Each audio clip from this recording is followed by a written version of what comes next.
Shankaracharya-madhyamam Asmadacharya-paryantam Vande Guru-paramparam.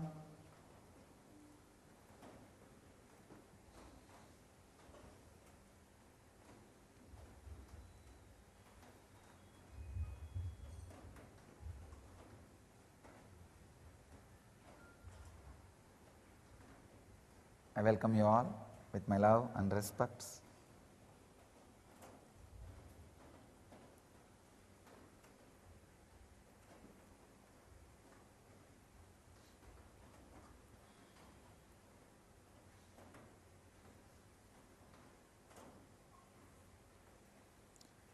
Today's subject, the technology of healing.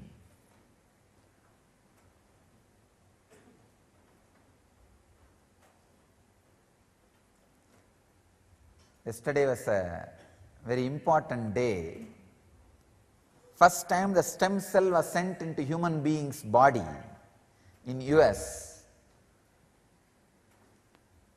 in modern times for healing and research purposes.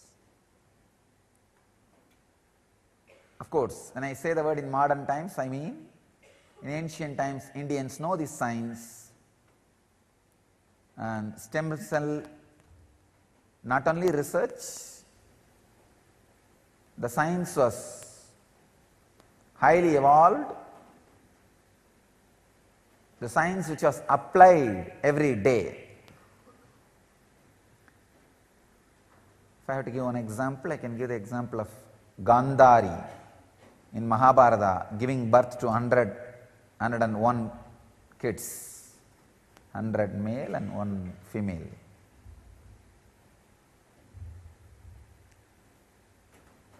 She got aborted. The rishi saw the flesh and really felt bad for the mother. Mother was unconsolable. So he makes 100 pots filled with ghee and different herbs, and the stem cell, the same process used in stem cell, the human cloning, first human cloning happened on the planet Earth, and 101 beings came out of the 101 parts, 100 male and 1 female.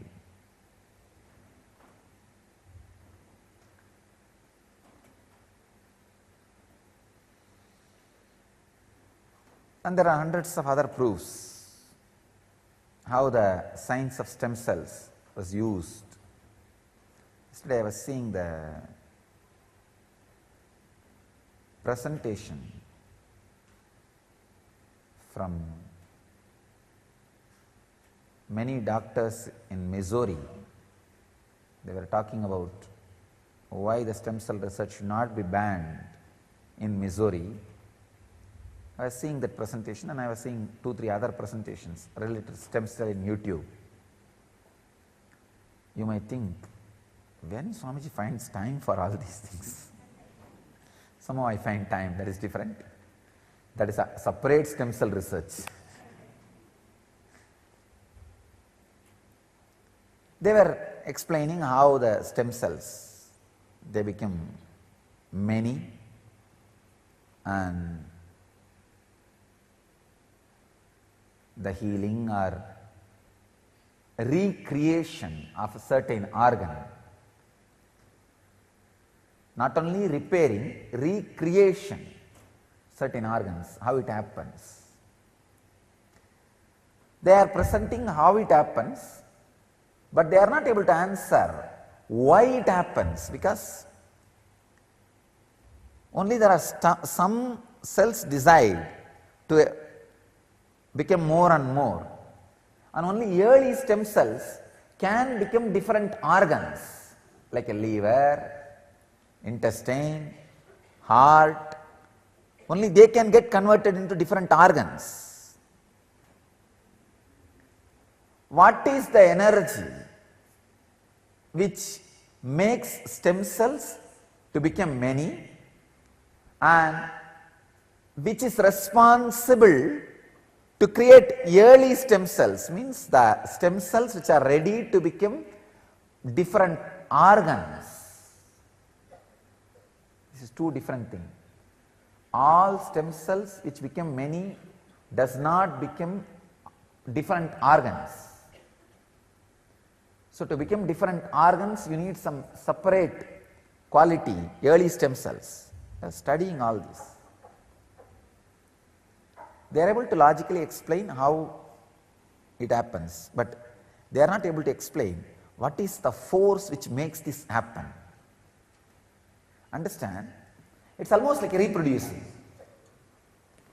I consciously meditated and scanned why a stem cell gets reproduced. Very beautifully Upanishad describes why the one became many.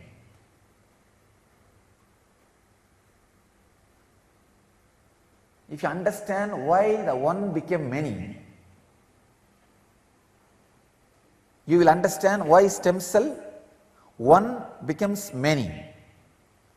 In the cosmos, macrocosm, the compassion and the feeling, let me enjoy myself, is responsible for one to become many. In the microcosm, see, when the macrocosmic emotions, experiences reflect in microcosm, they assume different quality and different name, but the same reflection. Like a Paramatma became Atma, the cosmic mind becoming your mind, the Hiranyagarbha becoming your brain. Hiranyagarbha is the place where the cosmic brain, cosmic archives, becoming your own brain. Usha, Chaya. Usha is the light, Chaya is the shadow. Macrocosm, microcosm.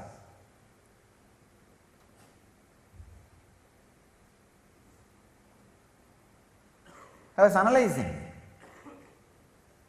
Rishis are very clearly described compassion and the feeling, let me become many, is responsible for cosmos to expand, one sun to become many, one planet to become many.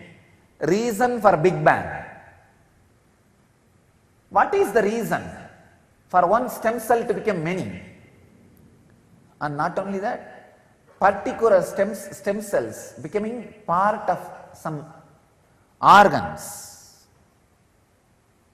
See, there are two happening in the cosmos. One, the in cosmos. Understand? In body, two things. One, stem cell production. Second, early stem cell production means a different quality of stem.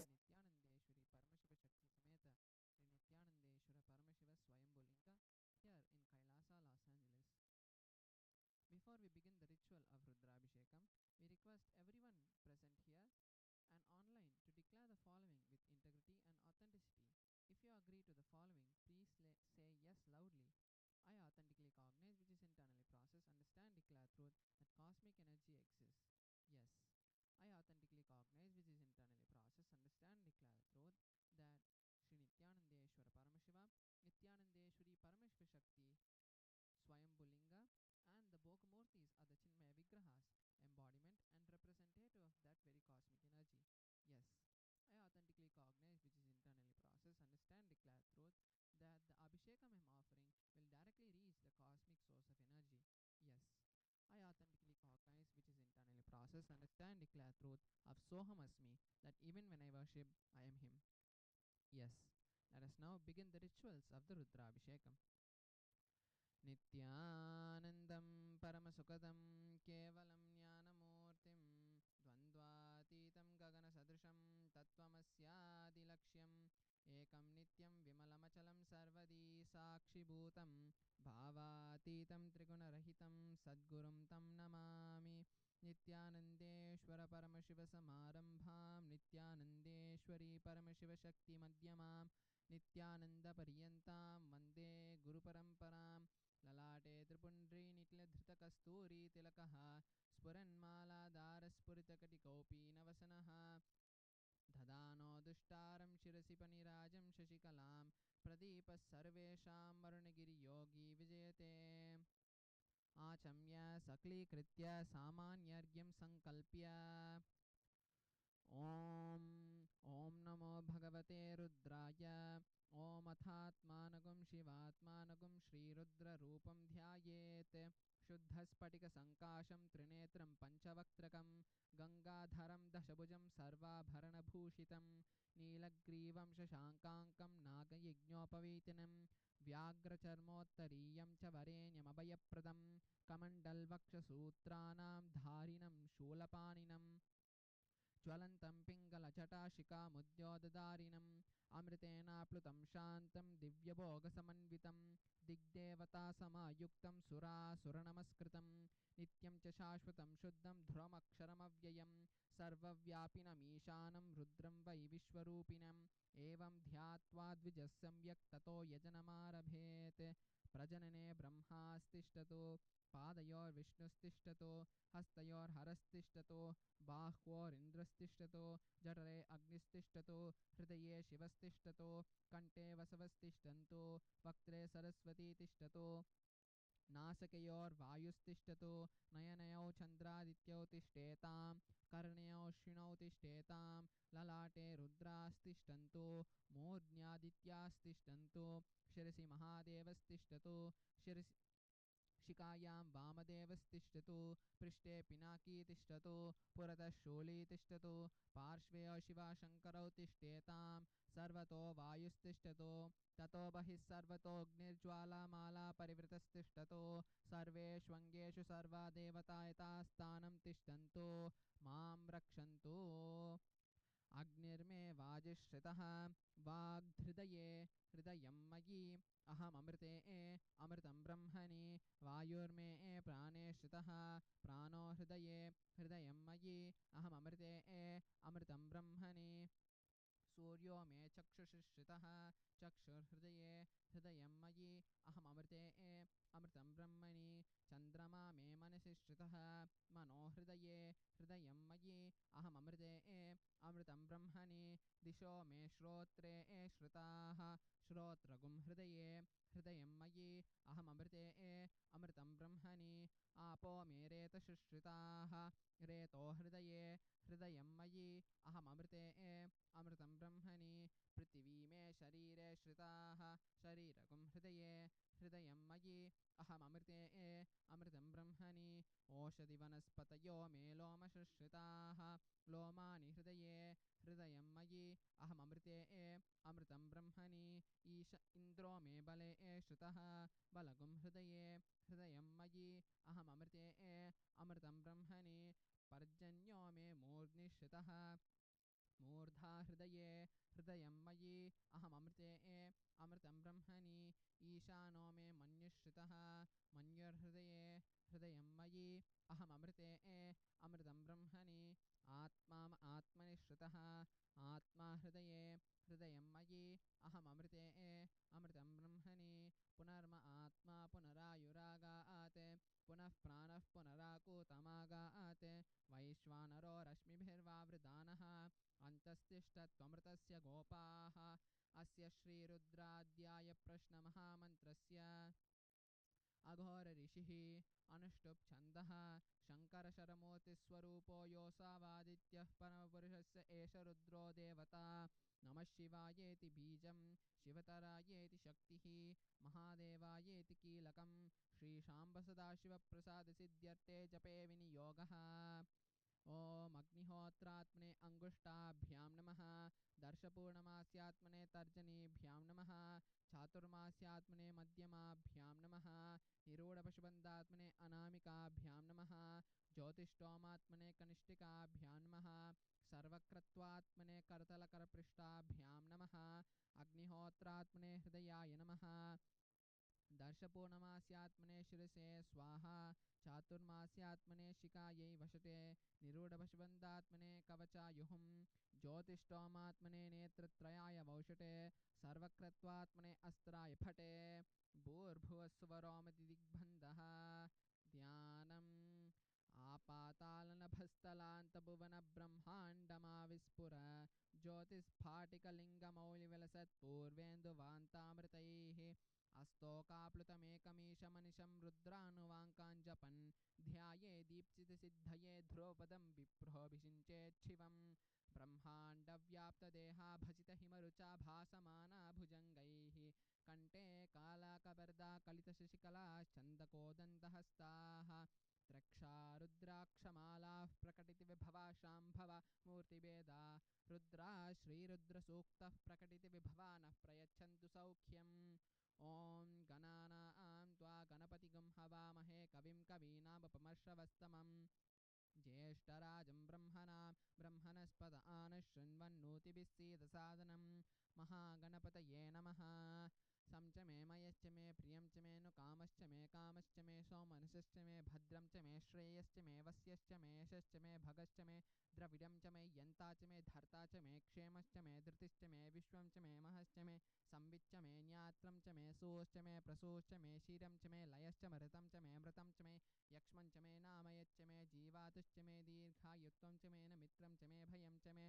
सुखं च मे शयनं च मे सुषा च मे सुदिनं च मे ॐ शान्ति शान्ति शान्तिः अभिषेक आरम्भः ॐ नमो भगवते रुद्राय ॐ नमस्ते रुद्रमन्यव उतो दैषवे नमः नमस्ते अस्तु धन्वने बाहुभ्यामुत ते नमः या दैषशिवतमा शिवं बभूव ते तनुः शिवा सरव्या या तवतया नो रुद्रमडया या ते रुद्रशिवा तनोरघोरा पापकाशिनी तया नस्तनुवाशं समया गिरिशन्ताभिचाकशीः यामिषं गिरिशन्तहस्ते विदर्श्यस्तवे शिवां गिरित्रतां कुरुमाहिकं ते पुरुषं जगते शिवेन वत्सा त्वागिरिशाच्छावदामसि स्मृतानस्तत्वमित्यपते यक्ष्मकं सुमना अस्ते अध्यवोचति वक्ता प्रथमोऽधैर्योऽभिषके अहीगिश्च सर्वान् जम्बयन् सर्वा आश्रयातु धान्यः अदो व्यस्ताम्रो अर्णुतबभ्रुस्तु मङ्गलः ये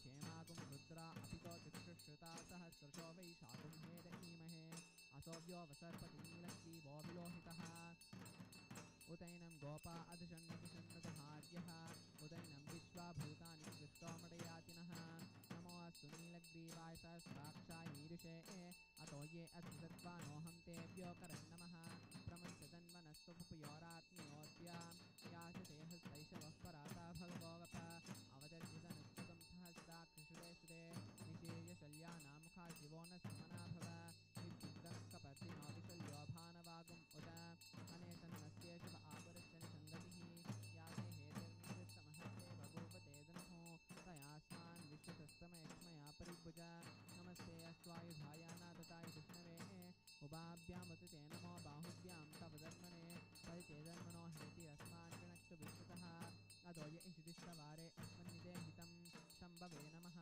नमस्ते अस्तु भगवन् विश्वेश्वराय महादेवाय त्र्यम्बकाय त्रिपुरान्तकाय प्रतापकालाय कालाग्निरुद्राय नीलकण्ठाय नित्यानन्दाय मृत्युञ्जयाय सर्वेश्वराय सदाशिवाय श्रीमन्महादेवाय नमः नमो हिरण्यवाहवे सेनान्यदिशां च पतये नमो नमो विश्वेभ्यो हरिकेशेभ्यः पशूनां पतये नमो नमस्तस्मिङ्गराय धीमते पतीनां पतये नमो नमः पब्लुषाय विव्याजनेनानां पतये नमो नमो हरिकेशायोपवीते पुष्टानां पतये नमो नमः भवद्भिहेत्ये जगतां पतये नमो नमो रुद्राय प्रसादिने क्षेत्राणां पतये नमो नमः सूताया हन्त्यायवनानां पतये नमो नमो रोहिताय स्थपतये वृक्षाणां पतये नमो नमो मन्त्रिणे वाणिजाय कक्षानां पतये नमो नमो भुवन्ते वायुवत्कृताय औषधीनां पतये नमो नमः उच्चैर्घोषाय वन्दे ते पत्नीनां पतये नमो नमः कृष्णवीताय धावते तत्त्वनां पतये नमः नमस्तहमानाय व्याजन व्याजनीनां पतये नमो नमः सुगुबानि चलने तेनानां पतये नमो नमो निषङ्गिन इषुदिमते तस्कराणां पतये नमो नमो वञ्चते परिवञ्च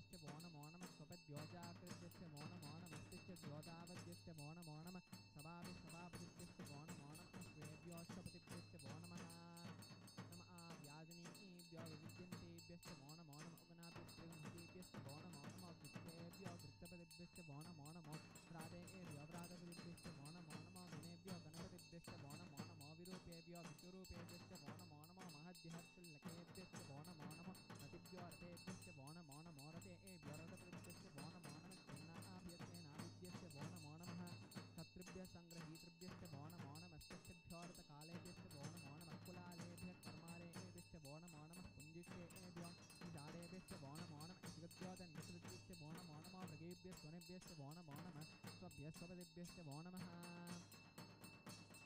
नमो भवाय च रुद्राय च नमः शर्वाय पशुपतये च नमो नीलग्रीवाय च श्रीकण्ठाय च नमः कपद्दिने च युक्तकेशाय च नमः सहस्राक्षाय च तदन्मने च नमो गिरिशाय च शुभनिष्ठाय च नमो वीरस्तमाय शेषमदे च नमो ह्रस्वाय च वामनाय च नमो बृहते च वृषीयते च नमो वृद्धाय च संवृक्कने च नमो अप्रियाय च प्रथमाय च नमः आसवे च गिराय च नमः शीव्याय च शीव्याय च ऊर्ण्याय च वह्न्याय च नमः श्रोतस्याय च द्वीप्याय च नमो दिव्याय च हनन्याय च नमो विष्णवे च प्रमशाय च नमो धूताय च प्रहिताय च नमो निषङ्गिने च शुद्धमते च नमः तीक्ष्णे च वेचाजिने च नमः स्वायुधाय च तरङ्गणे च नमः श्रुत्याय च पत्याय च नमः भाग्याय च नीत्याय च नमः स्तोत्याय च रस्याय च नमः नाट्याय च वैशन्ताय च नमः कूप्याय च वट्याय च नमो वर्ष्याय च वर्ष्याय च नमो मेघ्याय च विद्याय च नमः ईद्रियाय च तप्याय च नमो वाक्याय च रेष्म्याय च नमो वास्तव्याय च वास्तुपाय च नमः सोमाय च रुद्राय च नमः साम्राय च अरुणाय च नमः शङ्गाय च पद्मतीये च नमः उग्राय च भीमाय च नमः अग्रेवदाय च दूरेवदाय च नमो हन्त्रे रहनीयते च नमो विक्षेभ्यो हरिकेशेभ्यो नमः ताराय नमः शम्भवे च न्योपवे च नमः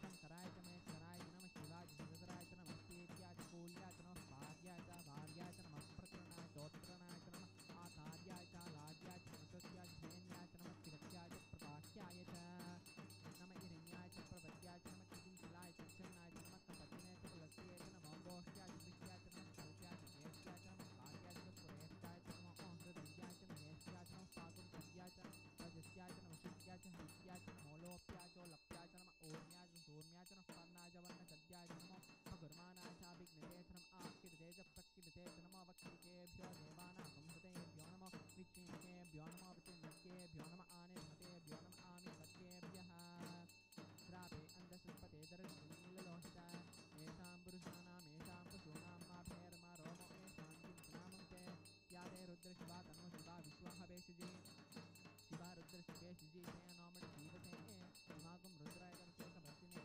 क्षैर्वीराय परशुरामहे यदा न क्षमशद्युपते पुष्पते विष्णुं पुष्टं ग्रामे असन्नाथं मृडानो रुद्रोतनो मे श्रीक्षैर्वीराय नमसा विधेमते यच्चं चोचमुराय जे पिता ददस्यावत रुद्रप्रणीतो मानो महानमुतमानो अर्हतमान अक्षन्तमुदमान उक्षितं मानोपदी पितरं मोदमातरं प्रियामानस्तनवो रुद्रीर्षः मानस्तोकेत नेमान आयुष्मानो वोषमानो अस्वेषुरीर्षः वीरान्मानो रुद्रभामितोवरीर्हविष्णुं तोन्मसा विधेमते आरार्त्रे घोर्णयुतपूरुषज्ञे क्षैर्वीराय नमस्ते अस्तु रक्षा च नो अरिजदेव बृहत च नश्वर्म च विपर्वाः दुहि शुभङ्गर्दशिवं युवानमगन्नभ्यङ्गोपभारतमित्रं राजरित्यैरुत्तवानो अन्यके अस्मिन्नोपन्दसेनाः परिणो रुद्रस्य हे रुद्रपुत्रे चेते सुदुर्मत्र गायोः अवस्थिरामगोत्तर्मुनशुमीरश्लोकाय तनयाय मुदय नीरिष्टमसुकृतं शिवोनस्तमना भव परमे दीक्ष आयुधं निदाय कृतं वसन आचरणा बिन्दुपदाभिः विचित्रतिलोहितनमस्तभगवः यास्ते सहस्रं हेते अयमस्मिन्नुपन्दिताः सहस्राणि सहस्रबाहोऽस्तमहेतयः तासामीशान भगवः पराचीनामकान्ति सहस्राणि सहस्रिषो ये रुद्रादिभूम्यां शेषागं सहस्रघ्नेव धर्माणि तन्ति अस्मिन् हत्यनमे गन्धद्वारां धुरां दर्शां नित्यपुष्टाङ्करीषिणीम् ईश्वरीगुं सर्वभूतानां तामिहोपह्पये श्रियं गन्धान् धारयामि गन्धस्योपरि हरिद्रा कुङ्कुमचूर्णं समर्पयामि पुष्पैः पूजयामि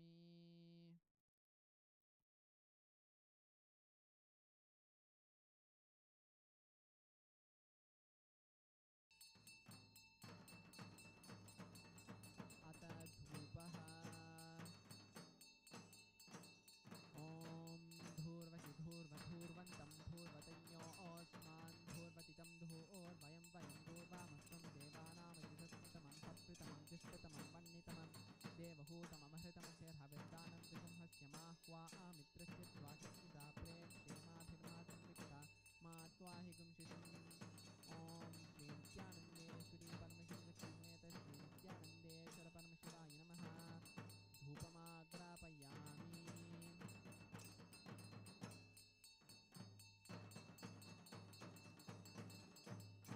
अथ दीपः ॐ मुक्तिप्यस्वजातवेदोपग्निर्जन्मम पशुभिस्तमस्तमावह जीवनं च दिशो दिश मानोहितं श्रेयस्जातवेदो कामश्वं पुरुषं जगत् अभिभ्रदग्न आगहि श्रियामा परिपातय ॐ श्रीनित्यानन्देश्वरी परमशिवशक्तिसमेत श्रीनित्यानन्देश्वर परमशिवाय नमः दीपं दर्शयामि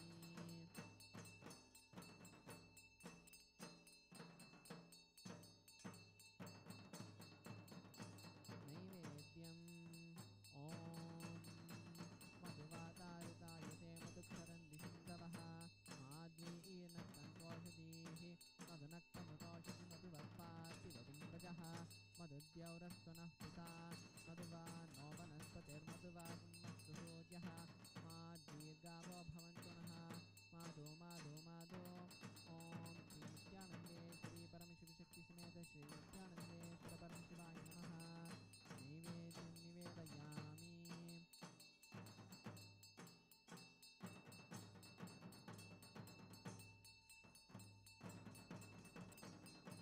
नीराजनम् ॐ सोमो वा एतस्य राज्यमादत्ते यो राजा सन् राज्यो वासो मे नियजते देवसुवामेतानि हवीगुंसि भवन्ति एतावन्तो वै देवानागुं सवाः स एवास्मै सवान् प्रयच्छन्ति स एनं पुनस्तुवन्ते राज्याय देवसुराजा भवति तन्महेशाय विद्महे वाग्विशुद्धाय धीमहि तन्नः शिवः प्रचोदयात् तन्महेशाय विद्महे वाग्विशुद्धाय धीमहि तन्नः शिवः प्रचोदयात् तन्महेशाय विद्महे वाग्विशुद्धाय धीमहि तन्नः शिवः प्रचोदयात् ॐ श्रीनित्यानन्देश्वरी परमशिवशक्तिसमेत श्रीनित्यानन्देश्वर परमशिवाय नमः मङ्गलनीराजनं सन्दर्शयामि रक्षां धारयामि क्षमा प्रार्थना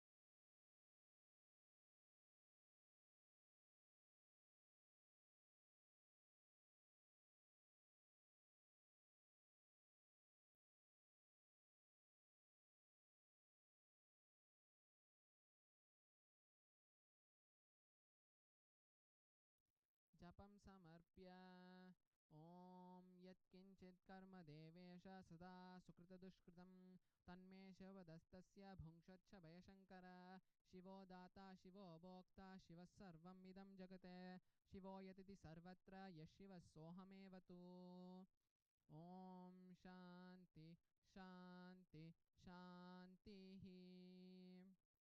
With this, we come to the end of the ritual of Rudrabhishekam. Thank you, Nityanandam. Consciously go through. That courage is enough. Whenever uncertainty comes, if you can change by outer change, you will start changing it. Matter is certain, consciousness is uncertain, becomes chaos. See, the matter which is certain cannot handle the conscious uncertainty. But when the consciousness forces itself on matter with uncertainty, that is what matter claims as chaos. Matter claims that as a chaos. Do not let your matter claim chaos in your life. Chaos is nothing but your declaration, nothing else. You need to understand, chaos is nothing but your declaration. Don't declare emergency. Don't declare chaos.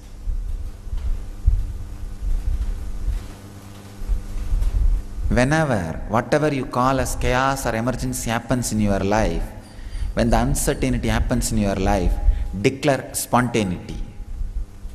Put a board on your table. Now I am behaving spontaneously. Keep away. Tell yourself, now I am playing the spontaneous game. Don't plan. Be ready. Tell the people around you, keep away, I am spontaneous. Tell yourself, be prepared, I am playing spontaneous game. Don't declare emergency. Don't declare uncertainty. Whenever life is appearing in front of you larger than life, just declare spontaneity. Declare, I am living. I am living. So like yesterday's M theory, we can go on creating different theories. So today, uncertainty. Actually the last punch, our disciples, yesterday our brahmacharinis are telling, the punchline of M theory is everything happens finally by the ultimate M, master.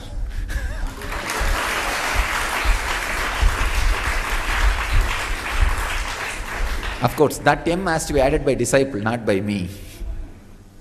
That's why I waited, finally they added. Uncertainty. Uncertainty is life.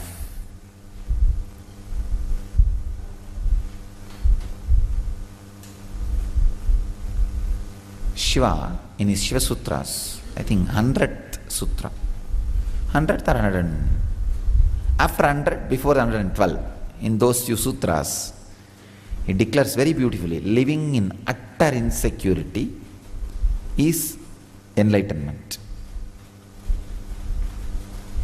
Living in utter insecurity, your intuition, intelligence, everything is awakened by force, just by demand, it's awakened. So uncertainty is life. Live it.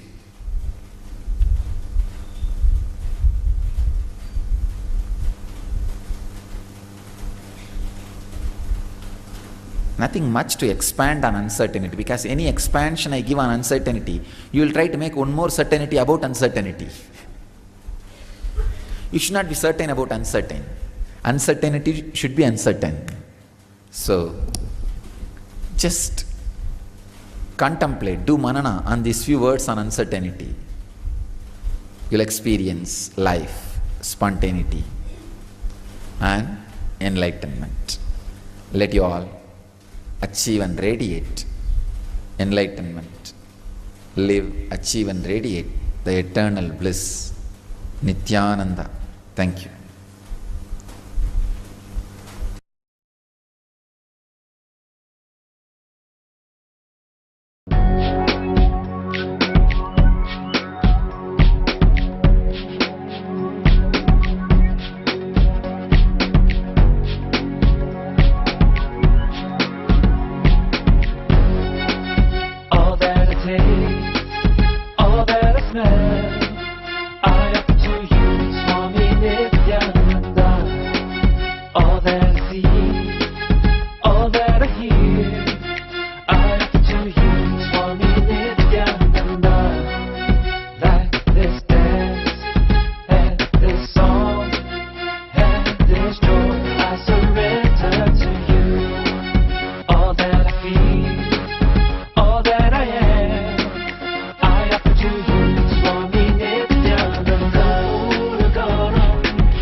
सदाशिवसमारम्भां शङ्कराचार्यमध्यमाम् अस्मदाचार्यपर्यन्तां वन्दे गुरुपरम्पराम्. I welcome you all with my love and respects.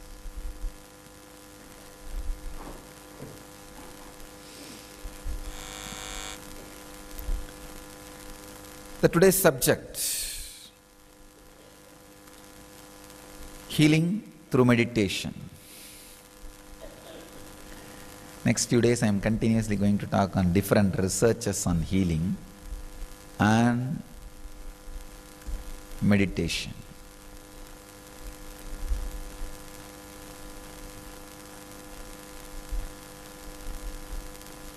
I just wanted to make people understand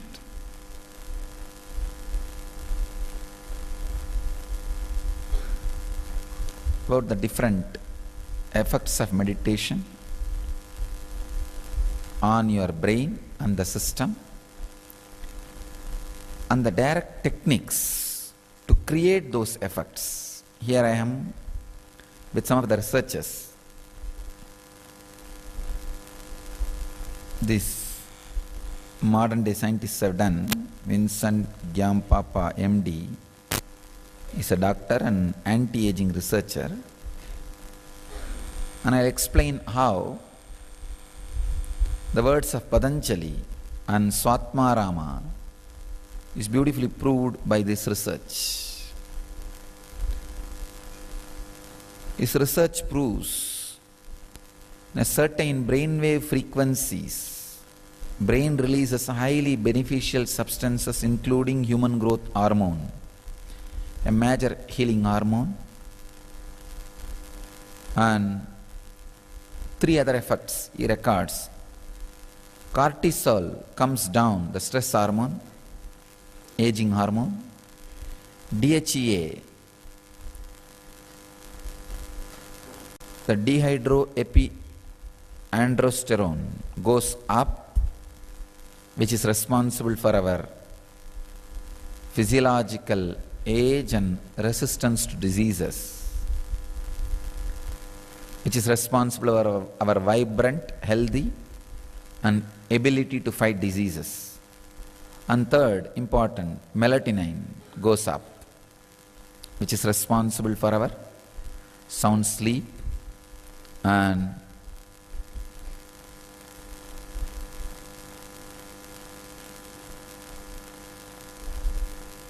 acts as a highly potent antioxidant.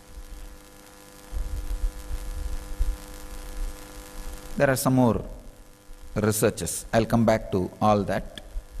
First, I wanted to talk about this research and how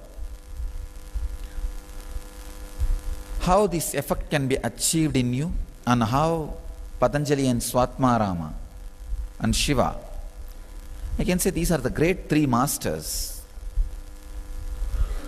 who did so much in the line of mind, brain, consciousness, and body. The line which cuts across these subjects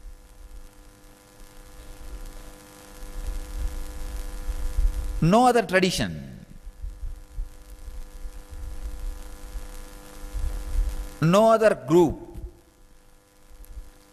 no other civilization, no other community is able to penetrate so deeply, dive so deeply, and collect the ultimate truths, present it so beautifully in such an organized way to the humanity.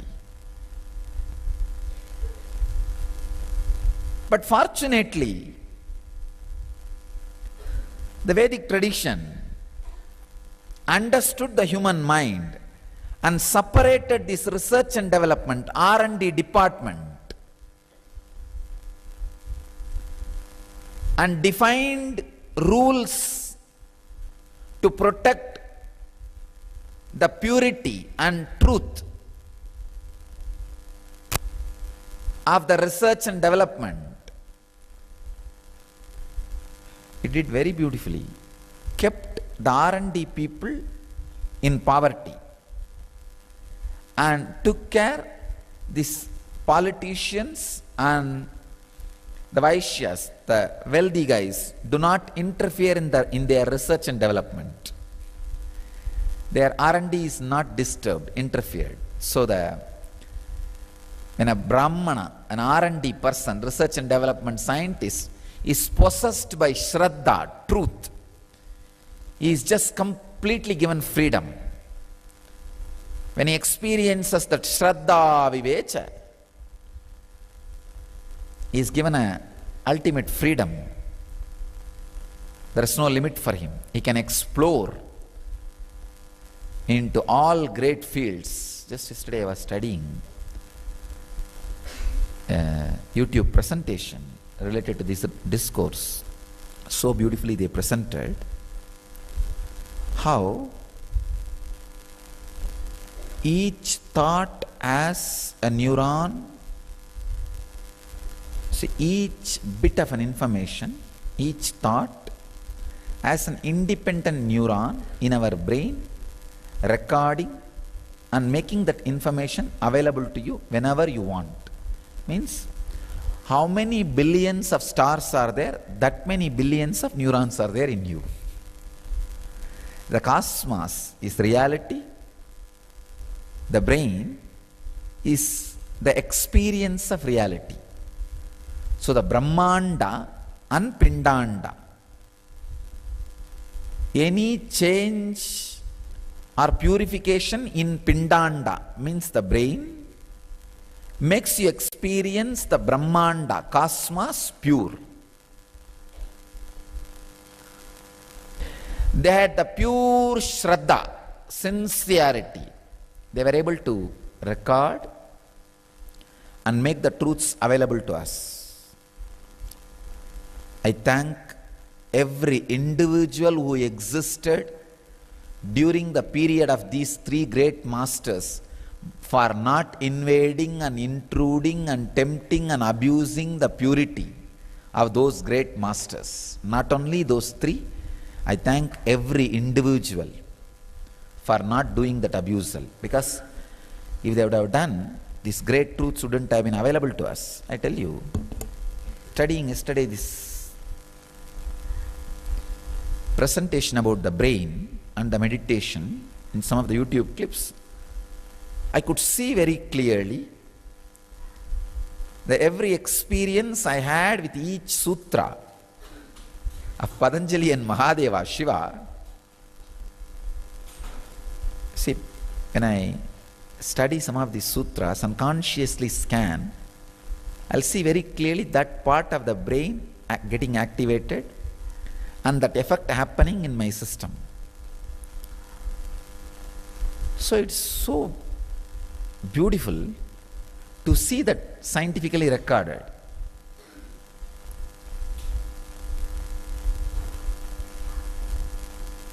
Every bit of information is held by a neuron in your brain. Even the world's largest library, the amount of information it has, your single brain can have larger, more information than that amount. World's largest library, the amount of information it contains, more amount of information can be stored in your single brain. Of course, if you have it.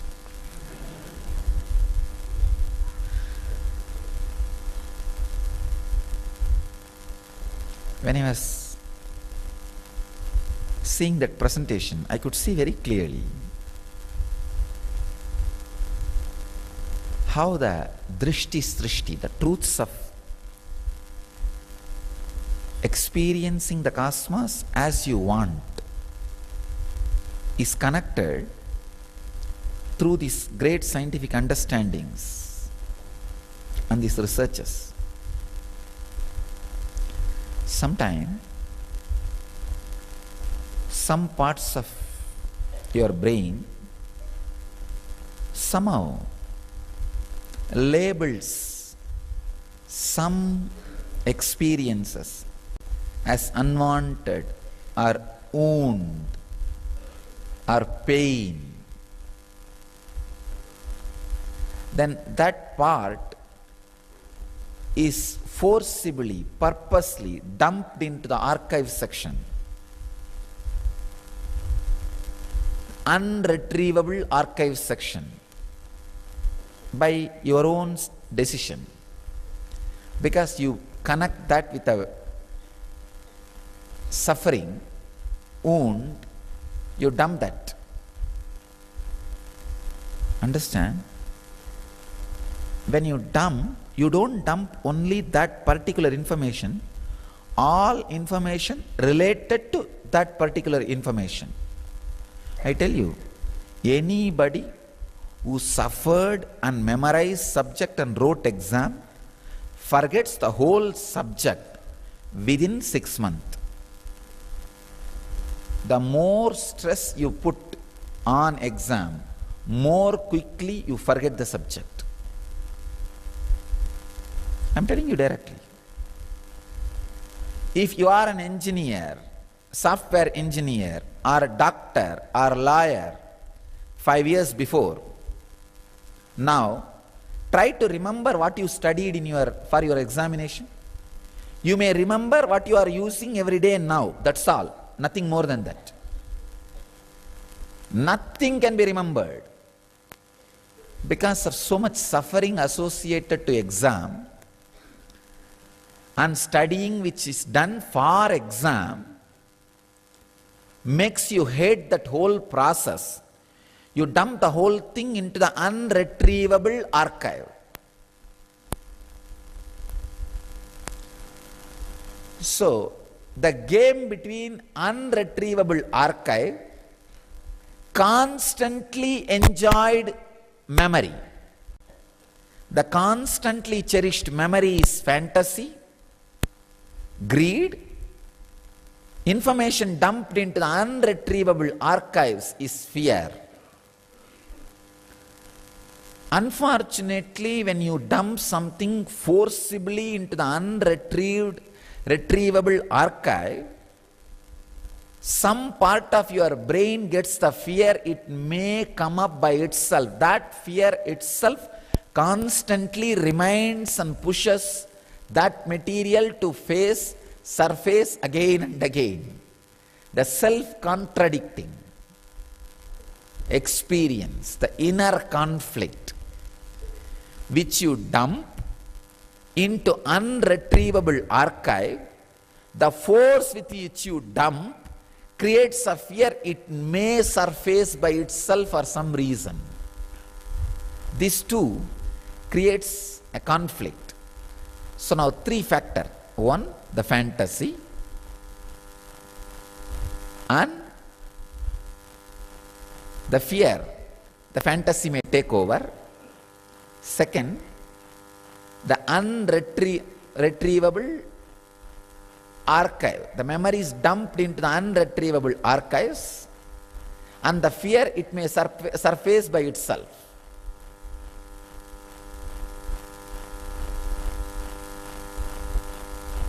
Third important factor is the inner conflict between these experiences. This is the mirror on which the cosmos is reflecting in your system. That is why I say, whatever you see, whatever you hear, do not believe. And outside the video and the scene which is shown to you, it is done inside your brain. So much of morphing is happening inside your brain. Misrepresentation, manipulation, and morphing done inside your brain is what I call Maya. 3M is the 4th M. Misrepresentation, manipulation, and morphing done inside your brain. by these factors of memories dumped into the unretrievable archive and the fear that memories may surface by itself and the constantly cherished memory, fantasy, and the fear these memories may take over your brain. These four are the ingredient, the major responsible ingredients for the morphing, misrepresentation and manipulation of cosmos done in your brain, which I call Maya.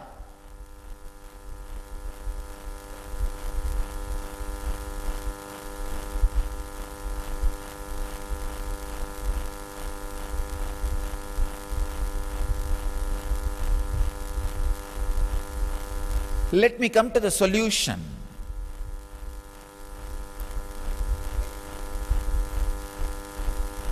If the Brahmanda reflects on Pindanda, if the macrocosm reflects on microcosm, as it is enlightenment.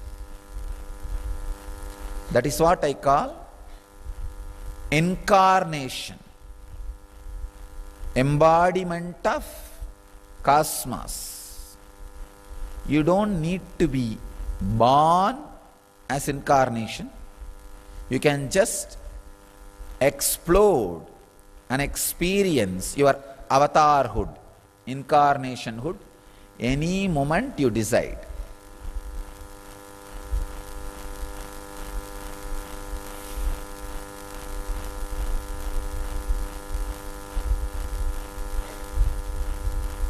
If the macrocosm reflects on microcosm without manipulation, misrepresentation and morphing, you are an incarnation.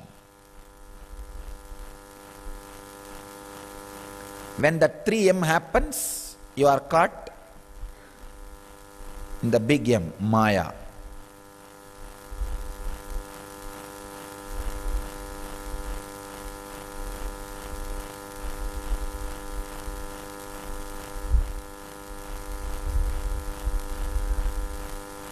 How to stop this 3M happening in the system?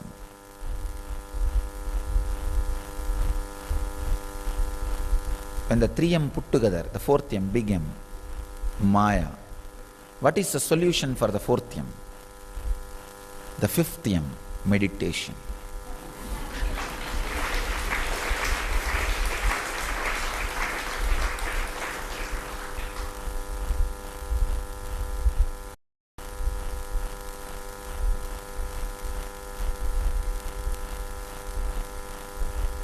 Even the 5th M is nothing but the solution for this problem, to stop this morphing, manipulation, misrepresentation. This 3M creates the 4th M, Maya problem. The solution is 5th M. The technique, how to do the 5th M, is nothing but just Mahamantra. Intense Actually, the Mahamantra puts all neurons in such restful awareness,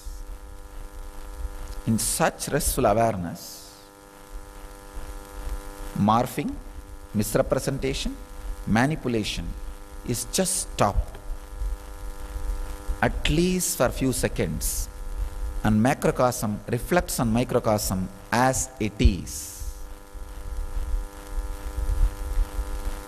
When the macrocosm M is not reflecting on microcosm M properly because of 3M, the solution M is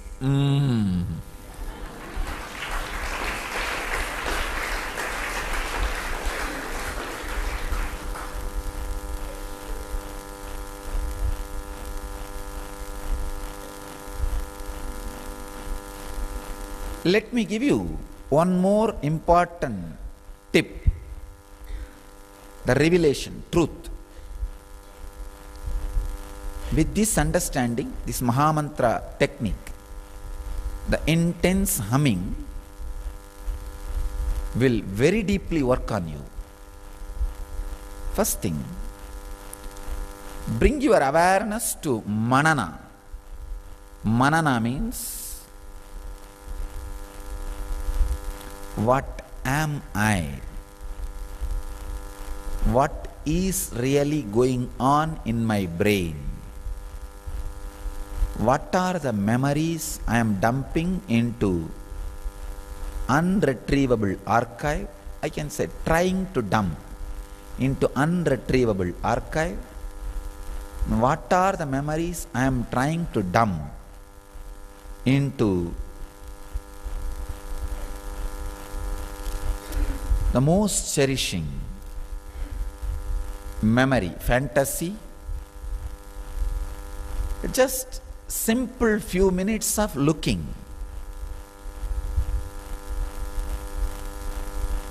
Everything will boil down into what am I? See, when that what am I, who am I starts, first thing you will feel is the identity which you carry, which is a mixture of body and mind.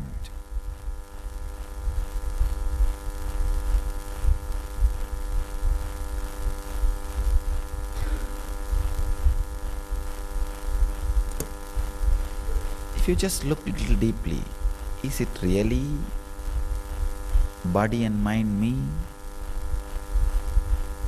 Suddenly, Shastra Pramana, the scriptural truths, or Apta Pramana, the master's experience, may come for your help. It will say, no, Swamiji said, I am not just the body. Yes, even Raman Maharshi says, I am not just the body. Upanishad says, I am not just body.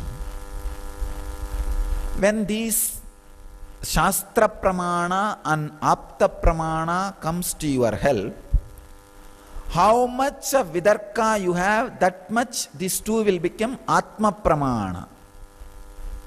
Understand? These two help will not become 100% experience in you immediately, but they too will be of a tremendous help. First, when you have the manana, the identity which you feel, the mixture of your body and mind, if it is 100 gram weight, when you remember these two, Shastra Pramana and Apta Pramana, maybe based on your Shraddha, Vidarka, 60 gram weight may drop from your identity, or even 90 gram weight may drop. Rarely, even 100 gram weight may drop. But that is very rare when you have that tremendous Shraddha with the master. But usually, at least more than 50 gram weight will drop. After that remaining identity which is there, the remaining, try to look with awareness. What is this? What am I? Understand how much the Shastra Pramana and Apta Pramana helps? Take that help. More than that, don't bother. You yourself put your sadhana. When you have the Shastra Pramana and Apta Pramana too strongly, you don't need sadhana. But when there is little less Apta Pramana, means the Shraddha with the master, you need little sadhana. That sadhana is what I call, look, really what? Who am I? Within 5-10 minutes, your mind will be bored or tired and slip away. Now this is the time for Mahamantra. Understand? Please understand. The who am I or what am I is not the question for you to get answer. No. It is the process for you to get prepared for experience. Don't expect there will be answer. Suddenly somebody will appear. Oh my son, this is you are. No. No. This is not the question to be answered, the process to be experienced. So I am giving you a very important, powerful process, technique. Today, it's one of my great gift to all of you, LE participants. Understand? This is the process. Let me describe. Remember, the cosmos is not reflecting as it is in your system. The macrocosm is not perceived, experienced as it is in microcosm. First truth. This gap between 2m is because of 3m. For the same video, when you add wrong music,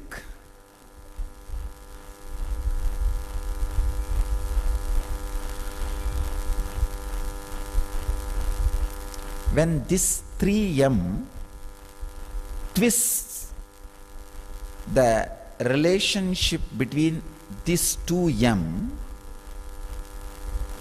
that is what I call Maya. Next M. So the solution is the ultimate M, meditation.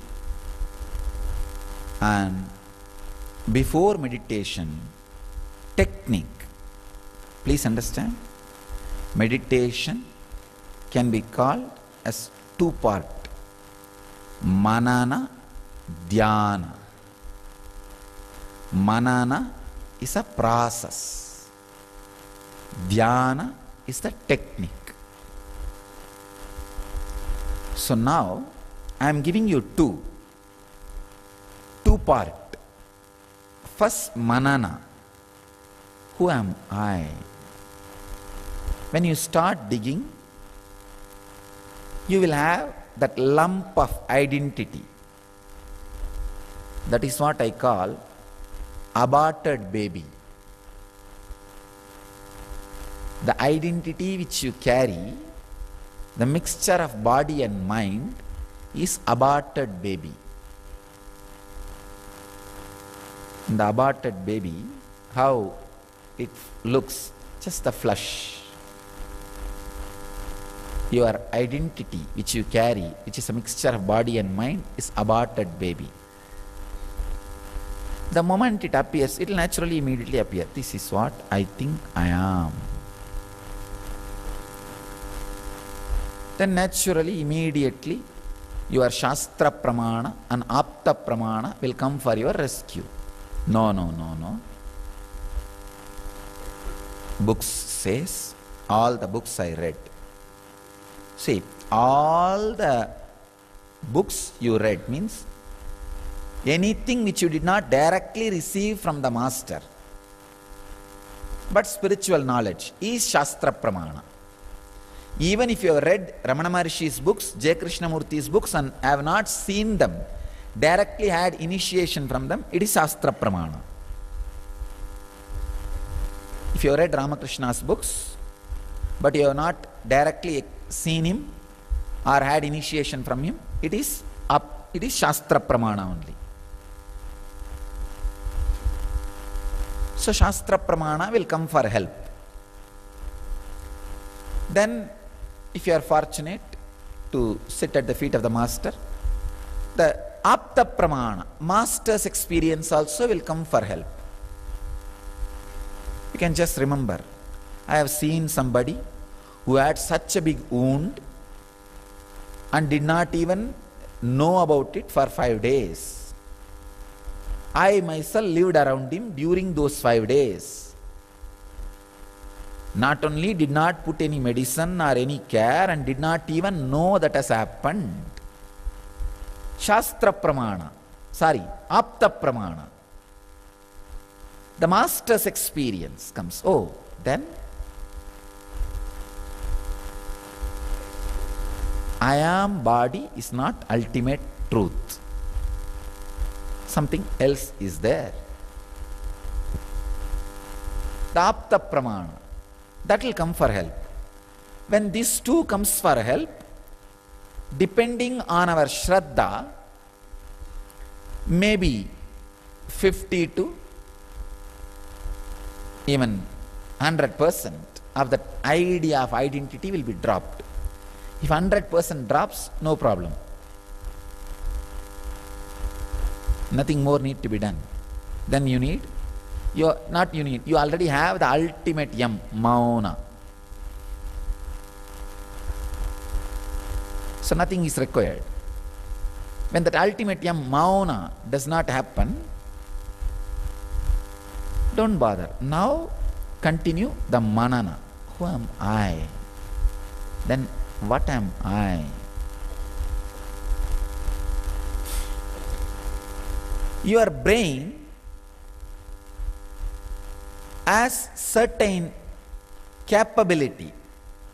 It can be alert and aware and hold on to a particular truth for few minutes.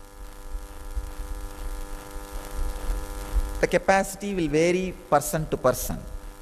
Don't bother about the capacity. How much capacity you have, that much time, that many minutes, your brain will hold on to that manana. Who am I? When it drifts away, slips away, don't have worry or guilt. Don't create one more engram. No. One more morphing. No. Morphing on morphing. No.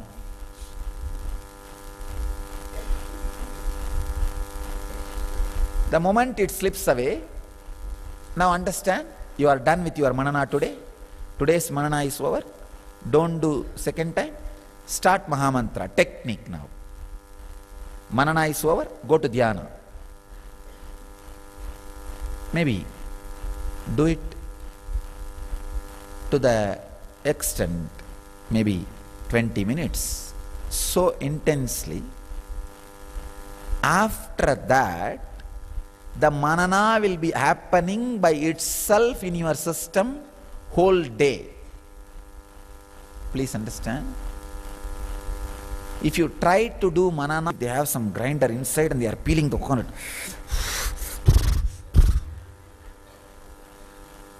No. Don't bring second time. Shravana should be done again and again. Manana should be done only once. Nitidhyasana should not even be done, should happen. Understand the law of Vedanta. This is Vedanta. Vedanta has only 3 components. Shravana, listening again and again and again, which we don't want to do. Manana should be done only once, which we want to do again and again. Nididhyasana should never be done, should happen.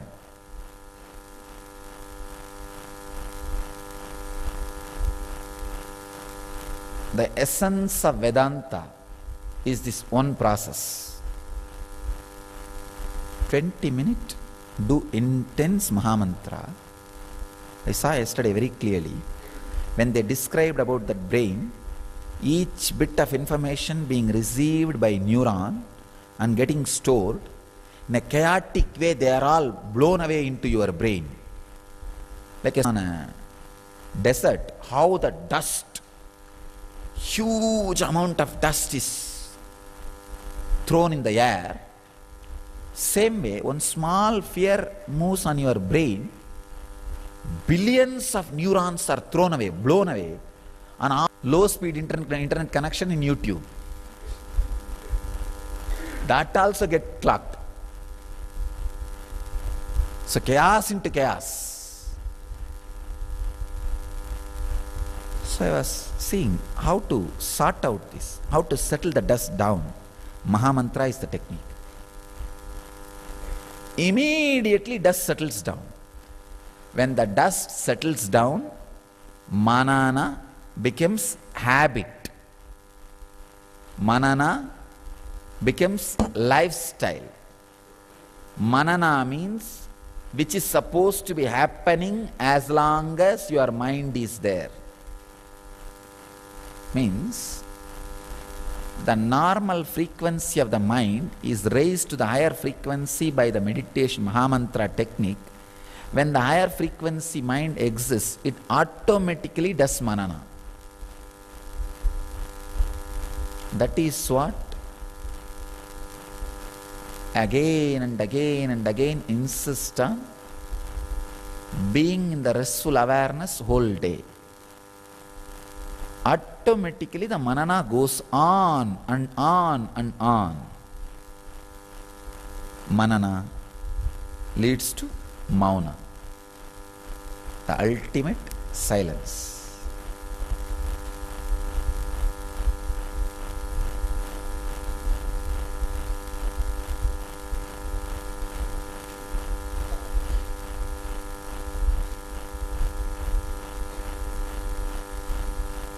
Understand all these yams. Then these two yam, me and mine, will disappear.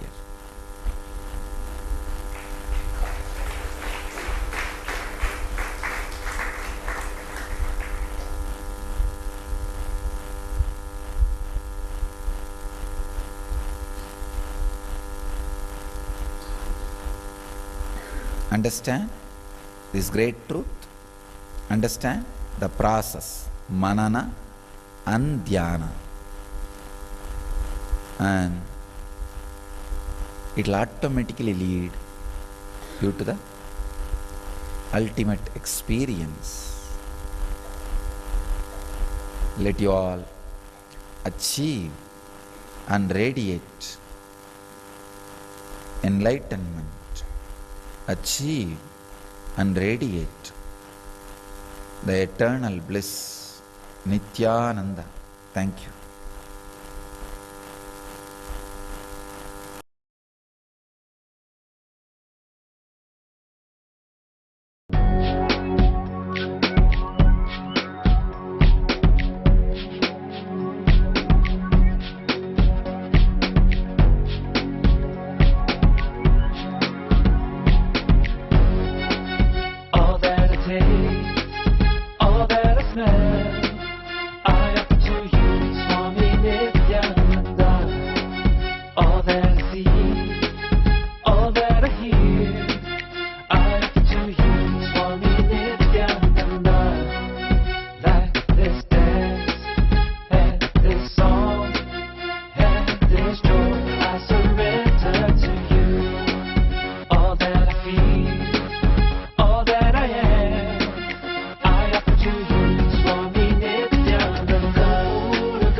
Sadashivasamarambam Shankaracharya-madhyamam Asmadacharya-paryantam Vande Guru-paramparam. I welcome you all. with my love and respects. Today's subject is consciousness can alter your DNA.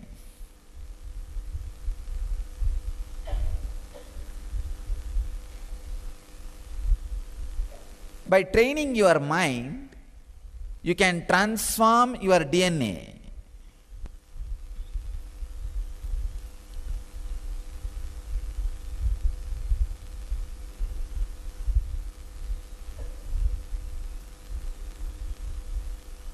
Today I want to introduce a few truths about this epigenetics. As browsing through some of the articles about this epigenetics,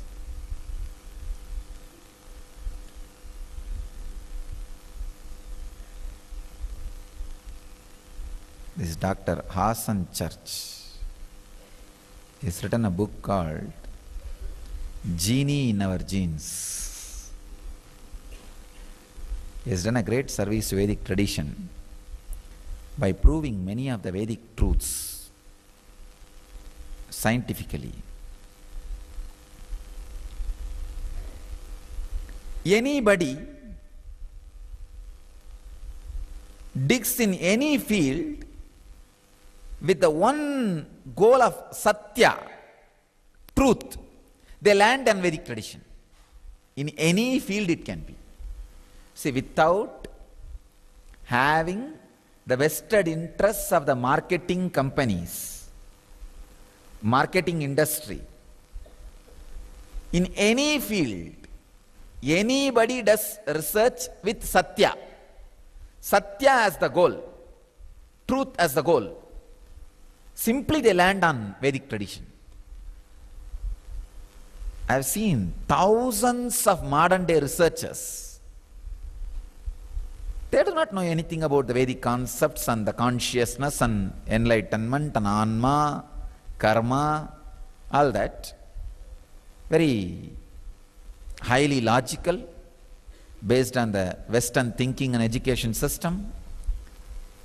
But when the honesty catches them, Upanishad, Kathopanishad says very beautifully, Shraddha Vivecha.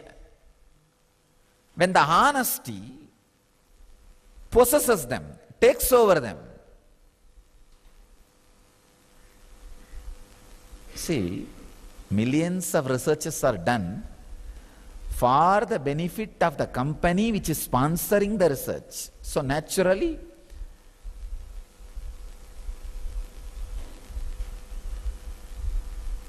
it is not research. It is trying to collect some data which will, out of which they can make more products and more profits. Sometime when the vested vested interests are added, the investigation becomes framing. It's no more investigation, it is just framing. Same way, when the vested interests are added to the research, it is not research, it is just collecting some data or creating some data through which they can create products and more money for the company which is sponsoring the research. But rarely, but regularly, some of these great researchers, possessed by Satya, truth, Shraddha, sincerity, do not bother about the vested interests of the company which are sponsoring the researchers. They stick to Satya. They always land on the Vedic tradition and Vedic truths. What is Vedic? Means Vidya, knowledge. Ved means to know. To know the truth sincerely, honestly. Anybody who comes to that mental setup, that frequency, simply the Rishi's consciousness lands on them, or they land on the Rishi's consciousness. They become Rishis. I'm really planning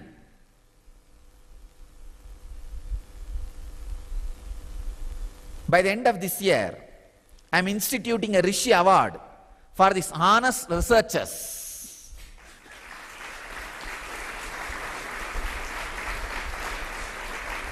From this January 1st, we will invite these honest researchers who do not go by the vested interests of the companies sponsoring their research and land on the Vedic truths just because of their Shraddha, sincerity, Shraddha Vivecha.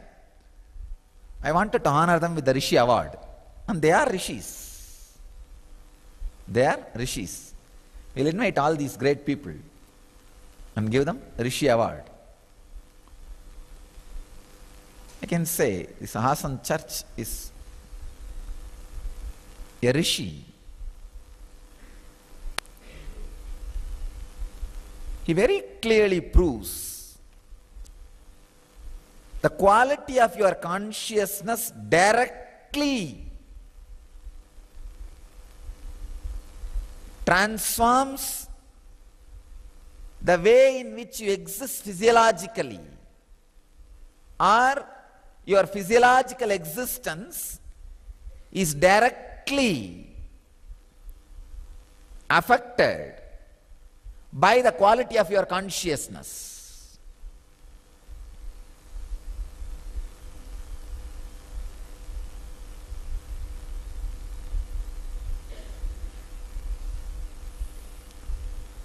The quality of your consciousness and the physiological existence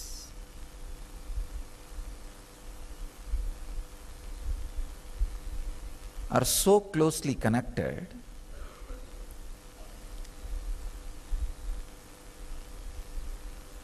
the epigenetics. They have done so much of research on this field, on this epigenome.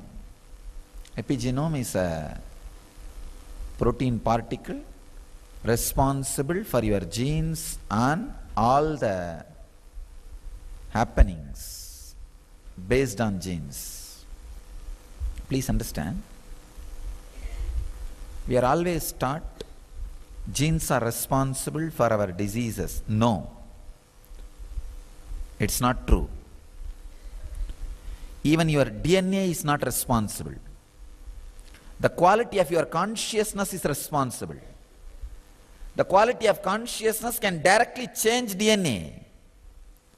Asan Church very beautifully proves even the persistent diseases handed over to you by the previous generations, like cancer, sugar, blood pressure, heart diseases, even they can be just altered, changed, transformed by the quality of your consciousness.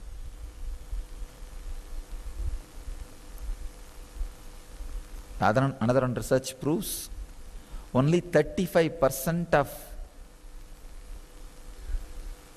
your DNA is responsible, only 35%, for what you are, who you are, how you are, and all the major factors like your longevity, disease, health and everything. Only 35%. The science of epigenetics and the epigenome opens a new door to the great truths declared by Patanjali and Swatmarama. Patanjali in Raja Yoga Sutras and Swatmarama in Hatha Yoga Sutras.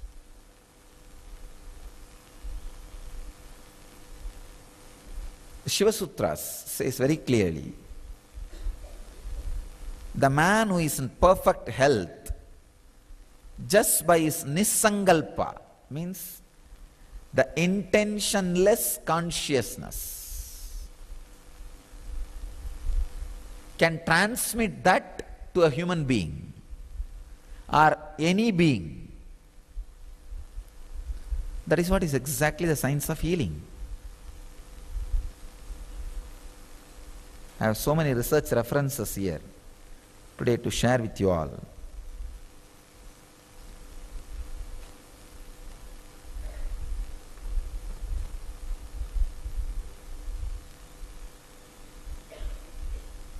One is that Dawson Church research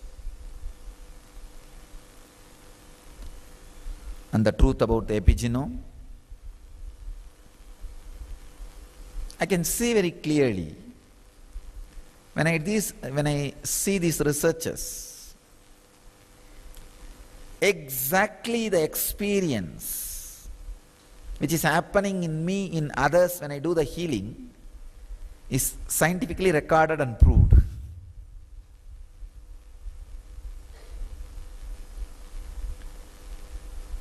Usually I see how the healing happens in people.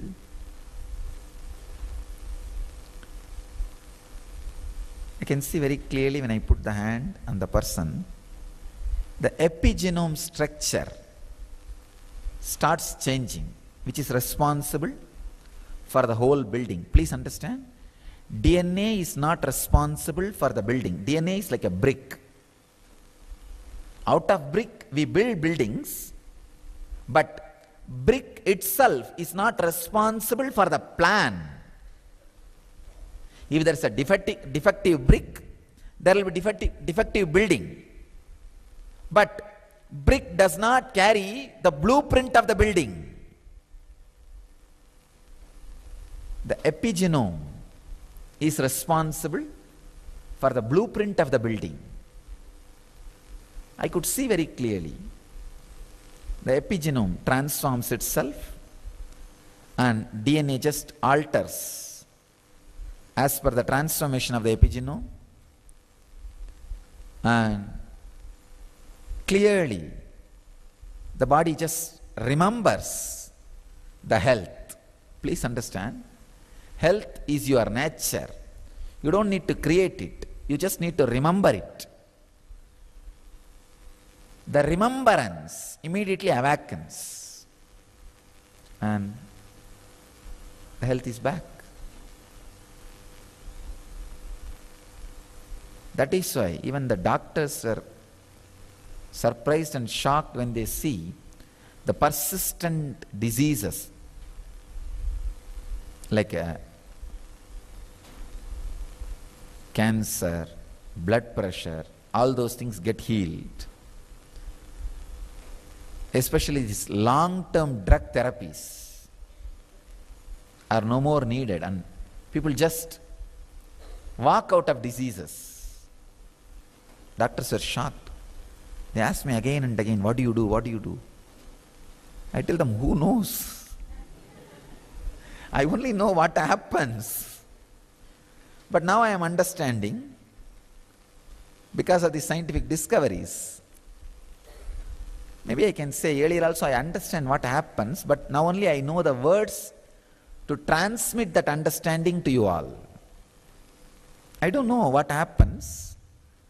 But I do not know these technical terms like epigenetics and epigenome. Now I understand those words also because of these scientific researches.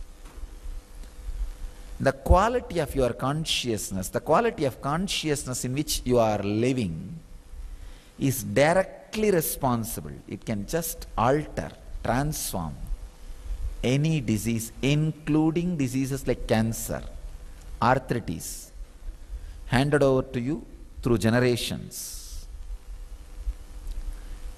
If you go to the internet, tons and tons of research is done in this field.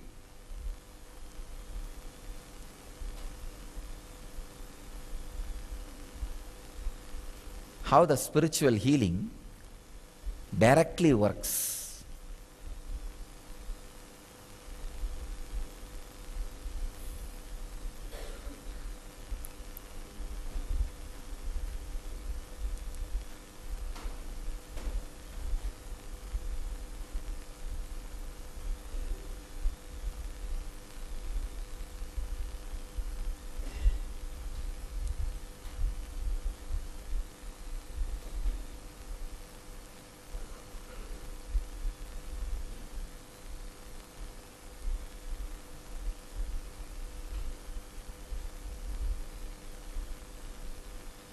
Not only during spiritual healing, even during initiations, And when people come and sit near me in my breathing space, I can see very clearly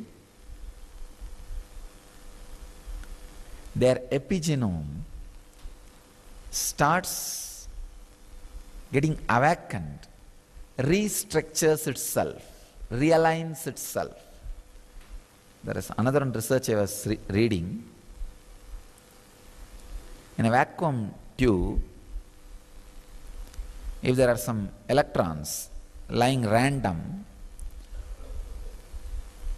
if a human DNA is introduced, immediately they all come to a clear, organized shape. They all just stand up. It's like when master enters, how you automatically stand up. They all just organize themselves.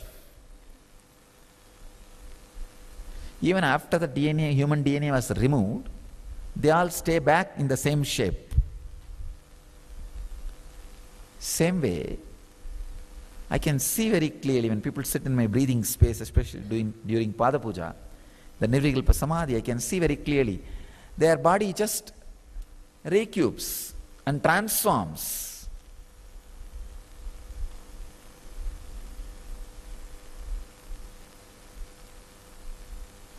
I used to wonder how to express this clearly in scientific terms. Hassan Church has done that job. Very beautifully, very scientifically, he has explained.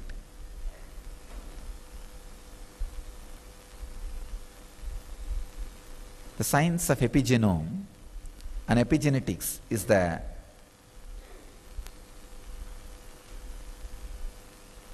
revelation. It's a science which proves now the declarations of Patanjali and Swatmarama and all great Vedic rishis, and my own experience. The quality of your consciousness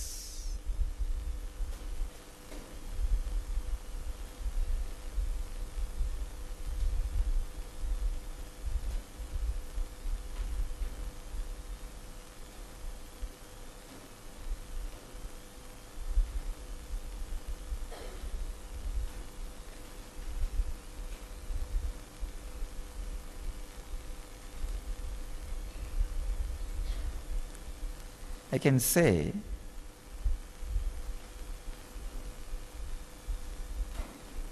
these honest researchers should form a team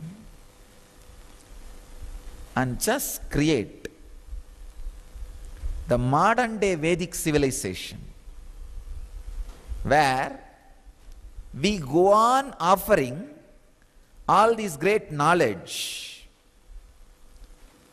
and people can come and learn and experience.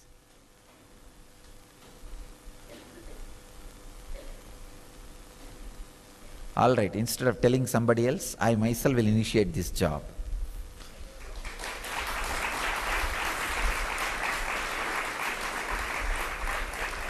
Where this great modern day researchers are encouraged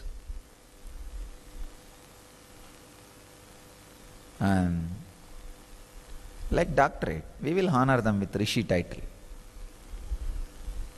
which we have authority.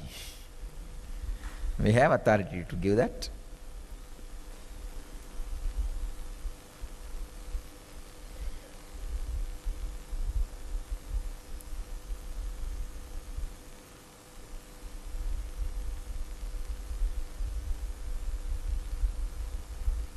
I'm so happy when I read these researches.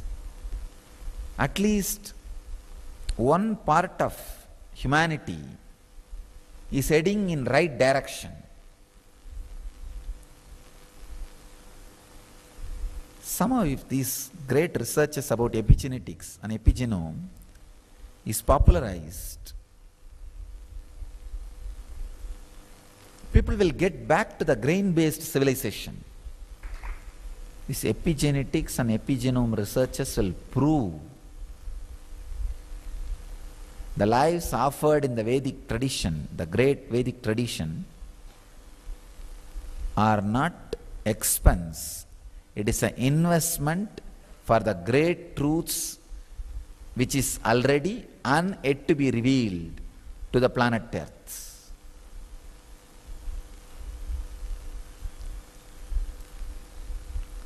The quality of your consciousness decides diseases, longevity, quality of life, pain, depression, everything. Even the persistent diseases like cancer, blood pressure, heart diseases, sugar, everything. So I tell you, wake up and raise your consciousness. Not only to transform your DNA,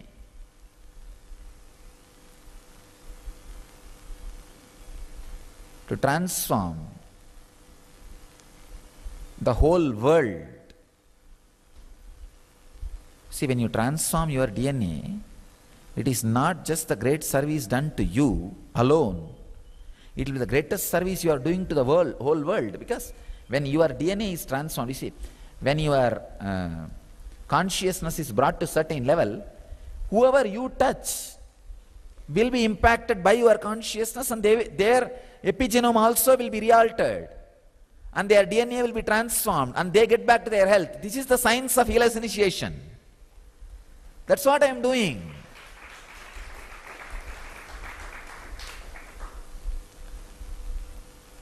Not only I transformed my epigenome and transformed my DNA structure and brought the highest possible conscious expression in this body and mind.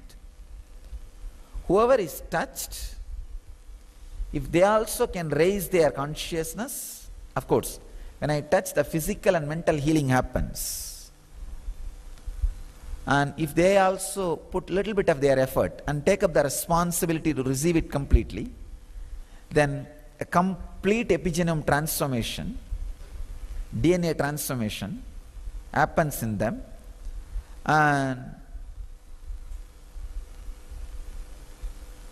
they also start experiencing the higher and higher possibilities of the consciousness in their body mind.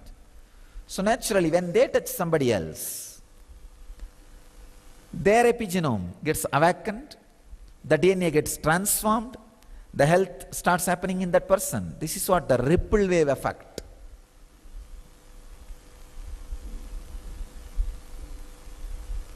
And I tell you,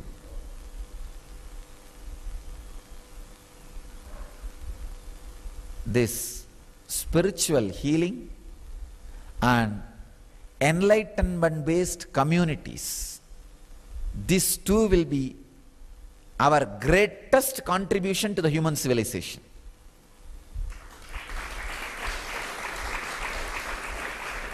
And the epigenome of epigenetics, this science of epigenome and epigenetics, will legitimize what we are doing internationally. This science will legitimize what we are doing internationally, I tell you. Seeing the researchers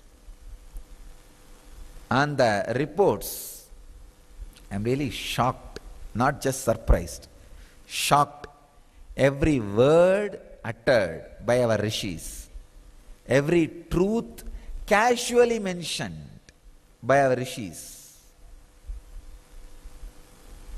which I am bringing back to life experientially, is proved with solid reports and researches.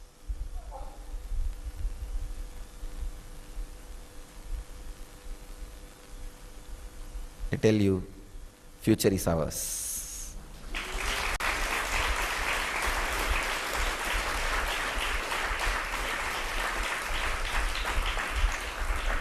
If humanity is going to have future, it is ours.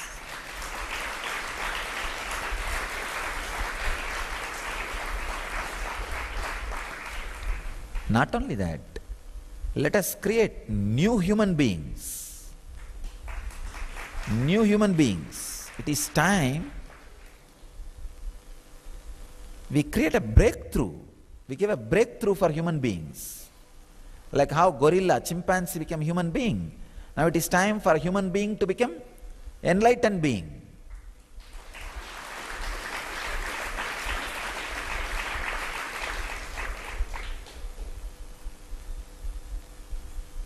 Let us put all our efforts and energies strongly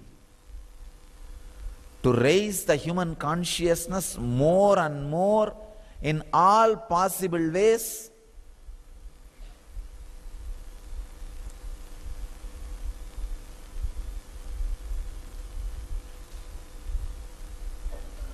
This will be the greatest happening to the humanity. Even one moment, if you can unclutch and relax in restful awareness, or you can help somebody to unclutch and be in restful awareness, you are adding something great to the universe. Understand? Something great to the universe. Even if one moment you unclutch and rest in conscious, restful awareness, and help somebody to rest in restful awareness, raising consciousness, you contributed something great to the humanity. Understand? You contributed something great to the humanity.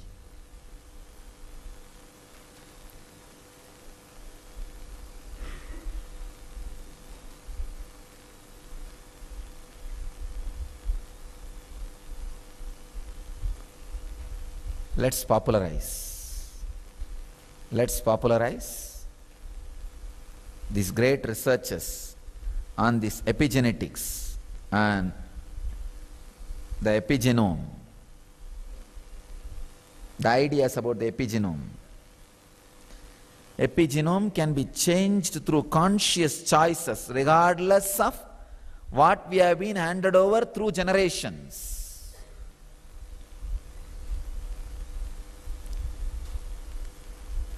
Add more and more joy, laughter, love, life, dance, bliss, restful awareness to the humanity. Let us create intense, conscious cyclones, superconscious tsunamis.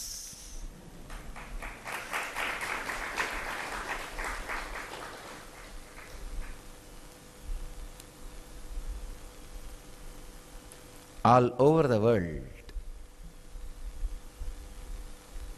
save the humanity, human consciousness and human health.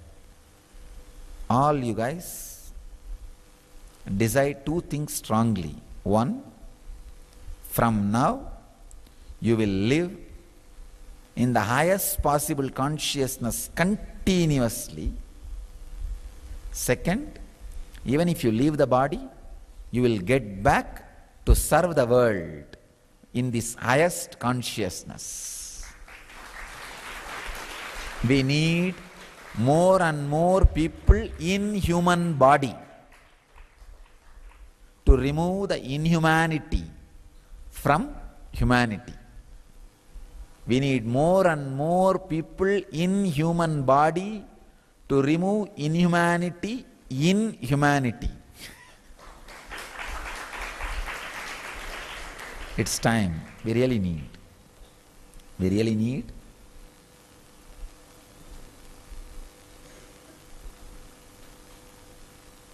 Actually, when I go through the scientific researches, even I realize more and more the urgency with which we need to create N communities,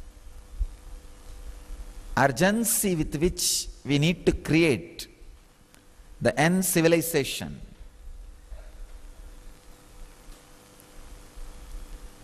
urgency with which we need to radiate enlightenment. So let the urge become the urgent. Let you all radiate enlightenment. Let you all achieve and radiate the eternal bliss, Nityananda. Thank you.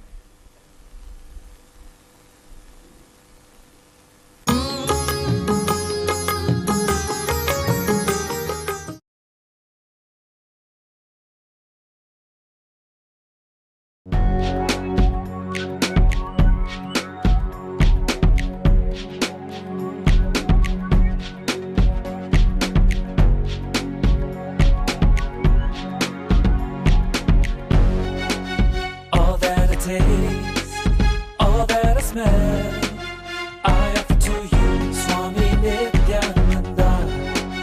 All that I see, all that I hear, I offer to you, Swami Nityananda.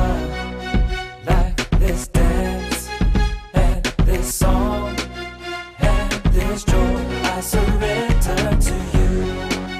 All that I feel, all that I am, I offer to you, Swami Nityananda.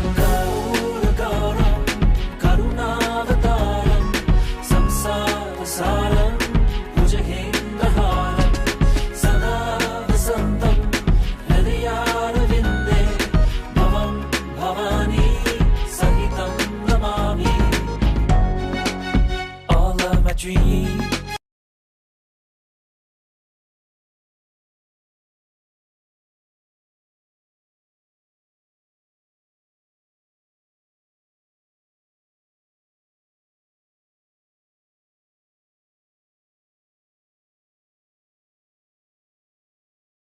Shiva Samarambha Shankaracharya Madhyama Asmadacharya Paryantam Vande Guru Paramparam.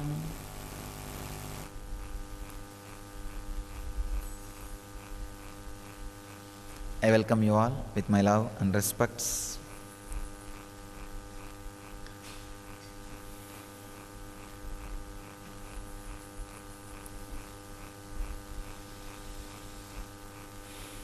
Today's subject is Navaratri.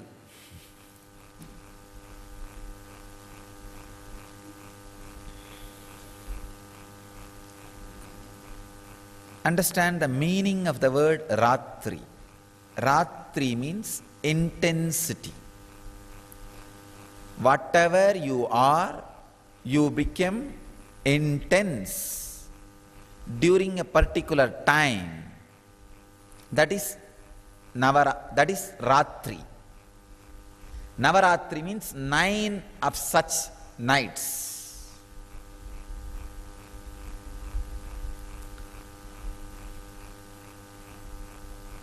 Whether you are a yogi or bogi or rogi, night makes you intense. Neither rogi means diseased person with a disease, nor bogi, person who is enjoying sensual pleasures, or yogi, working for enlightenment, can sleep in the night. All three will get intensified in their lines during night. That is why the word Ratri,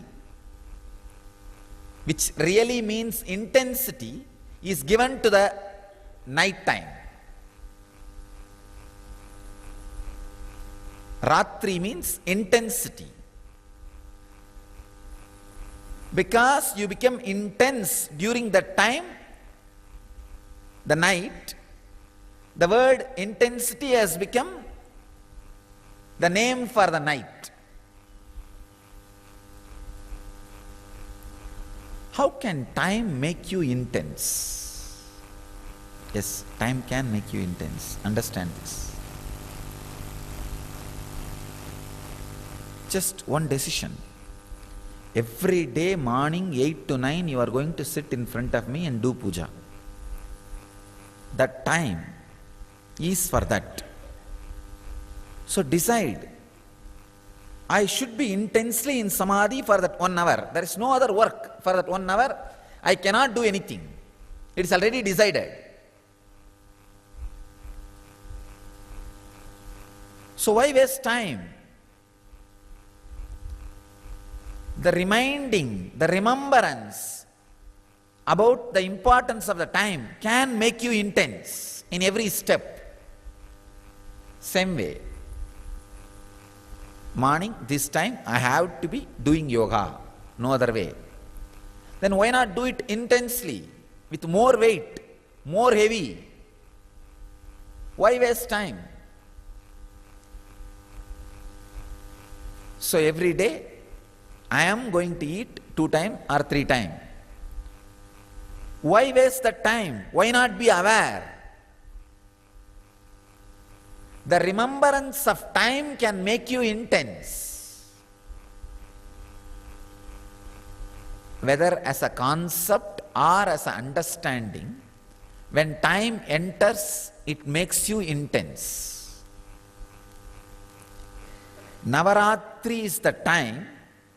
This is the time, actually, this Amavasya to Dasara, these 10 days, makes you intense in all ways. If you are negative, you become intensely negative. If you are positive, you become intensely positive. That is why during these 10 days, 9 nights and 10 days, traditionally you are not supposed to take any decisions.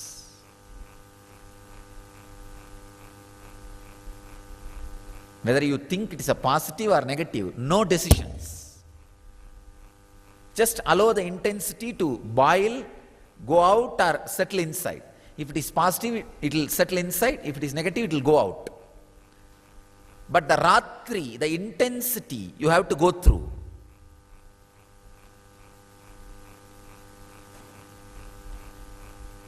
Without any decisions. In all Indian traditional village, the Amavasya to Dasara, these 10 days, they will not even leave their village. There is a ceremony called Kappukattal, means they will tie the Kangana, Sangalpa, the Amavasya day, yesterday, Dasami day only they will remove that. The 10 days they will not even leave the village. They will not make any major decisions because the intensity is going on, the churning is going on. These 9 nights, you need to do only one thing. 9 nights and 10 days. You need to do only one thing. Be more and more and more aware and be in silence. Remember the concept of time. Now you are sitting here. You have to be sitting here till I finish my session.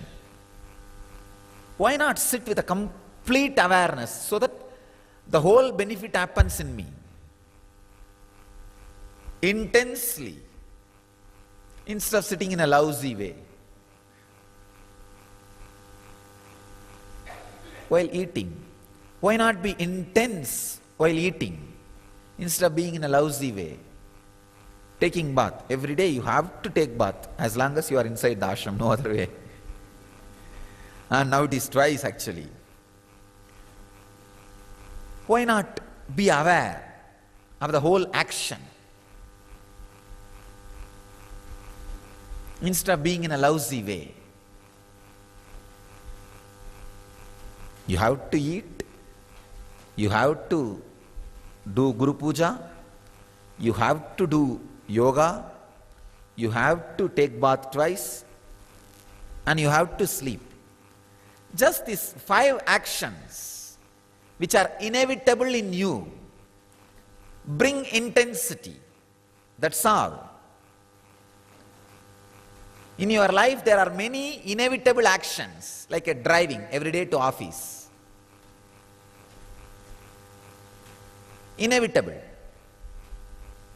Like this, there are many inevitable actions in your life. Bring time consciousness into all that. I have to be sitting in this office this many hours, no other way. I can be sitting in a lousy way and be as a clerk or a low level engineer for my whole life, or I can be intense and rise where I want. The concept of time brings intensity to you. And same way, when you understand the concept of time, when you understand with the boundary of past and present, it makes you passionate.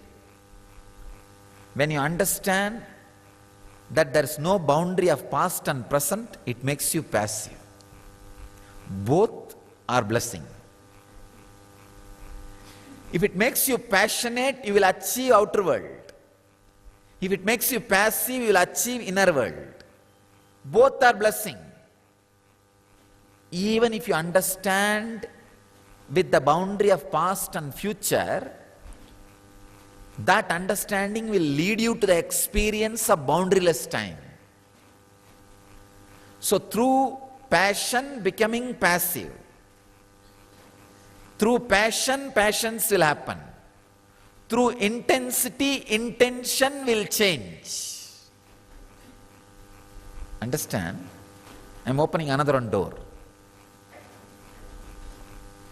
Understanding about time with the boundary of past and future is what I was talking about all these moments. Like, I am going to be here at this time. Why not be intense? This will naturally make you perfect in the outer world. Yogaha karmasu kauchalam. Yoga is perfection in action. Will happen in you. Because you decide, I am going to be here for next 1 hour doing Guru Puja. Then why be lousy? Let me chant the mantra intensely. Let me be aware intensely. Let me be fully alive intensely. This makes yogaha karmasu kauchalam. Yoga is perfection in action. That will become reality. If you are supposed to sit in the office 8 hours, why be just an engineer, clerk for next 10 years in a lousy way? Why not be intense and rise in the ladder? Means that understanding about time brings intensity in the outer world and success.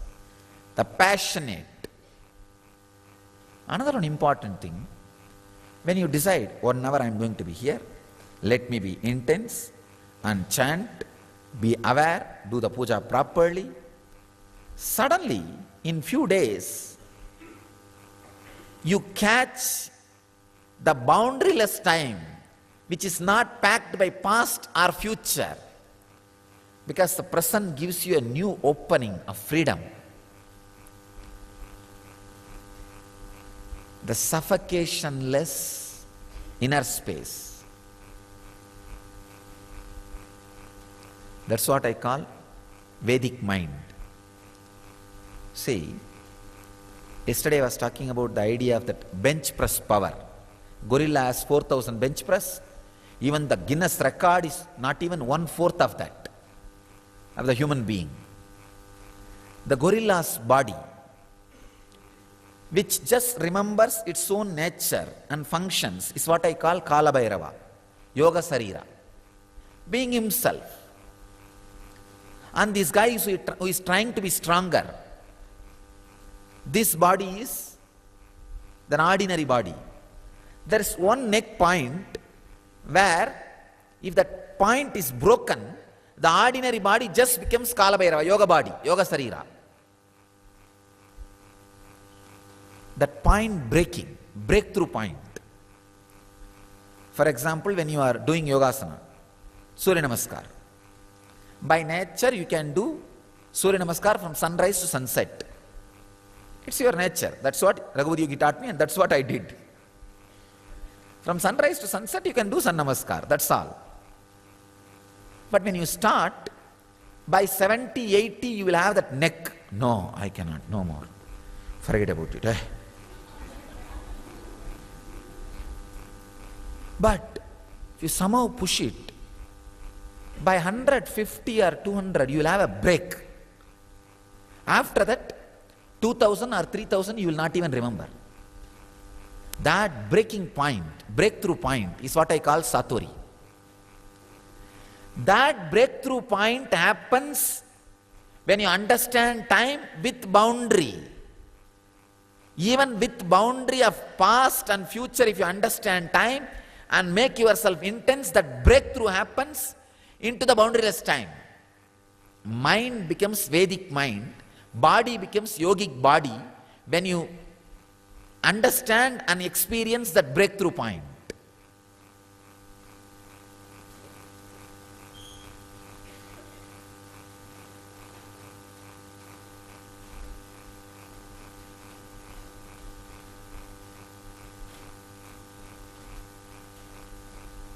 That breakthrough point only, your personal computer, PC, becomes laptop with the internet connection.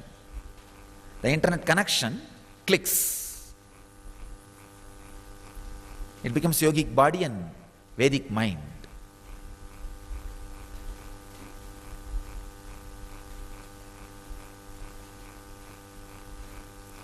These 9 days, that breakthrough can happen. When that breakthrough happens, not only you realize yoga is perfection in action, yoga is perfection in action.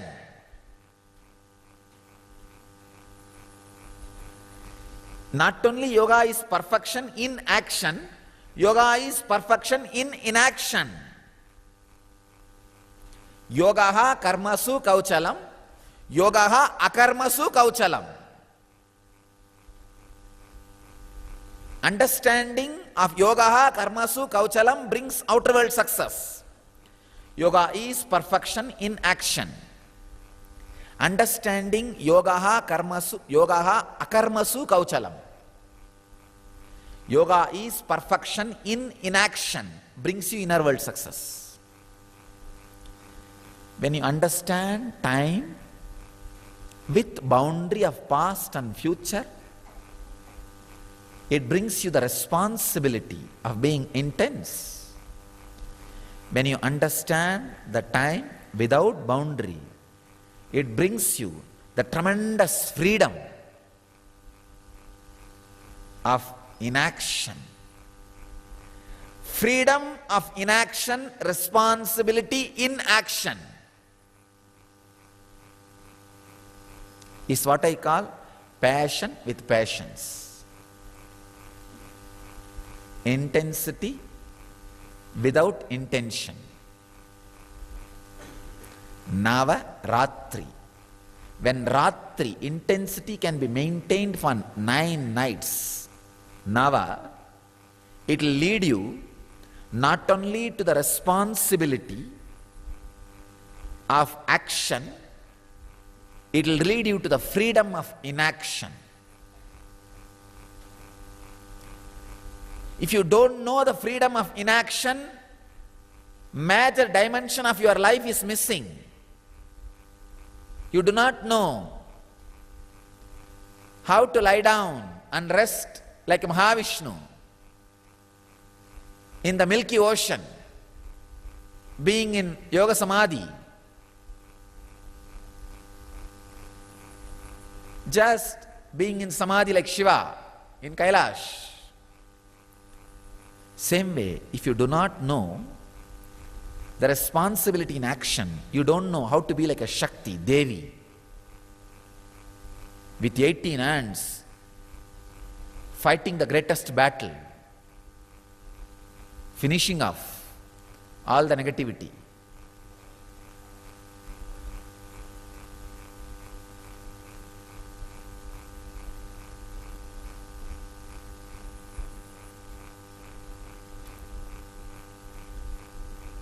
When you understand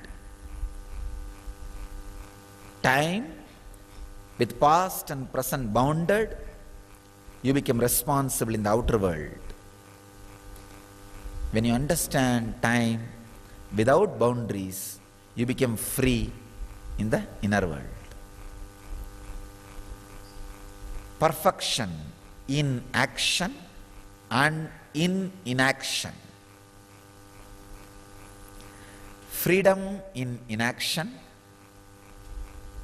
responsibility of action.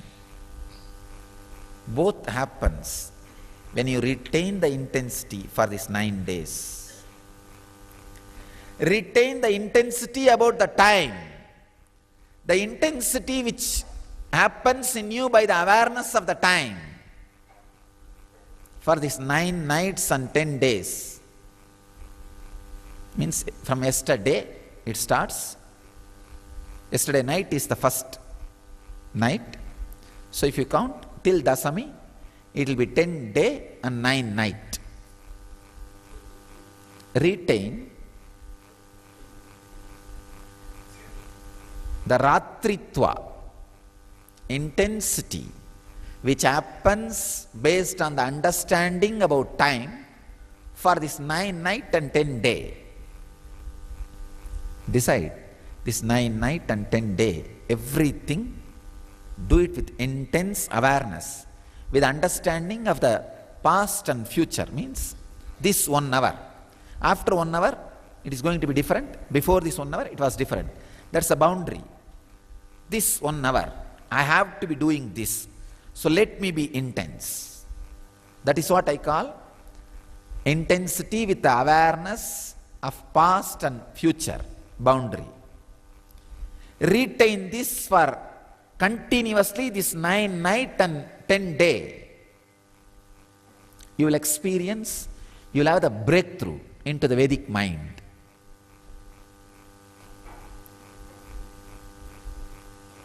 Where you feel the timeless or boundaryless time,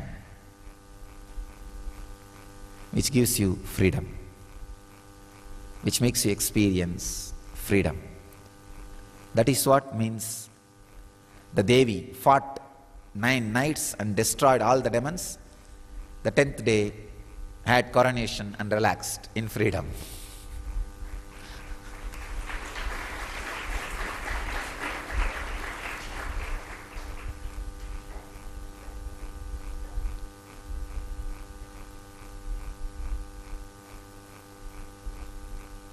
Let you all experience Navaratri. Meditate on this Navaratri truth. Push yourself to the extreme of what you are doing, like Devi.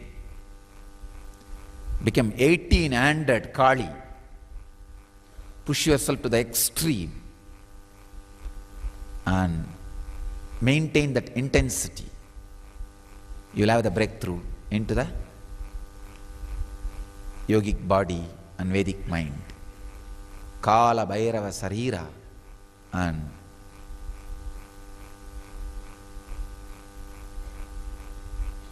the mind beyond Kala, time.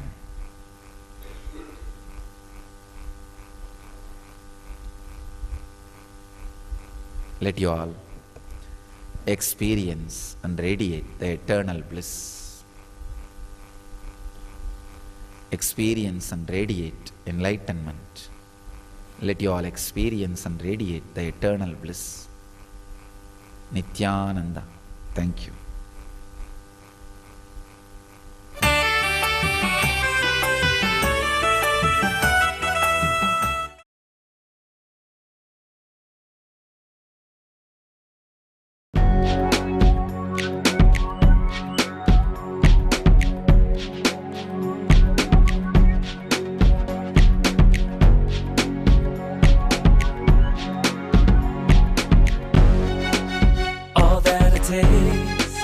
All that I smell, I offer to you, Swami Nityananda.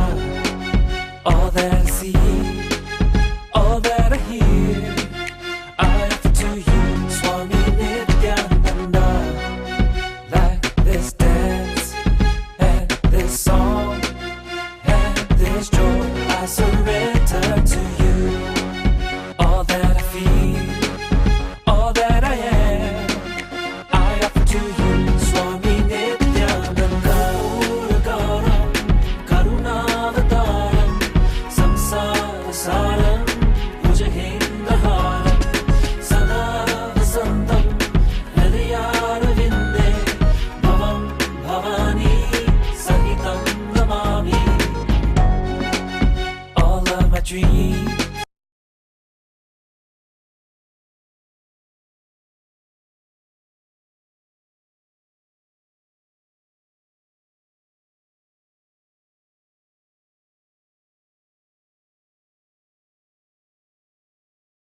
सदाशिवसमारम्भां शङ्कराचार्यमध्यमाम् अस्मदाचार्यपर्यन्तां वन्दे गुरुपरम्पराम्.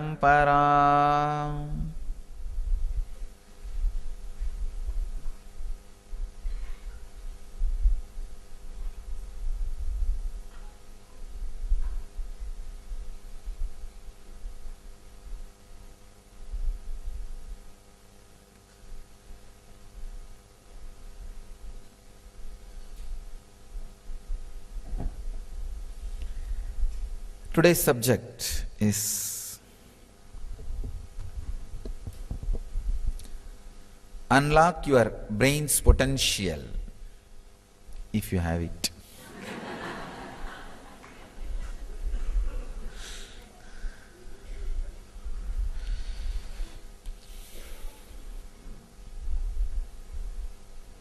I'll introduce few truths about brain. Before that, brain is physical, grass blueprint of your mind. Please understand, brain itself is not mind. It's a blueprint of your mind. I wanted to introduce few of the truths about the consciousness, mind and brain. If I give you an example, sun reflecting on the mirror. The sun is the consciousness. The reflection is mind. The mirror on which, the part of the mirror on which the reflection is happening, that area is brain. Consciousness is sun. The reflection itself is mind. The area of the mirror on which the reflection is happening is brain.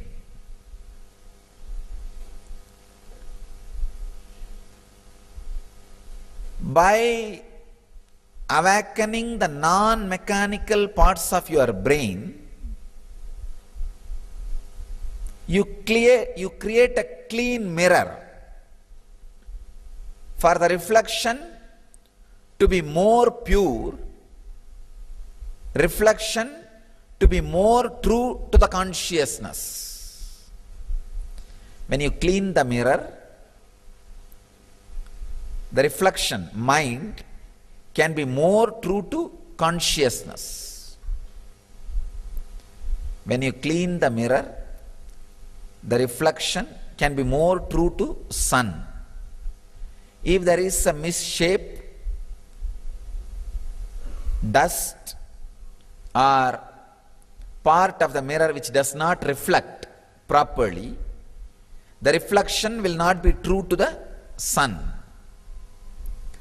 So awakening your brain, non-mechanical parts of the brain, and keeping it clean and alive will make your mind true to the consciousness. Making your mind true to the consciousness is enlightenment. If your mind can reflect consciousness as it is, without adding or deleting illusion or delusion, you are living enlightenment.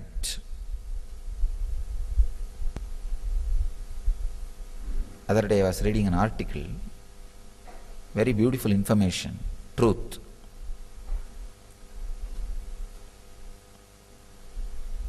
The highest achievements done by a human being in the weightlifting or the bench press powers and all that, with all the training and everything, in Guinness record, is much lower than the same setup gorilla's bench press power. The same brain, body, almost same. Gorillas carry the same structure. Their bench press power is something like 4,000. The human beings with all their the gorillas bench press power is 4,000 without any training, are trying to be stronger. With human beings, with all the training, everything, it is not even 1/4. Why, first thing we forget our strength. See, gorilla never tries to be stronger. He is just be himself, that's all. In our case, we forget our strength. Set a wrong trend. From that wrong stand, we try to be stronger. That is where the struggle starts. Even with our brain, the same thing. Basically, we start believing it can function only if the informations go inside. Our basic education system, which makes you believe you will not know which you are not taught. You will not know which is not put inside systematically through eyes or ears, is the most dangerous and wrong belief system goes inside.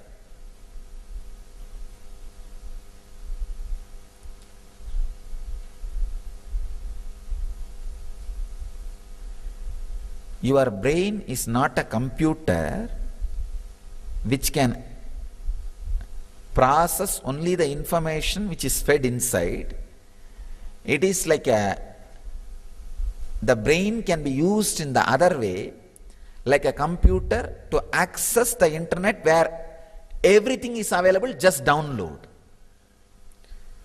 You use your brain like an ordinary PC where whatever informations are fed, that can be processed, developed, and result can be given.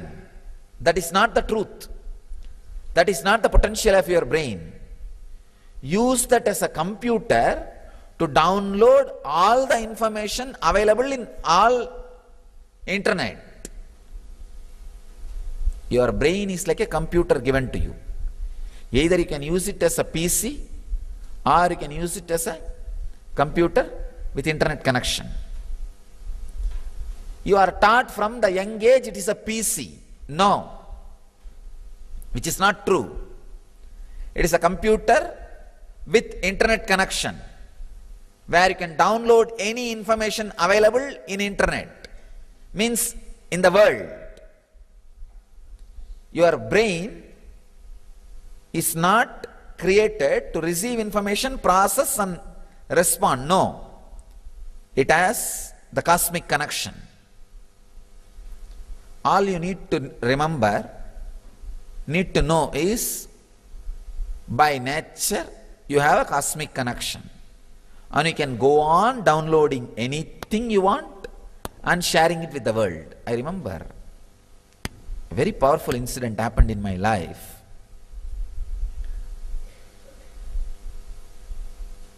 One day, very playfully, all my classmates wanted to have a debate with me.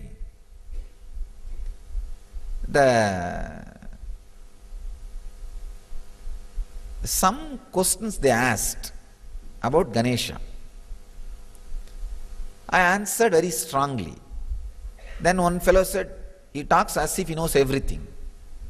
The other fellow said, no, he knows everything. And then they said, all right, tomorrow we will come up with a question. We will ask any question you answer, we will give you 5 rupees. Those days 5 rupees is a big money. And any question I am not able to answer, I have to give 5 rupees. Some 10 boys gathered. I went to Kuppammal. She told me, go and attend, nothing to be afraid, go and do it. Somehow I had the confidence. And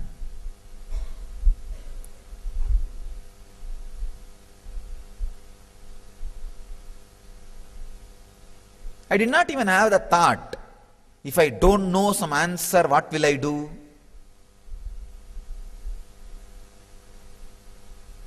Anyhow, I went and they started putting all kinds of questions. Went on and on and on. I was answering. Suddenly one very tricky question came. See, in Tiruvannamalai, there is a small temple on the Pearl Hill, means Pavalakundru, and that there is a small temple. The whole city believes the temple as a Subramanya temple because only for Subramanya's function people will go there and have darshan and come. And always on the top of the hill only Subramanya's temple will be there in Tamil Nadu. They just asked me one question. That temple they celebrate the Subramanya celebration. Is it Subramanya's temple? Whole village and the whole, everybody knows it is only Subramanya temple. Before answering, I just looked in. I saw very clearly the point which I call as balance. If you just put a rod between your ears and a rod through your third eye, where the two rods meet, that point is called balance. I saw very clearly that balance opening up and the information getting downloaded. No, it is not Subramanya temple, it is Ardhanarishwara's temple. Subramanya's shrine is also there, but the main deity is Ardhanarishwara. And I tell you honestly, never that information was fed into me through eyes or through ears, because I had never been inside the temple's Garbha Mandir before, or never I heard from somebody it is Ardhanarishwara's temple. Never ever the information was fed to me through eyes or through ears. If you open the channel of receiving the information where the eyes and ears meet, that is what I call internet connection. The balance, the sixth sense. If the balance has access to information, it is internet connection.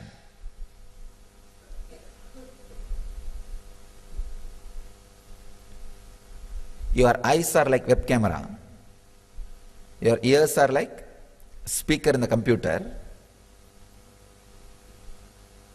You all know only how to use the eyes and ears and the keyboard. You miss the internet connection. By nature, you have the internet connection in you all. Just because you are breathing, you have internet connection. And there is no website which you can't access. There is no firewall. There is no security. You can access anything without getting corrupt or without getting infected by virus. Any information can be accessed and handled. I saw very clearly that information being happening, and I responded. One boy who was there, he got really frightened, because any normal person goes to the temple, usually the temple will be open only during some celebration. During that celebration time, always the Subramanya will be kept in the front. So nobody will have the access to the Garbha Mandir to go and even have a look of the original deity. You are shocked. And I saw really that fellow got shaken so much. He never thought I'll know such a intricate information, fact, such deep fact, because he is from a Brahmin family who does puja of the temple. So he thought, except his family, nobody knows it is a Ardhanarishwara temple. And actually itself nobody knows. Even now in the village, in the city, it is considered only as a Subramanya temple. He said, how do you know? Only we people who enter the Garbha Mandir know. It's Ardhanarishwara. It's not Subramanya. I said, Arey, You enter Garbha Mandir every day and come out. I am inside Garbha Mandir.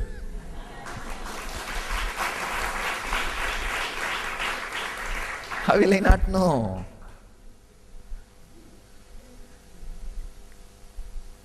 I said it so spontaneously, not with thinking or ego or arrogance or nothing. I said it so spontaneously, just as a casual. The spontaneous truth, you see, when gorilla is expressing 4,000 bench press power, he is not trying to be egoistic. He is just a gorilla. He is just himself, that's all. So when I revealed that information, when I said, I am just myself, that's all.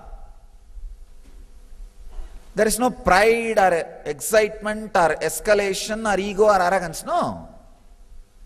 I just said, I am there.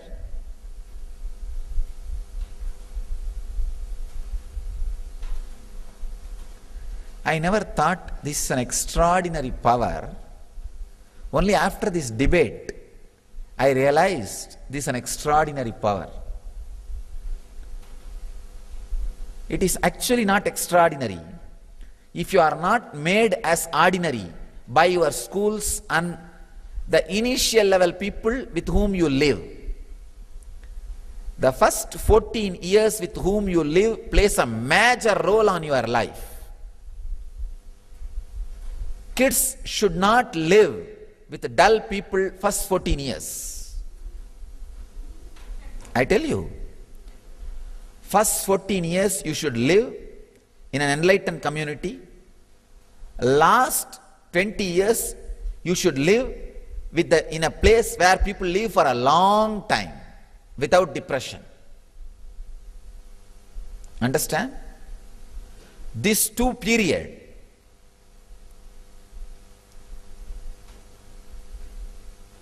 this first 14 years, if you live in a community where the intelligence, knowledge-based community, your life will be the best in the world. If you live the last 20 years in a community where people live long without depression, means you accepted the aging gracefully. If you have depression, you have not accepted aging gracefully. If you are sick and not living healthily, you are not aging gracefully. Healthy, peaceful, happy old age. If you are able to live in that kind of a community, understand, your death will be the great gift.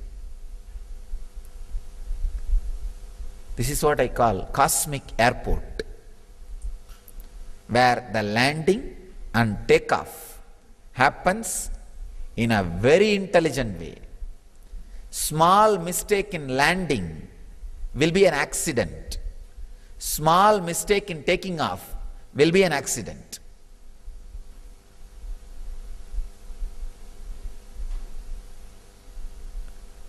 The first 14 years, kids should live in a place where many computers have internet access. Many brains have the balance access, the sixth sense access. One important thing you need to know, in the internet, if you give only the LAN connection, all computers will have the access to the internet in computers. In brain, even if 5, 6 brains have the cosmic connection, if 10 more people are added to live in that place, all the other 10 will automatically pick it up. You don't need anything. Just all other 10 will automatically pick it up. Some of the researchers say that in a village where this polio prevention drops are given, if you give just 40% of the kids, all other 60% of the kids automatically get immune. In the 100 kids, if you just give 40 kids the medicine and come away, All other 60 kids, not only they have not taken medicine, they don't even know about the medicine, but their body gets developed in such a way, automatically they get immune. So there is something between the kids which transmits the energy and understanding. Unfortunately, the kid's body and mind always gets tuned to the highest possibility. When you grow up, you are always in tune with the lowest possibility. You see 10 people, wow, even this worst way I can live, that's great. Then catch the worst thing. That is why the adult communities are always failure. Because when you enter the community, you find out the lowest possibility and you put that as a benchmark and tune yourself and happy. But the kids, they catch the highest possibility and imbibe that. So the first 14 years, kids living in a place where more people have awakened or working on awakening the non-mechanical parts of the brain will do so much good which cannot even be told by words.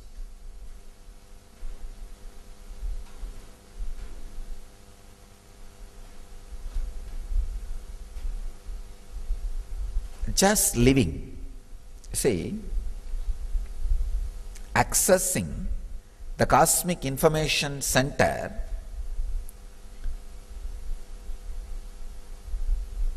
is not like a technique need to be taught step by step. Just if the kids know, wow, this kind of a person, extraordinary intelligence exists, that's all they need to know. That conviction is the internet access, that's all. Now the information which I said, that like this I had access to the information which was not fed to me through the eyes or ears. If they know that, that's enough. Their sixth sense, the balance, will just get awakened and will start functioning, and you will see in few days they also start expressing informations which was never fed to them through through the hearing or seeing. Over. I am opening up a great new possibility.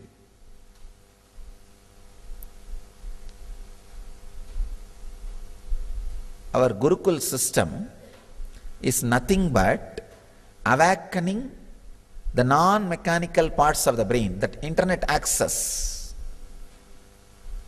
That's all. Ordinary education system, the Western education system, the book-based education system, the information education system, information-based education system, teaches you how to use your brain as a computer, personal computer, PC. But N-based education system, the Gurukul system, which I am creating, teaches you how to use your brain, use your computer as the internet access system. When you awaken the balance, the sixth sense, with a simple reminding you, it is your inborn tendency, innate intelligence, nothing else. You are with it, just do it. You'll see the kids will start using their brain more like computer with internet access, where the informations are available which is not fed through that computer. Any information, any knowledge created at any time in the planet Earth is available. All you need is plug the internet connection and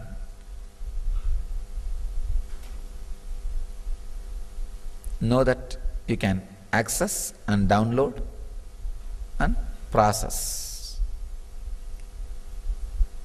The balance, the sixth sense, is not just World Wide Web, it is Cosmos Wide Web. CWW.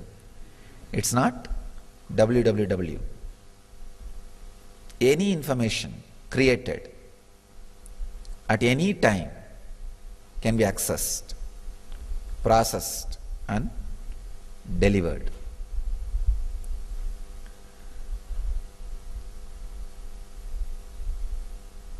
Simple understandings, clarity, giving them the courage. First thing, kids should not be brought up by the people who themselves believe their brain is like personal computer. Means they themselves have become corrupt. The corrupt people should not bring up the kids. Kids should be brought up by the people who realize that they have internet connection, or at least they understand they have some part they are not able to access. That's all. Then you will see kids happen without losing their non-mechanical parts of the brain's power. And they will happen without losing their basic intelligence. They will happen just with their nature.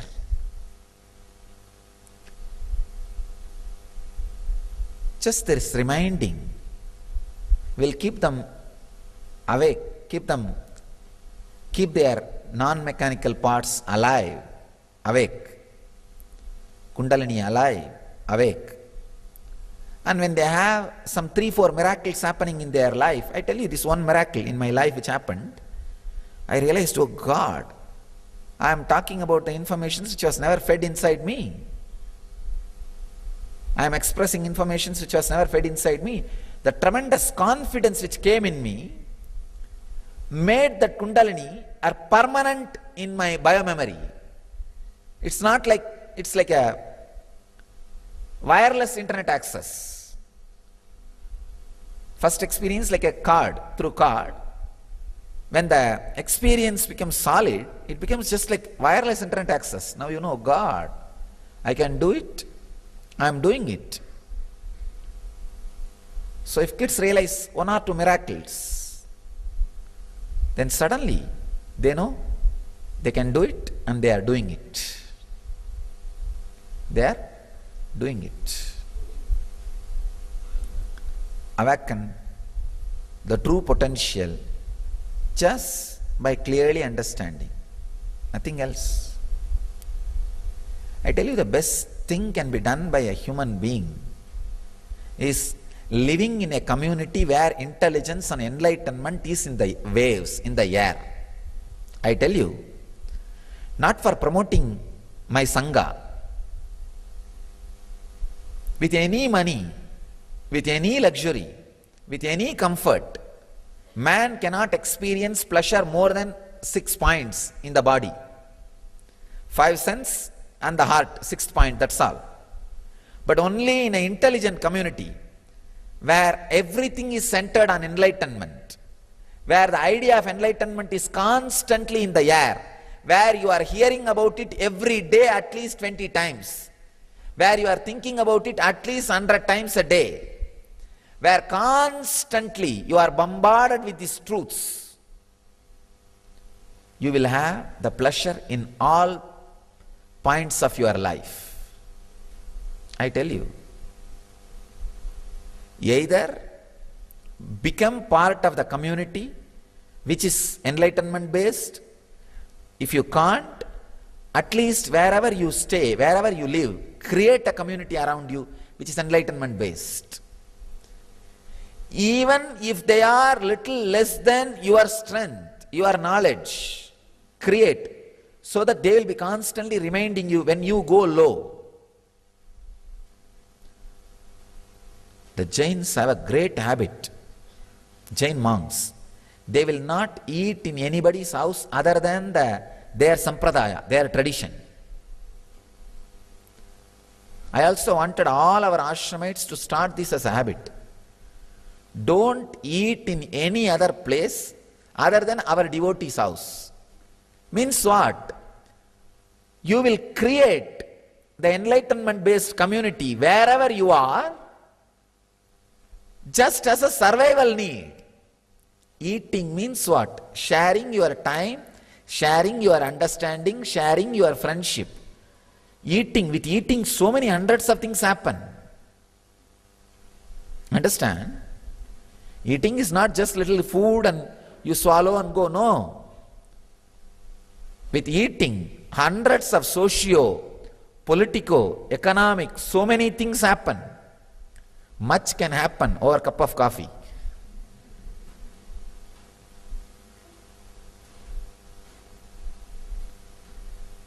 So eating means not just an ordinary taking. There is so much of psychological connection. So many other things happens just with eating, sharing of food. So decide. So today I am giving this as an understanding to all our ashramites and devotees and disciples and swamis and brahmacharis. Make this as a point. Avoid eating as much as possible other than the places of our devotees. Of course, I use the word as much as possible because I included the devotees also. Only for devotees the word as much as possible applies. Not for the ashramites, brahmacharis and sannyasis and rishis. For them it should be eat only in our devotees' places. So you are bound to create communities, the enlightened communities, constantly. The enlightenment-based groups, teams, friends.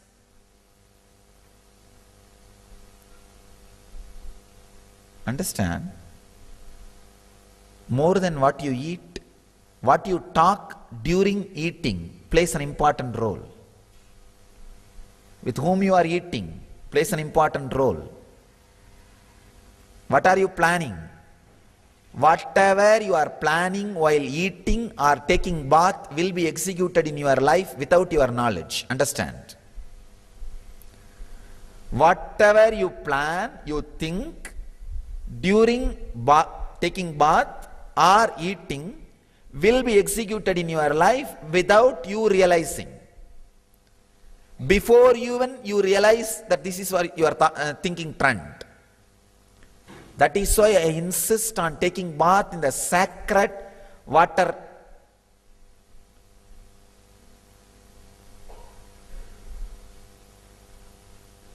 Bodies. That's the right word. The sacred water bodies. Like Ganga, the temple tank. The sacred water bodies plays a major role in making your thoughts into reality. That is the purpose I created this Vaidya Sarovar. And everybody uses that sacred water bodies for regular bath. So much can happen in you. I know the power of taking bath in sacred water bodies. At least once a day. Whatever you think during taking bath or eating just becomes reality in your life. Live in an enlightenment-based community as much as possible. Ramakrishna says, if you drank half a liter arak, at least drink 1/10 liter, 100 ml, the water from the rice cooking. If you drink that water, rice ganji, that arak effect will go away. Same way, if you live 1 year in the society, getting into all the corruption and nuisance and nonsense, at least come and spend 21 days in an enlightened community. enlightenment community. At least come and spend 21 days so that all the effect of the arak leaves your system. All the effect of the society leaves your system. You become more pure. So live in enlightenment based community as much as possible. And wherever you are staying, create an enlightenment based community. Even casually in the parties where people talk about these great things. Not that same foolish nonsense of what is your stock, where is your share value, what is going on with that jewelry, this saree, that cinema.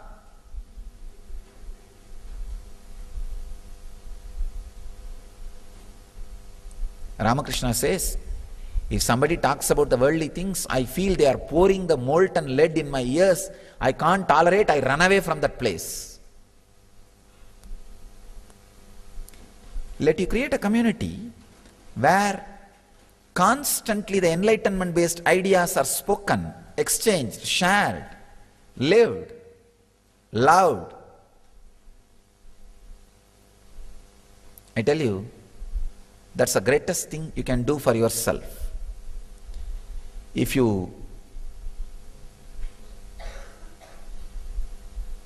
all the people below 14 should live in an enlightenment based community where many people already awakened their non-mechanical parts of the brain are working to awaken the non-mechanical parts of the brain.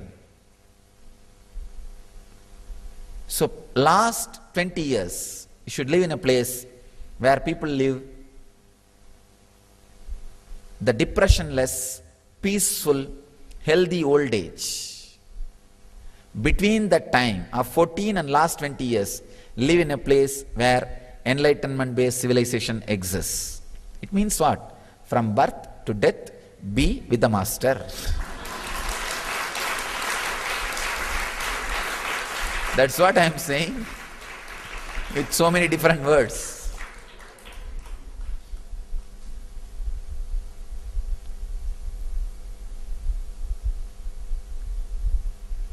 Start living in enlightenment communities as much as possible. Start creating enlightenment-based communities as much as possible. After all, now I made creating enlightenment-based community as such a simple franchisee project. See, all the tools necessary are available.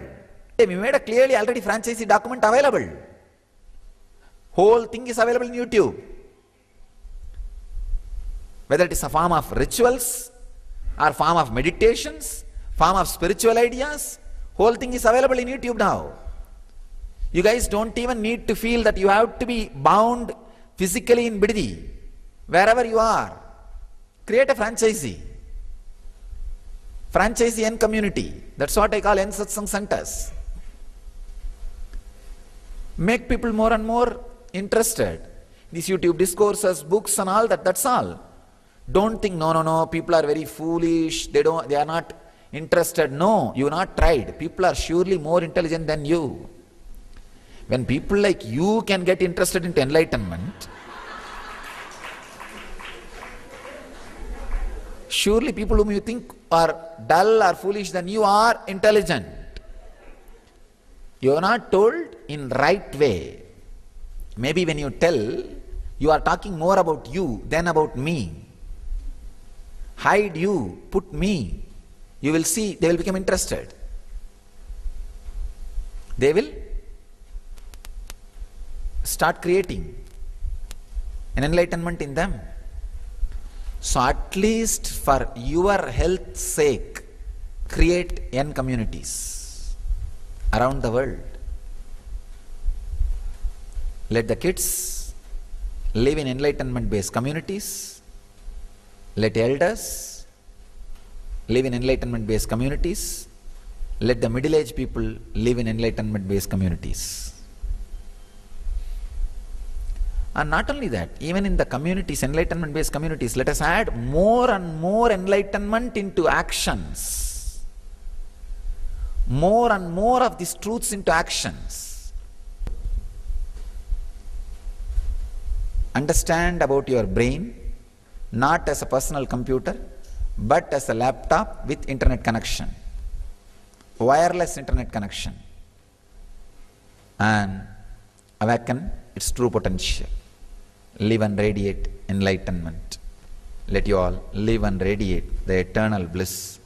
Nityananda. Thank you.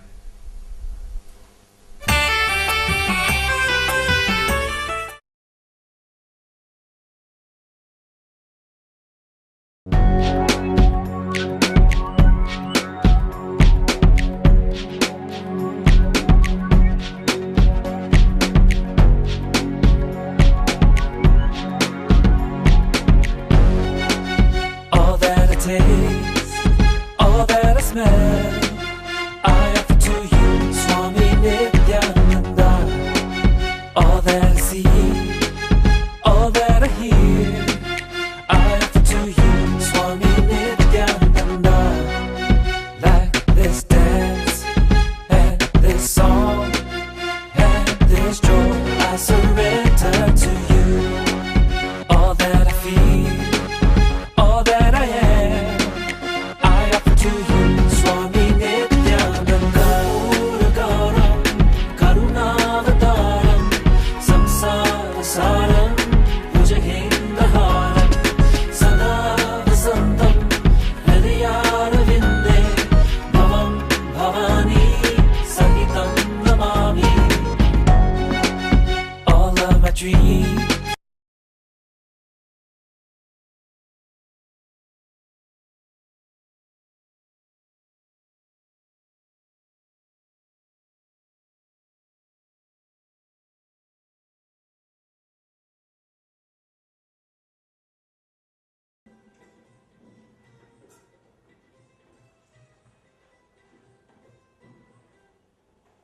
Sadashiva Samarambham Shankaracharya Madhyamam Asmadacharya Paryantam Vande Guru Paramparam.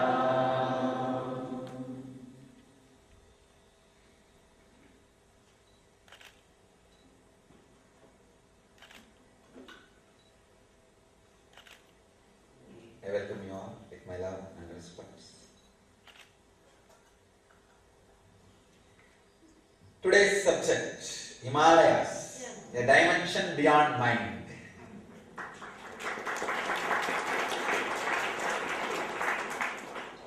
It is dimension beyond any dimensions, not just mind.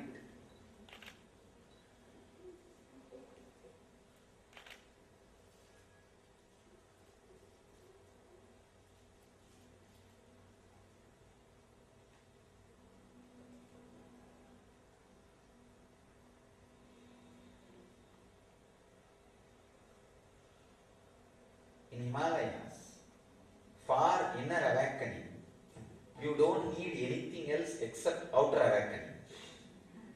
Just look whatever is around. Gaze. You will be just dazed. And the inner awakening will happen. Just whatever is around, look around that huge Himalayas and the Ganga and the extraordinary, vibrant silence which you can touch and feel in the air.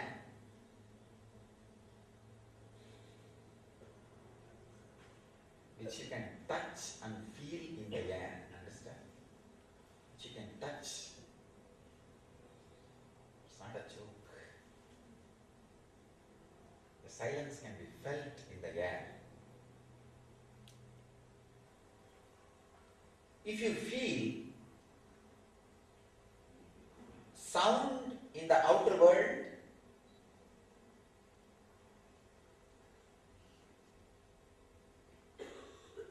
you will not be able to feel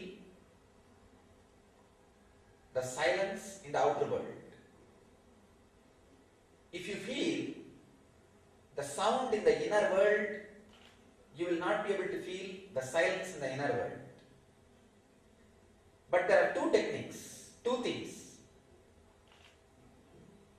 In the Himalayas, even in the sound in the outer world will make you experience the silence of the outer world. And mantras, even if you experience the sound in the inner world, will make you experience silence in the inner world. Understand? Himalayas and mantras, these two are extraordinary happenings.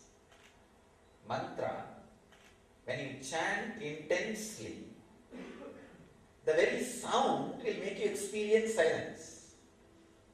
Same way in Himalayas, any sound will strengthen the silence of the Himalayas. Any sound. You can touch and feel the silence of the Himalayas in the air.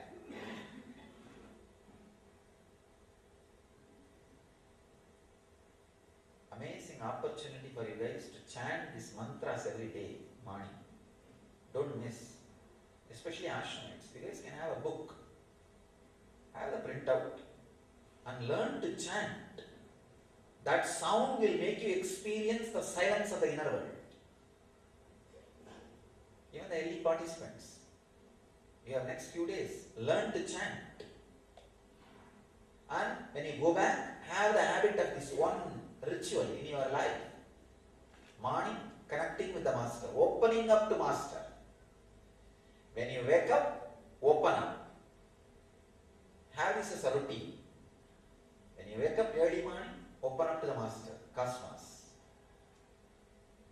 Melt down just with these mantras. Those sounds are so powerful that can do so much in you. It can make you experience the silence of the inner world.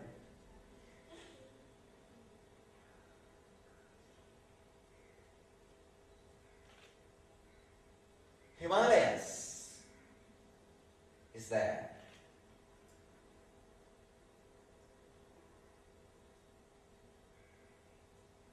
Dimension beyond mind. See, there are so many hills all over the world. They all may give you a kind of a light or vacation mood. But somehow Himalayas is associated with such a strong spiritual vibration and energy. The very air radiates these thoughts.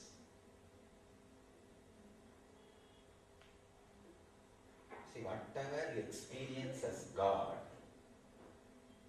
when the God experience happens in your consciousness, whatever changes happen in your brain, whatever is perceived by your brain, can be reproduced by the electrodes. That's what now they are developing a new philosophy called neurotheology. Whatever you experience, when you experience God in the consciousness in the brain. See, when you experience God in your consciousness, in the brain something happens. So the same experience can be reproduced by electrodes. But understand, that can never be a God consciousness or God experience. That can never lead you. It is just a replacement, poor substitute.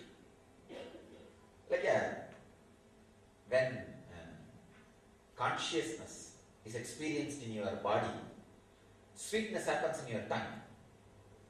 But when you put the sweet in your tongue, also sweetness happens. But the sweetness cannot lead you to God experience. This cannot make you experience all dimensions of God. Understand this neurotheology. Through electrodes you may do the same experience in the brain, but you cannot have the transformation of the God consciousness in the consciousness. When you have the conscious experience of God, you may have the different experience changes in the brain. That does not mean the same changes in the brain, if they are instigated through the electrode, the same God consciousness can happen in you. No. Same way. You may ask, why? What is the difference?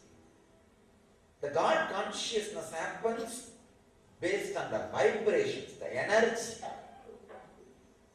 the transmission. The other day I was reading an article, my brahmachari was telling me about that article. I looked into it. She says that when the master's thumb touches the anya of the disciple, whatever disciple wants, whether it's the outer world or inner world, gets activated and it becomes reality. That's a beautiful, deep research on this science.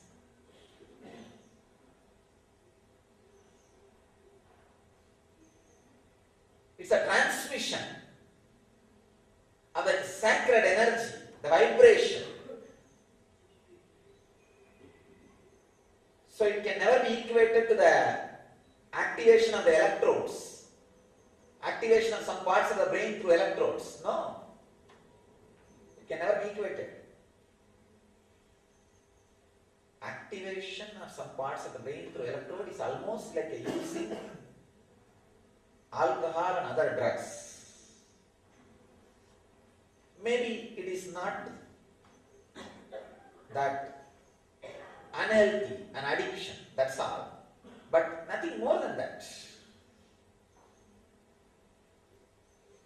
But what is transmitted through the consciousness and energy and vibration stays permanently, is eternal, it's totally different. Understand, the difference between neurotheology and the Guru's initiation is what is difference between going to other hills and Himalayas. The same high or up or vacation mood can be felt in other hills also, but like the electrode. But in the Himalayas, it is straight initiation. The very air is charged with those sacred thoughts and ideas and energy. And the purpose why you are traveling in those risky roads, you can't call that as a road.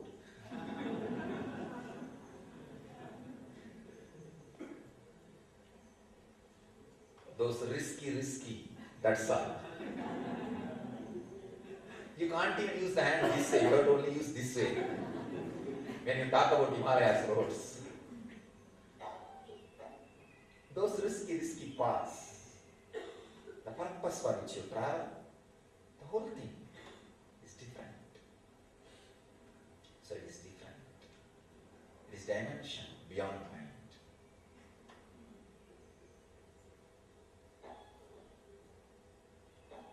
The difference between other hills and Himalayas is like neurotheology and enlightenment.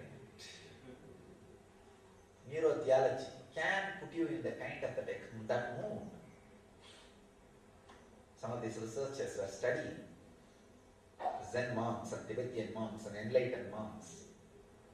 When they fall into the samadhi, how they just feel one with the whole. The different identity is lost. They studied during that experience what happens in the brain. The same thing they were able to reproduce it in a normal beings through electrode. But not only it doesn't stay permanently,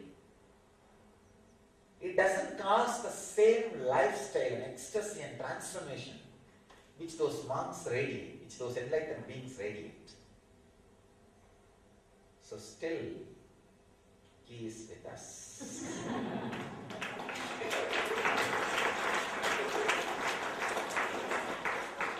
The neurotheology electrodes cannot replace the thumb of the master.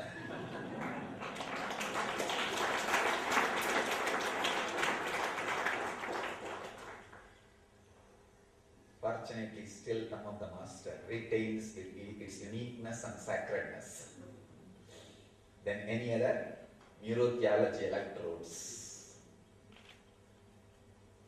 Otherwise, by now we would have had coffee shops, enlightenment coffee shops. Have enlightenment when you have a cup of coffee. You can just be sipping a cup of coffee and they will give you enlightenment and send you out. Of course, if it can be done, I will be very happy. I want more and more enlightened beings on the planet Earth. But unfortunately, It is not reproducible by any matter. Even the subtlest brain, which is the bridge between the matter and the cosmos, matter and the consciousness, is not able to grasp, is not able to reproduce, is not able to feel, which comes from the matter, which comes from the consciousness, is same, even if the experience is same. Even if the experience is same, something beyond, something more is. So it is not same.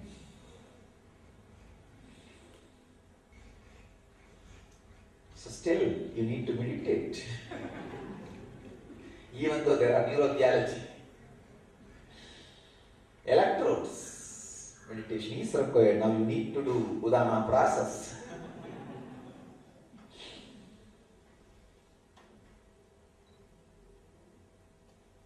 So remember, Himalayas is, the difference between Himalayas and other mountains is like difference between neurotheology and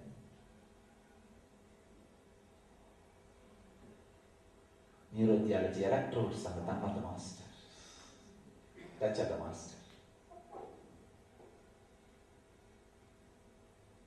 It really does something.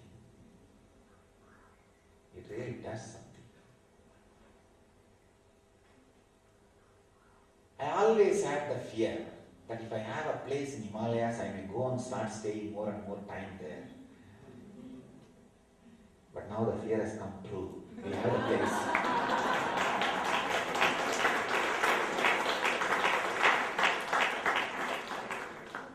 Yesterday night I was really feeling that we should have an Institute of Vedic Culture in Himalayas, in Haridwar. I already downloaded the whole plan and the map. The International Institute of Vedic Culture, IIVC.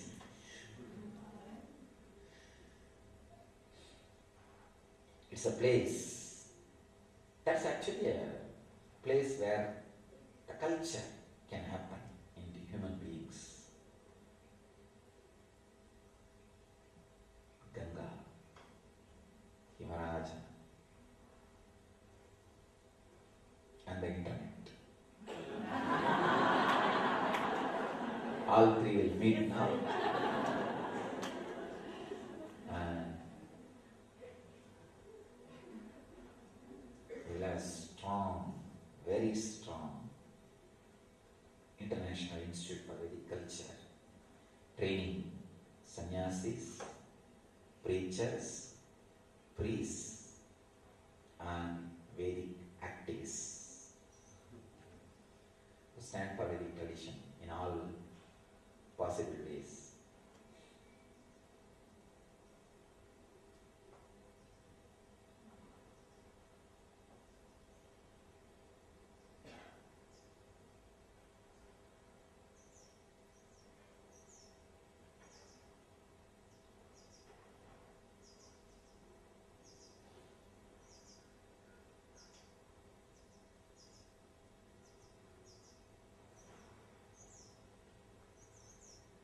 Himaraja.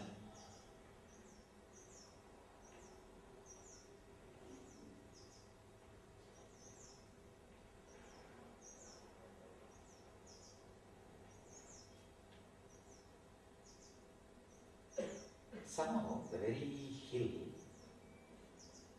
makes your fantasies empty. Your Muladhara just becomes like a vapor. It's just vaporized. All streams, all fantasies are vaporized. And the very fear, your Swadhisthana is pierced and broken.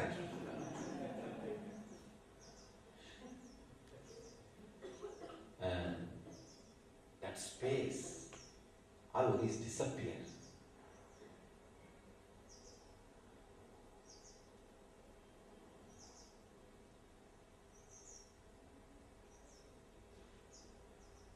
It is Himalayas.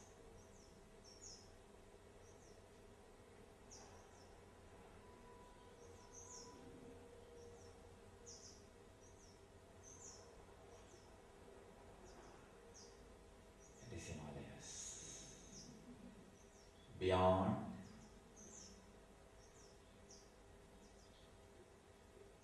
any dimension of the mind or any dimension.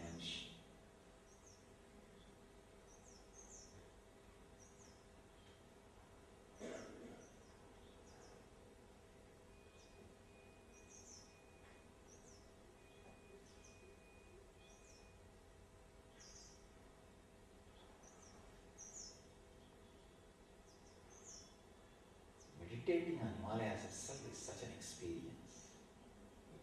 What to talk about seeing?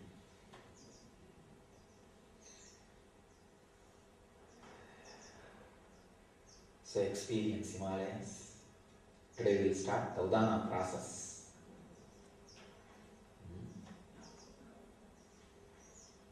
Let you all experience and radiate enlightenment, achieve and radiate the eternal bliss, Nityananda. Thank you.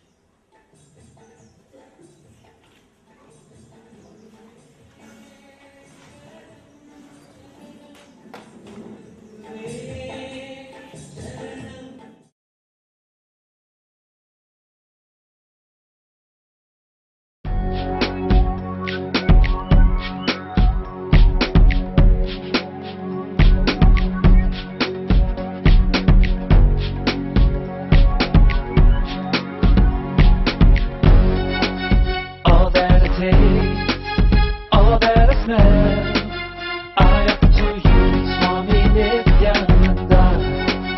All that I see, all that I hear, I offer to you, Swami Nityananda. Like this dance, and this song, and this joy, I surrender to you. All that I feel, all that I am, I offer to you, Swami Nityananda. Puragaram, Karunavataram, Samsarasaram, Bhujagendaharam, Sada Vasantam, Hridayarvinde, Bhavam Bhavani, Sahitam Namami. All of my dreams,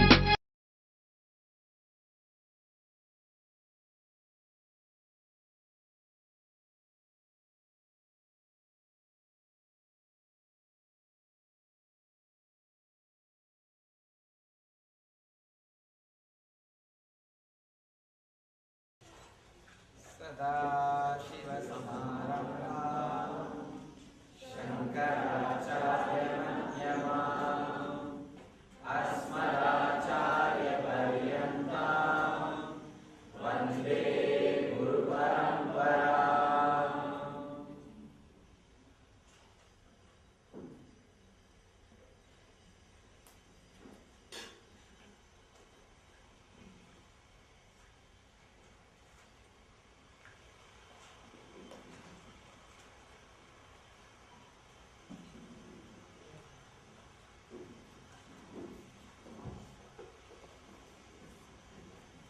Today's subject is how not to miss the master.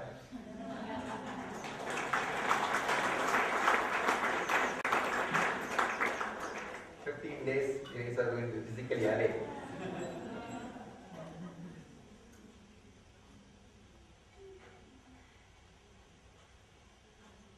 When you understand master is not a mass, you will not miss. As long as you think he is a mass, you will miss. If somebody is mass, he cannot be master. If somebody is master, he is not just mass. Who has mastered the mass is master.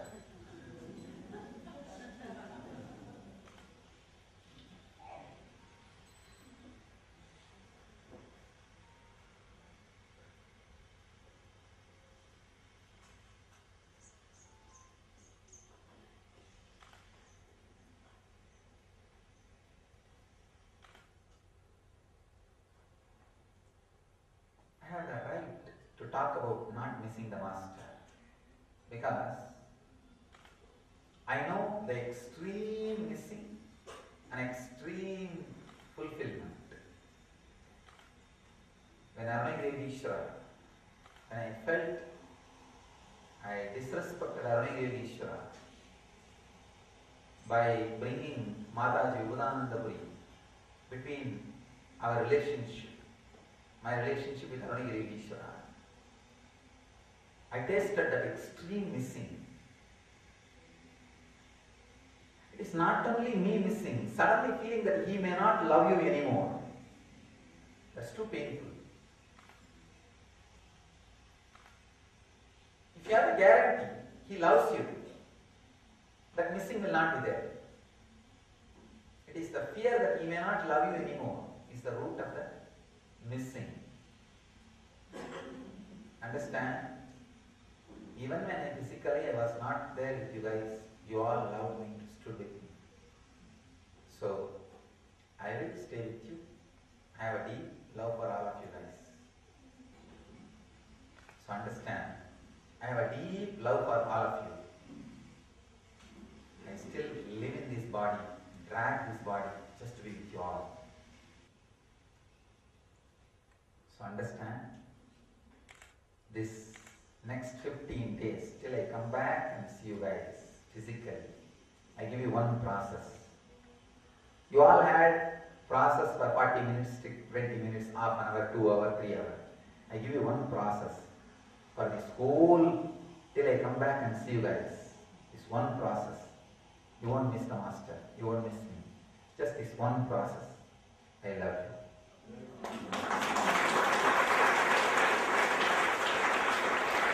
And this is a process. Just be with this one process. I love you. I am with you. Just have this as a process, not as my word, not just as my consolation. Have it as a process. You will experience me, the real me. I'll be with you guys.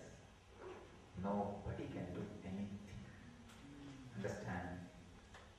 I am with you. I will be with you. We will live and radiate enlightenment. Go on creating enlightened beings on the planet Earth. We will stand. Just the courage I am showing, I am worthy of living. Just the courage with which we are all standing together, we are worthy of living. Understand? Anything worthy of living, cosmos does not destroy. We are the most beautiful flowers of cosmos. It will stand with us.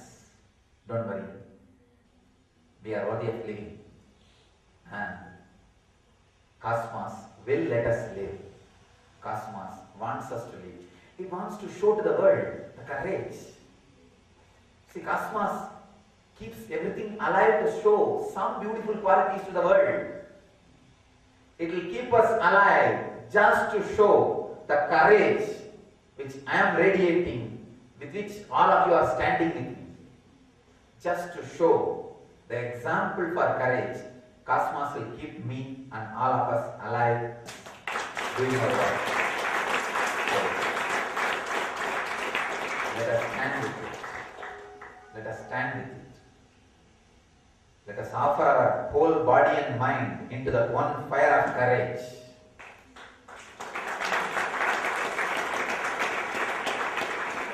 Let us disappear into courage. Let us disappear into courage. Cosmos will keep us alive. Cosmos will keep us alive. We will live. We will live. We will live.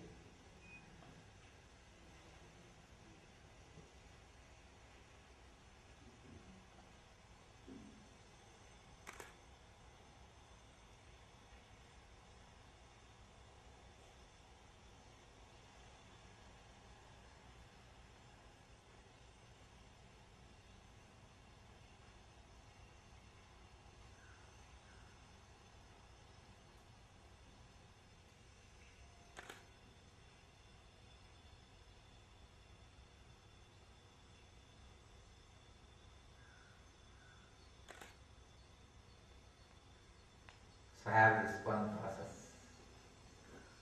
I love you. Let you all experience radiant enlightenment. Let us all achieve and radiate the eternal bliss. Nityananda. Thank you.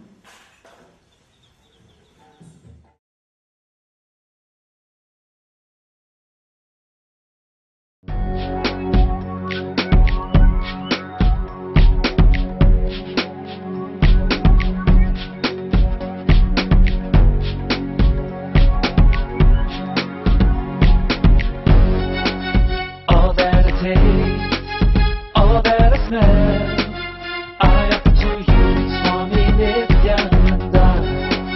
All that I see, all that I hear, I offer to you, Swami Nityananda. Like this dance, and this song, and this joy, I surrender to you. All that I feel, all that I am, I offer to you, Swami Nityananda. Puragaram, Karunavataram, Samsarasaram, Bhujagendaharam, Sada Vasantam, Hridayarvinde, Bhavam Bhavani, Sahitam Namami.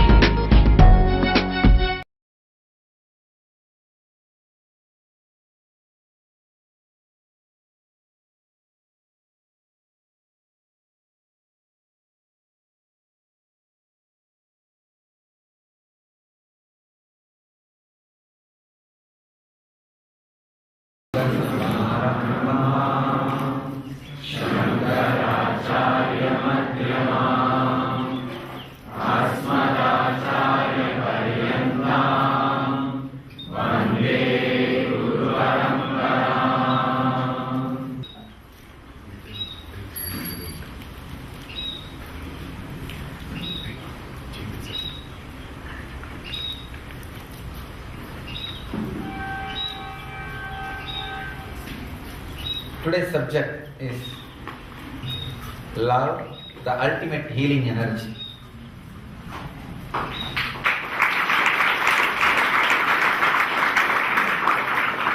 Let me define love. Love is not anyway related to two physical structures. Love is not anywhere related to even your own physical structure. It is not even related to the mental qualities you carry. It is related to awareness you carry. Please understand.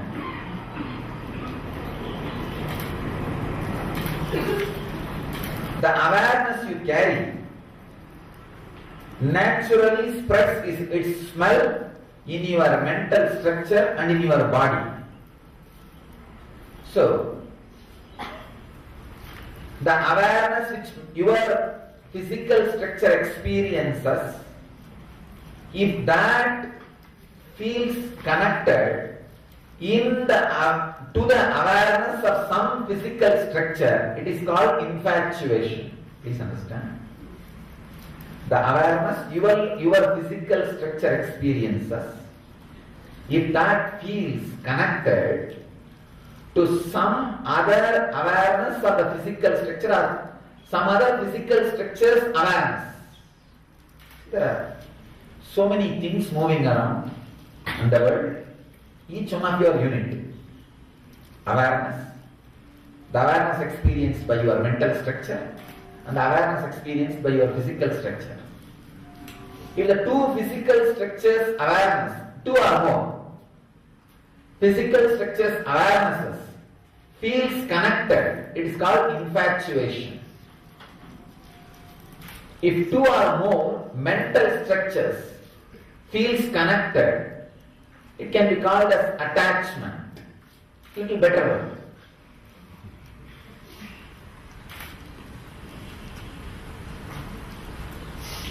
If one or more awarenesses, of course it's funny, you can't say awareness cannot have one or more. directly just overlaps each other. You can't even call the word overlap. It just flows into each other. It's called love.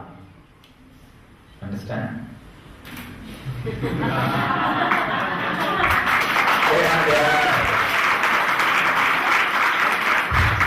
Little shy, so they came and did their job and went away.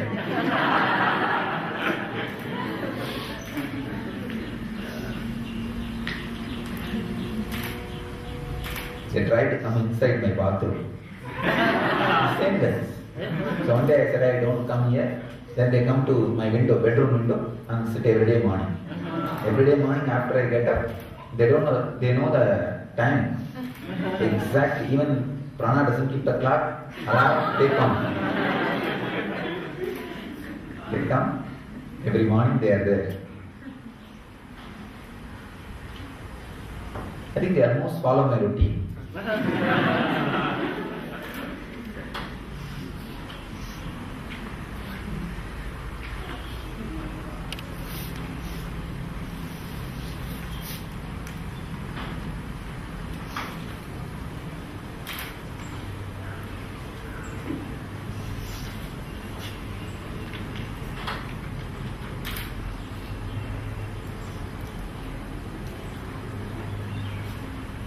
Physical structures, if they feel connected,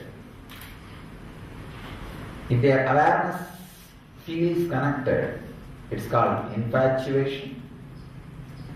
One or more mental structures, if they feel connected, it's attachment. When awareness overlaps beyond the physical and mental structures, it is called love. Now, scan all your relationships with this understanding. Suddenly you will see all the problems related to your love, relationship, friendliness, possessiveness, worry, everything will just disappear.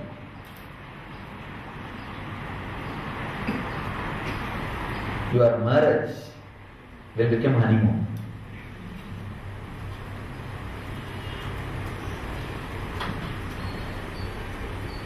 It will become beautiful, living relationship. Understand? One of our brahmachari wrote a poem when I was put in prison. This is the same thing we do forever. When they are alive, we throw stones at them, put them in prison. When they are no more in the body, we make golden statues and put them in the temple. Same thing we do with life. When the relationship is alive, living, we are in fear. I don't know when it will disappear, when she may disappear, when I may lose love. We kill it, put it in a frame, call it as marriage and put it in reception. In the reception room. The smile which is shown in the family photograph never ever happens again when the same physical nearness.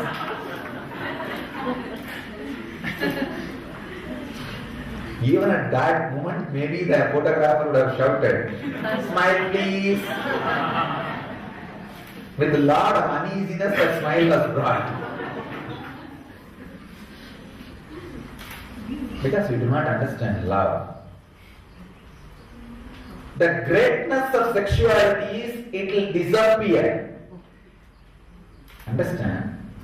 The greatness of sexual energy is it will disappear the moment the physical and mental structures feels connected and the awareness overlaps.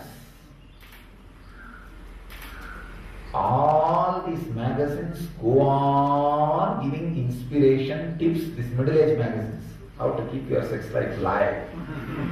10 tips, 20 tips, 30 tips.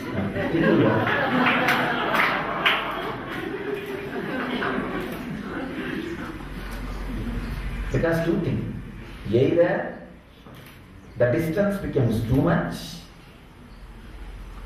means the Awareness in the physical structure and awareness in the physical structure is not feeling connected. The distance is more. Or awareness in the mental structure and awareness in the mental structure is not feeling connected. The distance is more. This is what happens to 90% of the marriage. There are 10% of the marriage. Really, the awareness and awareness overlaps each other. Such beautiful communion happens. Even there, the sex disappears. 11 years of the life, the married life, only the sex should be there. Whether the overlapping of the awareness happens, then just you will see, you don't need to confirm with each other that you love each other through the sexual act. Suddenly the necessity does not happen. Simply sitting together is something extraordinary. That's why the Vedic tradition, the marriage ceremony, there's a Ashirvachana, means the blessing word. By the 11th year, let both of you become mother and the son, father and daughter.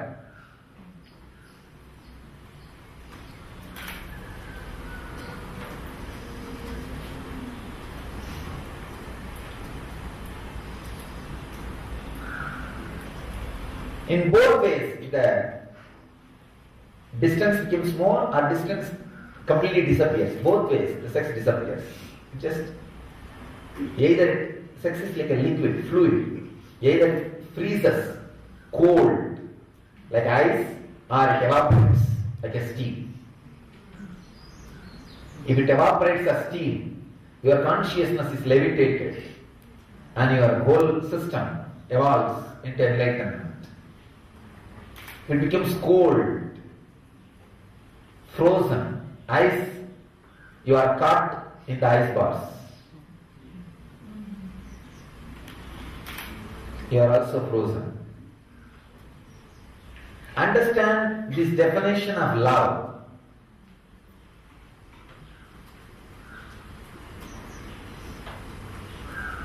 Thousands of your problems,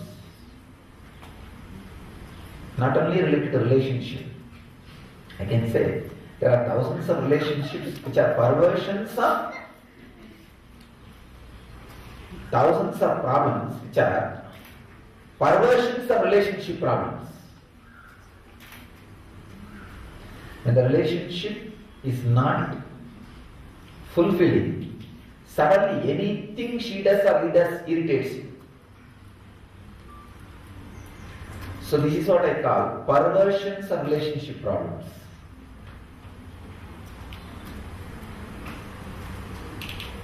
If you know the real love, even intellectually,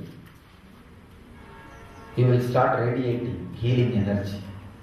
Healing does not mean just you will put your hand on somebody who is some way sick and that person will come out of his leg pain, stomach pain or headache or cancer. Put your hand on your own head. Heal all the headaches you have and you give to others. This is the healing stick I am giving to all of you. Understanding about love. Feel this understanding in all your relationships. Sit and scan. What is my relationship with my father? How is it? What is my relationship with my mother? How is it? What is my relationship with my spouse? How is it? What is my relationship with my brother? How is it? What is my relationship with my friends? How is it? What is my relationship with the world? How is it? I have seen people wasting years just with their relationship with the dog. It is not love. It is not love. Foolish infatuation. Very third grade perverted infatuation. I tell you, having a pet deity, Ishta Devata, is 1,000 times better than having a pet dog. But these idiots, without understanding, having pet dog has become a fashion. Having pet deity is something like a old, outdated. They're back. I want to ask you, See, they are not really trying to build a nest because they have their nest here. And for nest they are using different material. This is just for the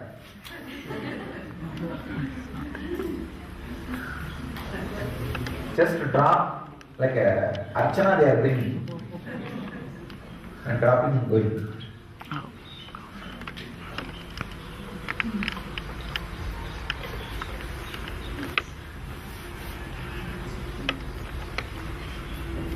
And they have their storage here.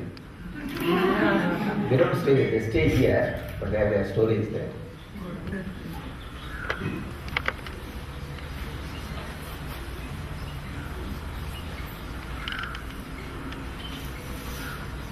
Don't waste your time with pets. They are not my pets, understand? They are my disciples.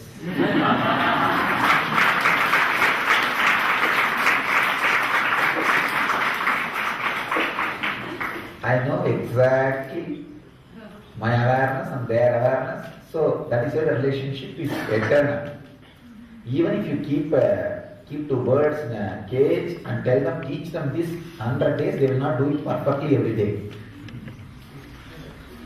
It will be only possessiveness and attachment or infatuation. Here is the free relationship. Awareness overlapping. So let your marriage become like this. Let all your relationships become like this.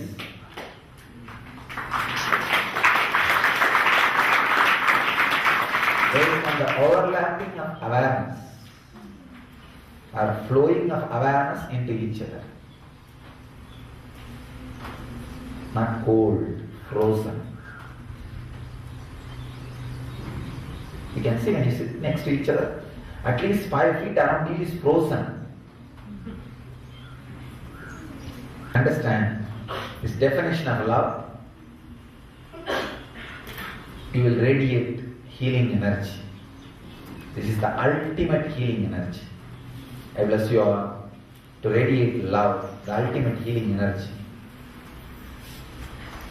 Radiate enlightenment, achieve and radiate the eternal bliss, Nityananda. Amen.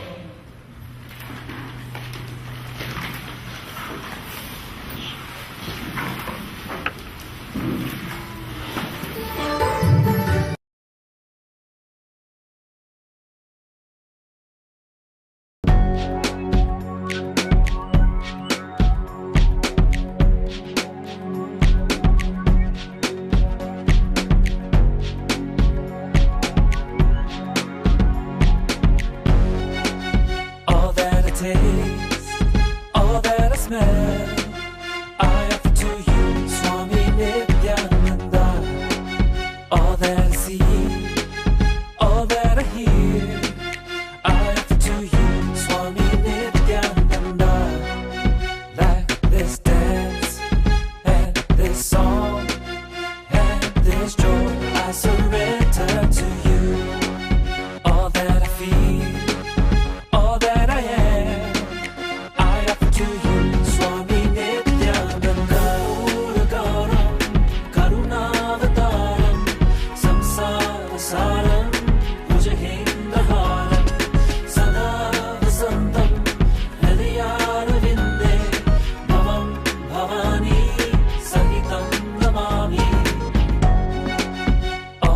dream.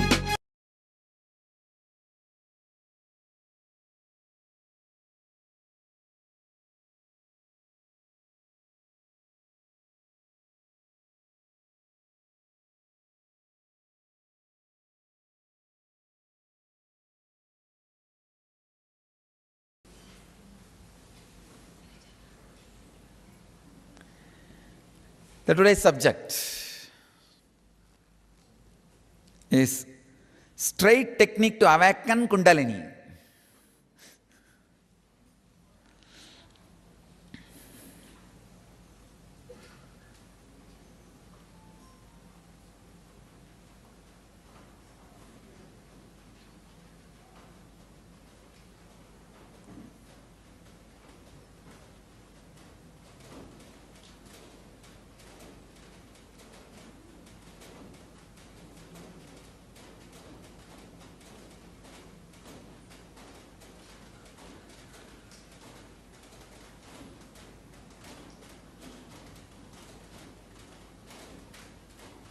simple will to awaken Kundalini is more than enough to awaken Kundalini.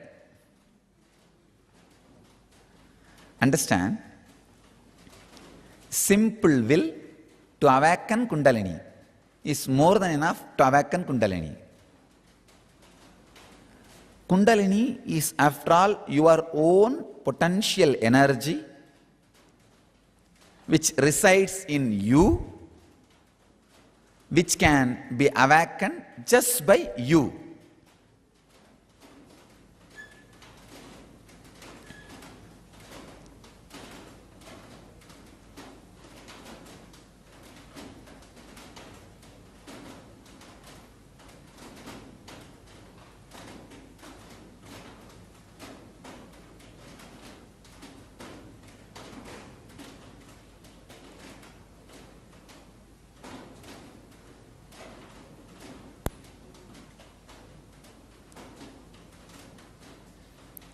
Simple will and instruction to yourself that let the Kundalini be awakened can be the straight technique to awaken the Kundalini. You may think, how can this be? Because you never had trust over your will. Many times your will failed in the outer world because of the clash of wills with the world. When too many wills clash, it may fail sometime. Because of the outer failure, you slowly lost trust over your very will. Understand? In the outer world or in the inner world, the will fails only when the clash of wills is there. Because you failed in the outer world will, you lost trust over your will even in the inner world. I tell you, simple will can awaken your Kundalini Shakti intensely. You don't need anything. It is your own energy, your own power. It's like if your hands are tied for 2 years, you forget you can lift and move your hands as you want. You can lift and move your hands as you want.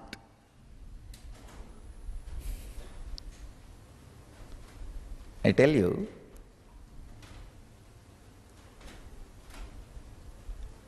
there was a research. Some animals which are kept in cage for a long time, even if the cage is opened, they are not interested in going out because of the habit. Habit, very powerful word. If you remove the H, a bit will be there. If you remove A, bit will be there. If you remove B, it will be there. Only if you remove the I, it will die. That word itself shows the strength of the engram. Simple will is powerful enough to awaken your Kundalini.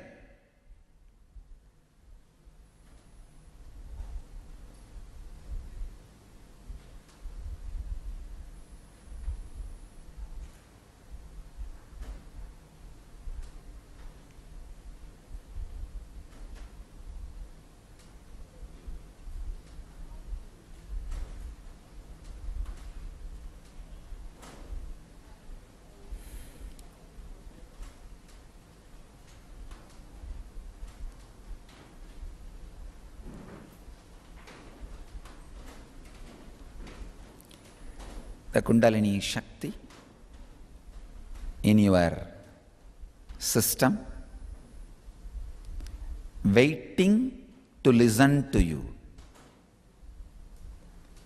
It's not that you need to do something big. See, You need Kundalini because you don't have energy. You need to have energy to awaken Kundalini means it's just unfair. So all you need to awaken your Kundalini is simple will. Understand? In the outer world, if your will fights with too many wills, it will die. In the inner world, same thing. If your will has too many wills, it will create problem. Your will has to fight with too many wills, it will fight. It will disturb itself. So understand, even in the inner world, your will needs to be integrated. Don't have too many wills.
That's what I call simple will.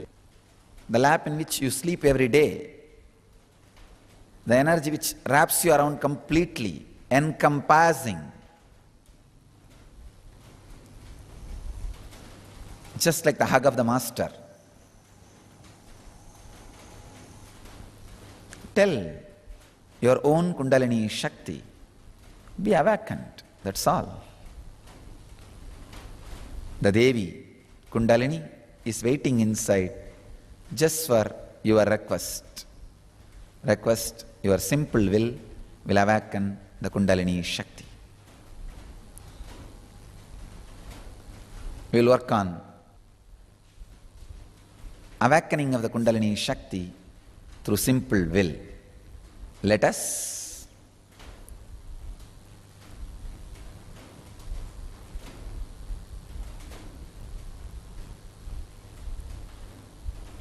experience Kundalini Shakti just by simple will. Let you all achieve and radiate the eternal bliss, Nityananda. Thank you.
Sadashivasamaramvam Shankaracharya Madhyamam अस्मदाचार्यपर्यन्तां वन्दे गुरुपरम्पराम्.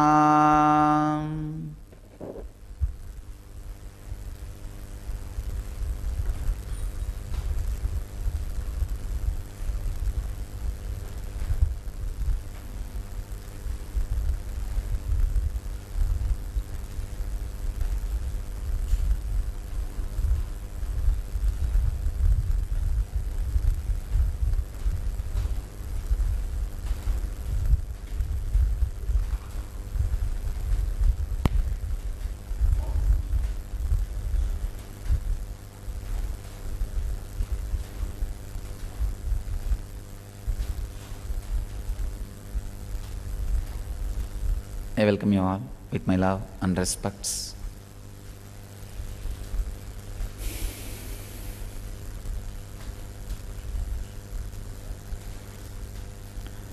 Today I am so happy with this Arunachala's prasadam.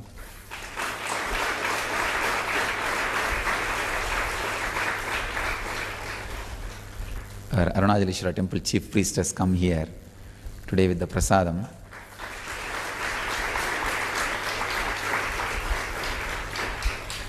Actually, I am more happy than when the Colombo University decided to give a doctorate to me. 2 days before I received that news.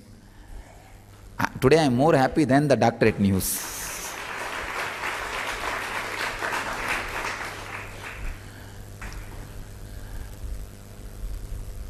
Today my message is supposed to be the Kundalini Shakti, your secret key to success. But I will say a few words on Arunachala first.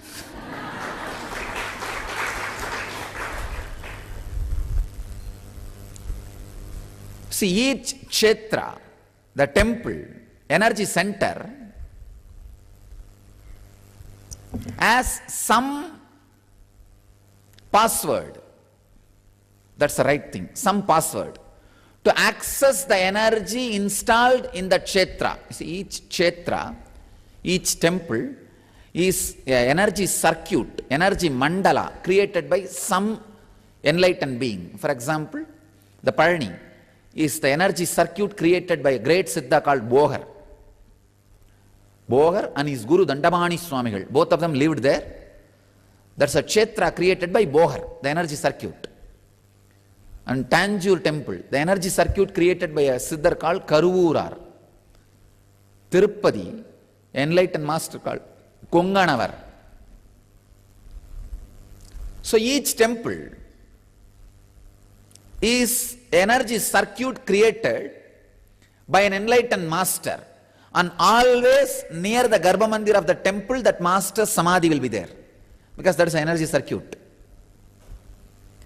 Even if you go to Tanjavur, just behind the temple, the Karuvurar samadhi will be there. In Palani, just near the Subramanya Sannidhi, the Bohar's tomb, the samadhi will be there. You see, tomb is not a right word. Tomb is a place where the dead bodies are kept after mummified. But the samadhi is the place where the body, which is no more required to do what they want, is kept. Understand? There is big difference. Tomb is a place where the body is no more useful, is kept. Samadhi is the place where the body no more required is kept. No more useful is different and no more required is different. No more useful means dead. But no more required means whatever they want to do, they have done, and they can go on doing what they want to do without that body. That's what we call samadhi. All the great kshetras is great incarnations, avatara purushas, siddhas, energy field, the sacred energy mandala, energy circle, energy circuit created by them. I can go on giving you thousands of examples. Thousands of energy mandalas exist in the Bharat. That is why the whole Bharat is an energy mandala practically. I was doing the other day research. Even with so much of corruption, you should know India is the lowest crime rate in the whole world. Lowest crime rate. Recorded and unrecorded crime. And lowest number of people die in any natural calamity, only in India. Lowest number of people in natural calamities like a heavy rain, heavy flood, heavy tsunami, earthquake. Lowest nature-made calamities because the energy centers, the energy mandalas, they protect. So each energy mandala has a password. To access the energy of Chidambaram, you need to physically go and have darshan. Then that is the password. You will have the access to the energy. To access the energy of the Tiruvarur, in Tamil Nadu there is a place, Kshetra Tiruvarur. If you take birth, your body, physical body has to happen there. Then you will have the access. That's a password. To have the access to that energy mandala. That's a key, secret key. To access the Tiruvarur's energy. And Varanasi, if you leave the body there, that is a secret key to access the energy of Varanasi and get enlightened, get liberated. So each energy field, energy mandala, has a secret key to access that power.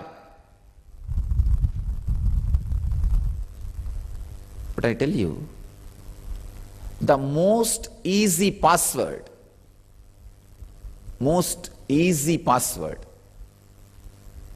easy key. For example, you can't take birth in Tiruvarur once more.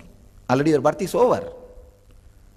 You can't even plan to die in Varanasi. I have seen hundreds of sadhus go and stay there, spend 20 years to die in Varanasi. They will have some cough, cold, knee pain, and they will be taken to an hospital which is just outside Varanasi and they will die there. I have seen. Unless Kalabhairava allows, you can't die in Varanasi. Hundreds of people, old people or the sadhus, they go and live in Varanasi for 20 years waiting for death. Just simple cough or cold, fever. They will go to some hospital which is just outside the boundary of Varanasi, die there. So you can't wait for the death in Varanasi. Too difficult password. And same way Chidambaram. Handicapped people may not be able to go. So password, which may be difficult for at least 10% of the population. Some way if you are handicapped, visually or physically or even mentally. If I have to add the mentally handicapped people, it will not be just 10%, it will be more than that. I tell you, of course, there is one password, universal password, the Arunachala's password, to access the energy mandala of Arunachaleshwara. Arunachaleshwara Kshetra was the energy mandala created by Arunagiri Yogishwara, a great Siddha, great Mahaburusha, incarnation of Shiva himself. Even in Arunachala temple also, just behind the temple is Jiva Samadhi is there still. And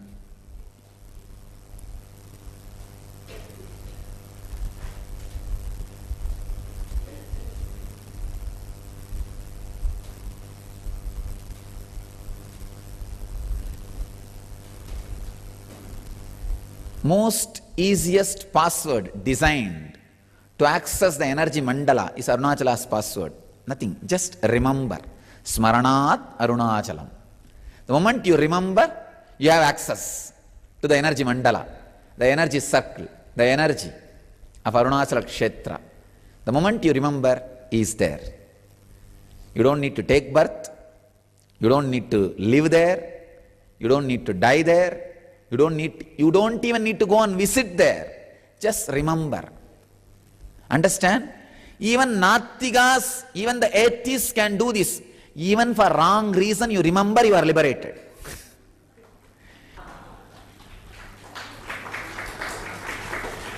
Even for the wrong reason, whether right reason or wrong reason, Smaranat Arunachalam. Just remember, you are liberated.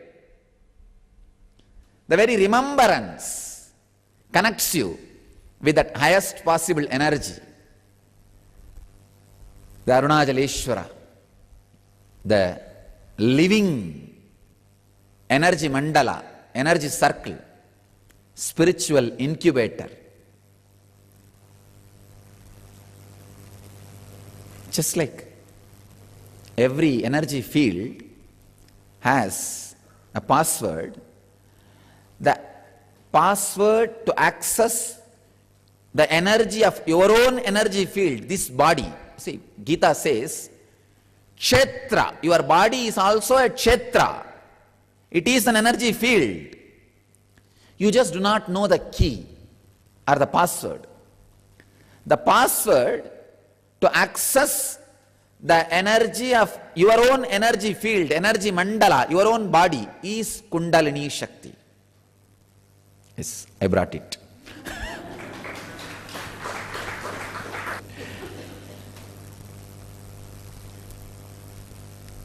Just like so many techniques, methods, process to access the different energy fields in the world, Kundalini is the key, password to access the energy field of your own body, the Kshetra.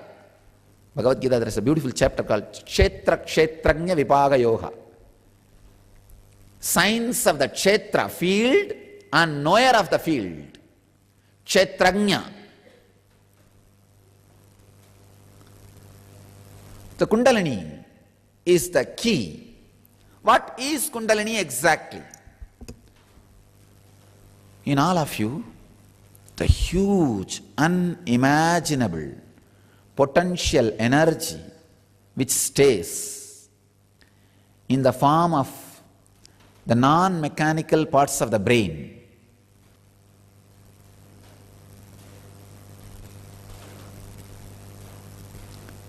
Just because you have a human body, don't expect all parts of your brain is functioning. The brain which is related to lungs is functioning. The brain which is related to heart is functioning. The brain which is related to liver is functioning. Whatever organs are alive and active in your body, the parts of the brain which controls those organs and parts of the body is alive and active. But that does not mean all parts of your brain are active. The facts and scientific researchers say even for Einstein only 1-3% of the brain was active. Just 1-3. The modern day scientific rishi who can just put the whole thing together. Each Einstein's article when I read, I can very clearly connect it to some sloka or sukta of the Upanishads. Just day before yesterday I was reading an article in the YouTube where he says the whole thing is whatever is already definite and already ended, already orchestrated by the force which our concept or logic cannot grasp. So clear, very clear.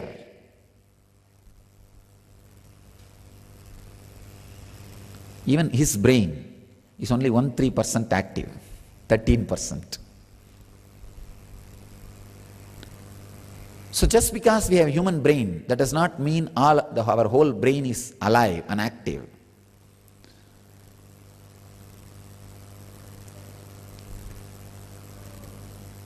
Awakening non-mechanical parts of the brain is what we call awakening the Kundalini Shakti. There is an intense potential seed energy residing at the root of your spine, which is awakened through the proper process. I can call it the potential bioenergy. through the proper process, when it is awakened, your whole body, whole brain, whole mind becomes alive, and you have access to the energy field, the energy mandala of your own body, energy circle of your own body.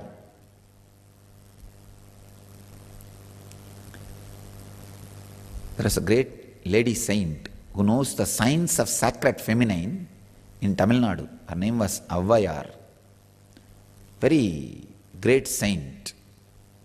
She gives the whole science of Kundalini in her stotra towards Ganesha.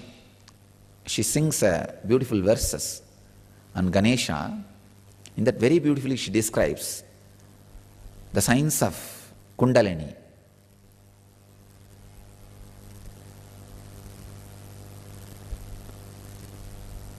Just through the process of air,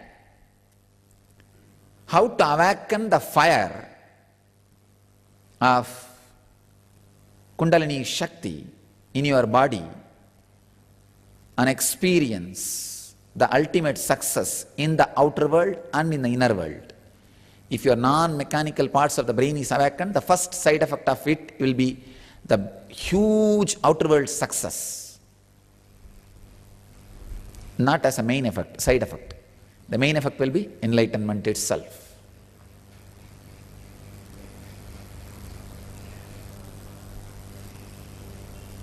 The science which she describes is what we are practicing in the name of Shambhavi.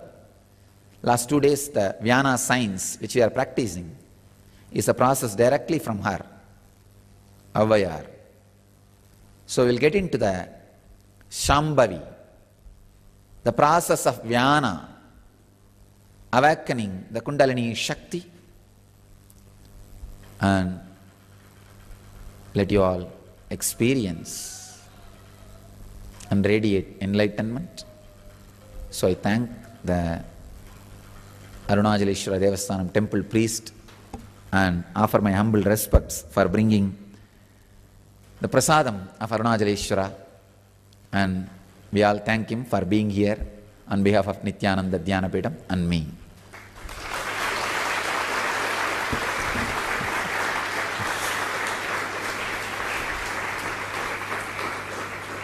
Let you all achieve and radiate enlightenment. Let you all experience and radiate the eternal bliss, Nityananda. Thank you.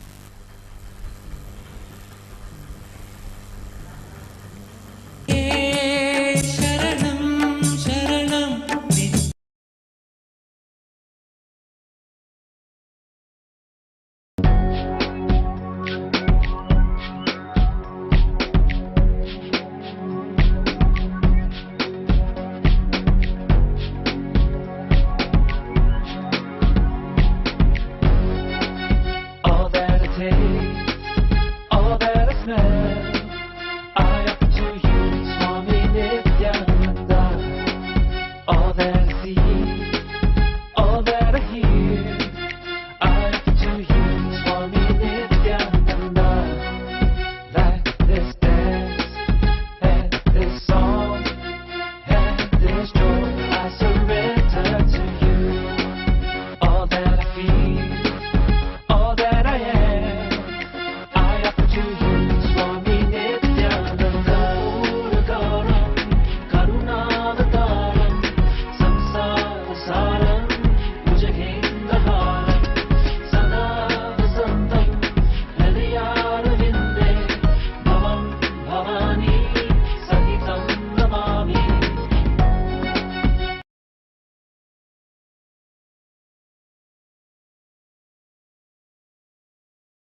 सदाशिवसमारम्भां शङ्कराचार्यमध्यमाम् अस्मदाचार्यपर्यन्तां वन्दे गुरुपरम्पराम्.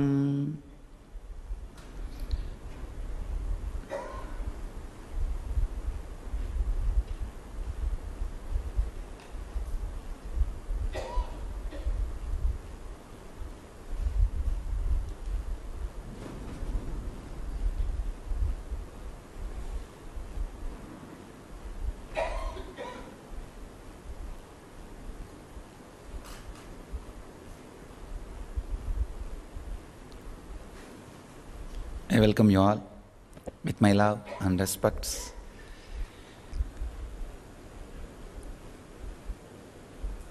Today's subject, your mind creates your world.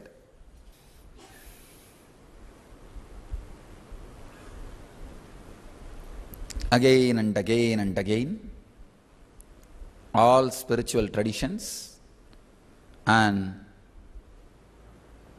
all scientists after Einstein. See, if you write the spiritual history of humanity, it has to be divided like before Shankara, after Shankara. Because there's no philosophy which can neglect Shankara. Either you accept Shankara or reject Shankara. You can't avoid Shankara. Any spiritual philosophy it can be. Because this man, within 32 years, God, he just revolutionized whole Hindu tradition. Whatever you know as Hinduism is created by Shankara. You do not know actually Vyasa, Panini, Patanjali's Hinduism. What Hindus were doing, what they were eating, how they were dressing, how they were thinking about them, world, God, you don't know. Nobody knows. So whatever we know as Vedic tradition, as Hindu Dharma, as the spiritual science of the Vedic tradition, it's a gift from Shankara. It is he who organized the whole thing.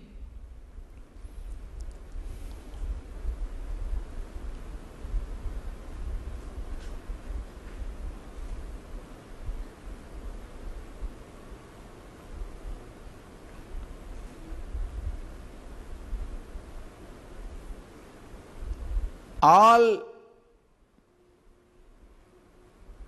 spiritual historians or scientists or spiritual scientists or spiritual philosophies should be segregated as before Shankara and after Shankara. Same way the science, it has to be divided as before Einstein, after Einstein. You can't neglect Einstein. All the scientists after Einstein and all philosophers, spiritual masters before and after Shankara accept this one truth, what we call participatory universe. Means the moment you start participating, the universe changes. There is a very beautiful Zen koan. If there is nobody in the forest and if a tree falls, will it make a sound?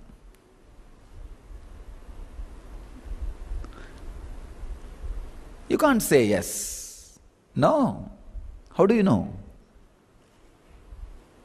We don't know. If there is nobody, if a tree falls in the forest, will it make a sound? If all the tree community believes when a tree falls, it has to make a sound, it may make a sound. I don't think tree communities has that belief. Any tree falls should make a sound.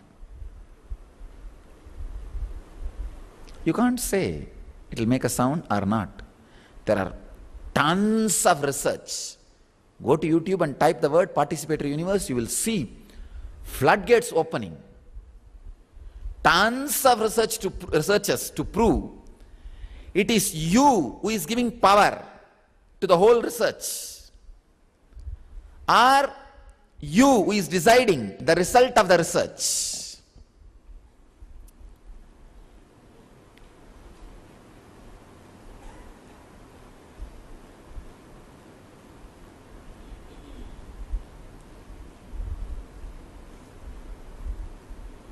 Tons of references. Just today I was going through some of the articles just to give you some references.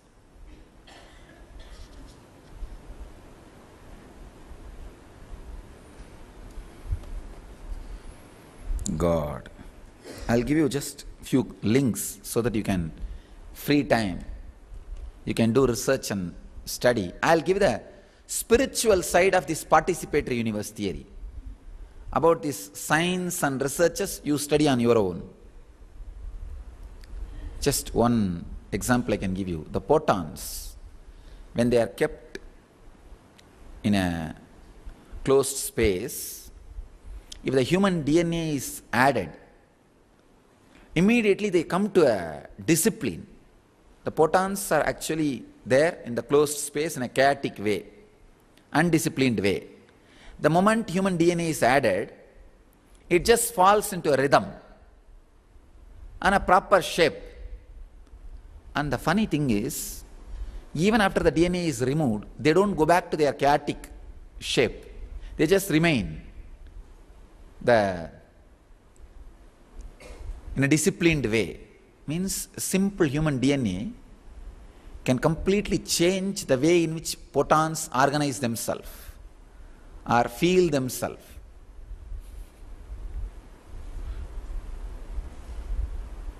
When you are added into the research, please understand, when you are added into the research, the result is different. This whole cosmos is a constant R&D going on. Every day, cosmos tries new things. Every incident, every happening is a new dress. Cosmos is trying. The whole cosmos is a huge R&D, research and development going on. Participation of you changes the outcome.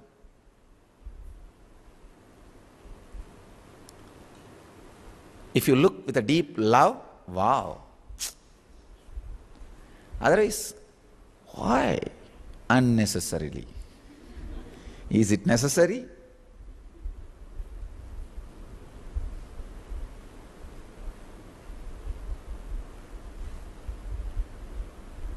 So the whole cosmos is a great R&D.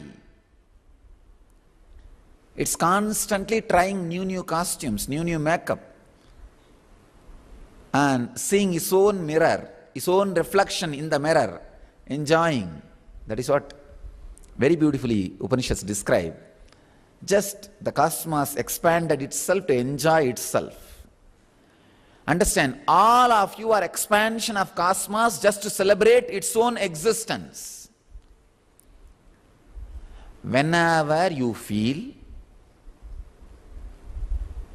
like celebrating, you exist, you are breathing, you are alive, you are aware of what is happening around you. If you feel that with so much of celebration mood, understand, you are just one with cosmos. Those few moments you are enlightened. Nothing more to be achieved. Forget about everything.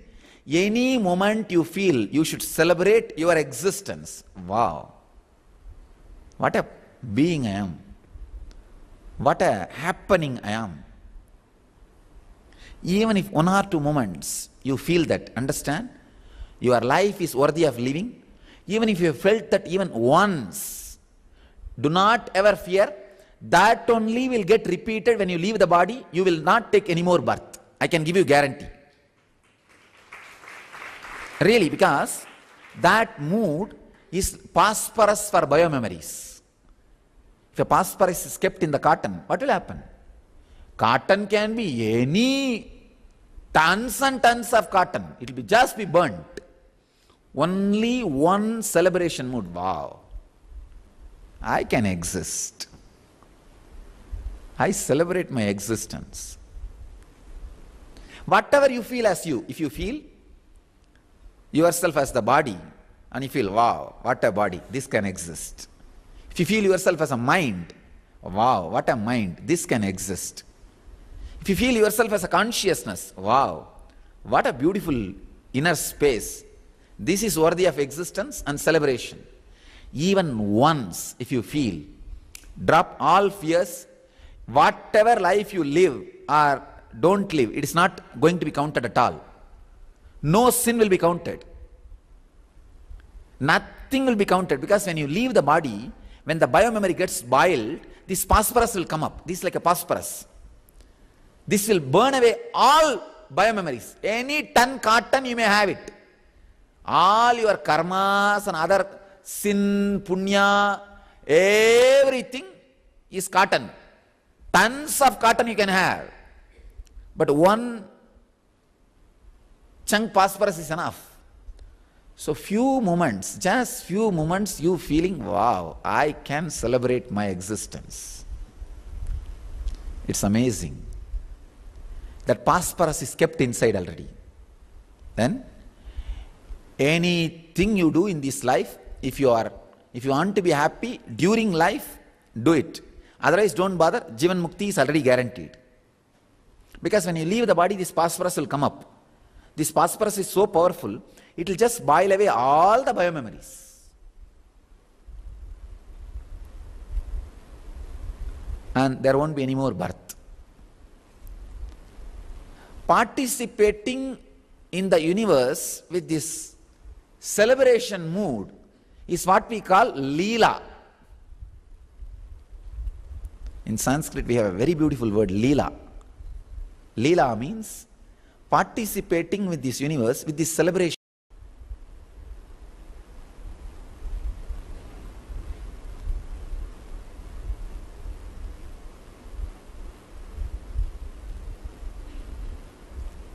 Because cosmos is constantly doing research and development,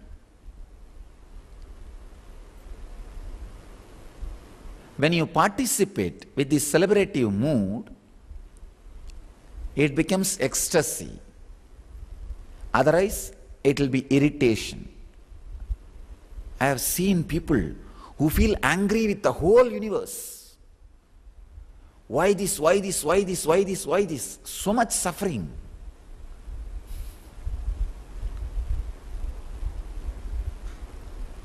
Poor fellows.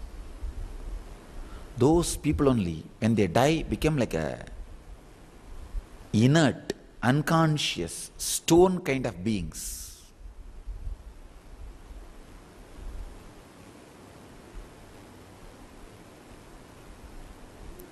Let's enter into the sutra.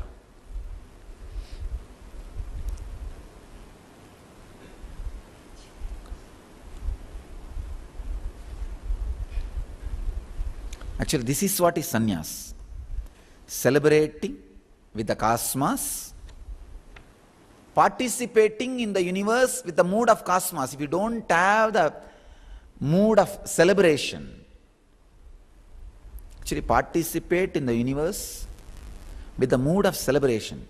If you don't have the mood of celebration, just disappear.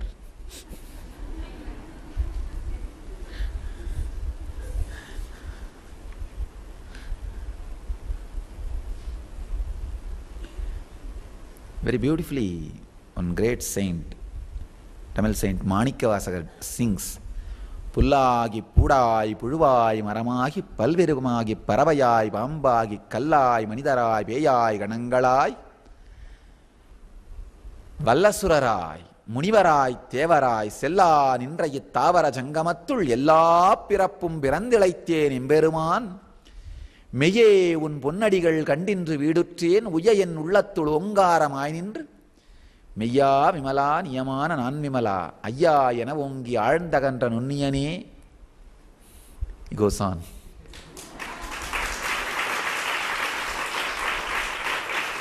Understand? So many janmas he describes. புல்லாகி பூடாய் புழுவாய் மரமாகி பல்விருகமாகி பறவையாய் பாம்பாகி கல்லாய் மனிதராய் பேயாய் கணங்களாய் வல்லசுரராகி முனிவராய் Devaraya. He describes all the different janmas: bird, stone, tree, human beings, the gods, rakshasas, munis, rishis, all kinds of birth. செல்லா நின்ற இத்தாவர ஜங்கமத்துள் எல்லா பிறப்பும் பிறந்திழைத்தேன் எம்பெருமான். Means the செல்லா நின்ற means the immovable material universe, ஸ்தாவர ஜங்கமத்துள். In this immovable material universe, I have seen all bodies, all births. It's enough. மெய்யே உன் பொன்னடிகள் கண்டின்று வீடுற்றேன் உய்ய என் உள்ளத்துள் ஓங்காரமாய் நின்ற.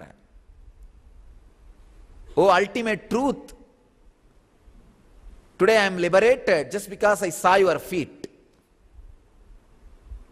I offer myself at your feet.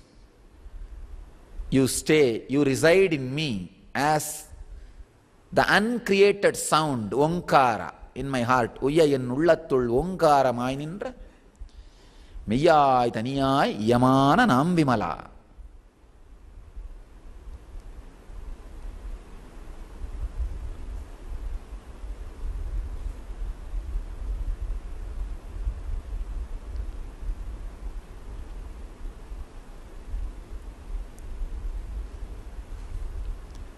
When you awaken Vyana in your system, you will awaken intense love. The whole body will feel the love.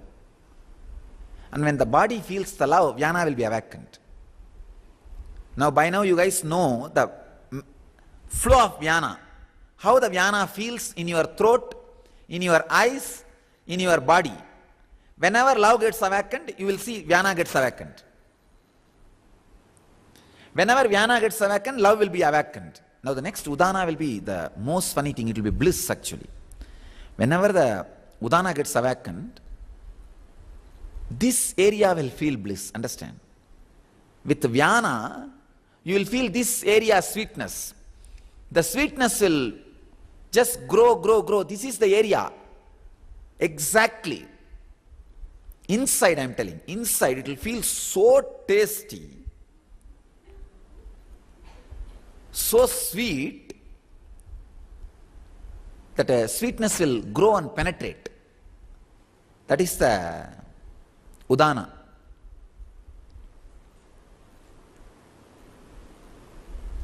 But you have to master Vyana. Only then the Udana will start happening. Because, see, when the Vyana first starts happening, the sweetness will start getting filled in this whole area. It will, layer by layer, it will settle down. First you will feel only like a 2-inch level, intense sweetness. Then slowly it will increase, increase, increase. It will cross, when it crosses this level, you will see this whole area, layer after layer, the bliss is getting packed. Literally, that is the right word, getting packed. With Vyana, love. With Udana, bliss.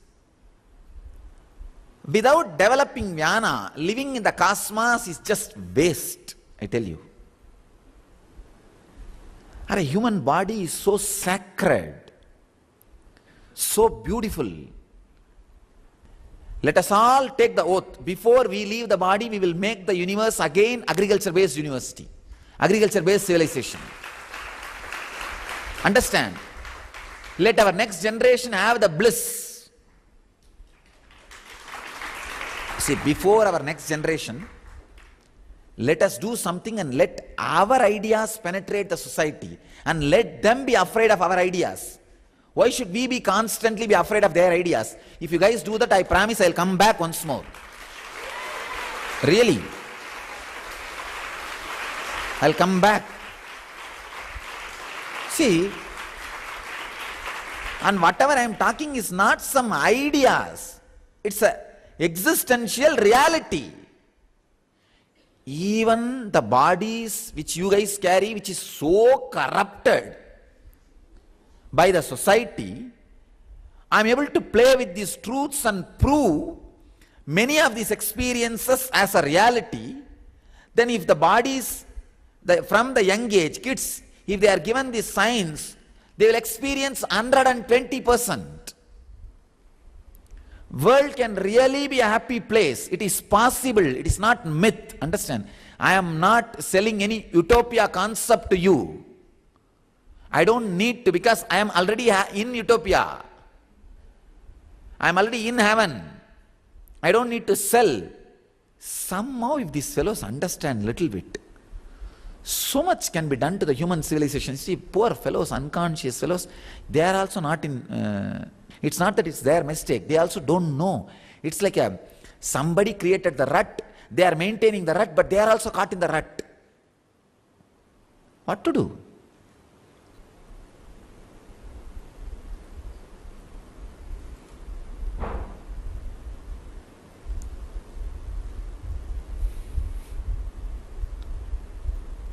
One day, in a very old monastery in Italy, head of the monastery is seen crying profusely. One junior monk came and asked, why are you crying? That monastery only was storing the original scriptures. So from there only, they make copies. Out of the one copy, they make many copies and circulate it.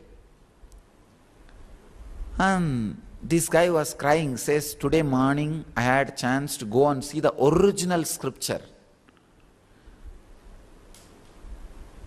out of which the copy is made, out of which the copies are getting made for last few hundred years. He asked, then why are you crying? What is the wrong? No, the original scripture says celebrate, but the copy reads celibate.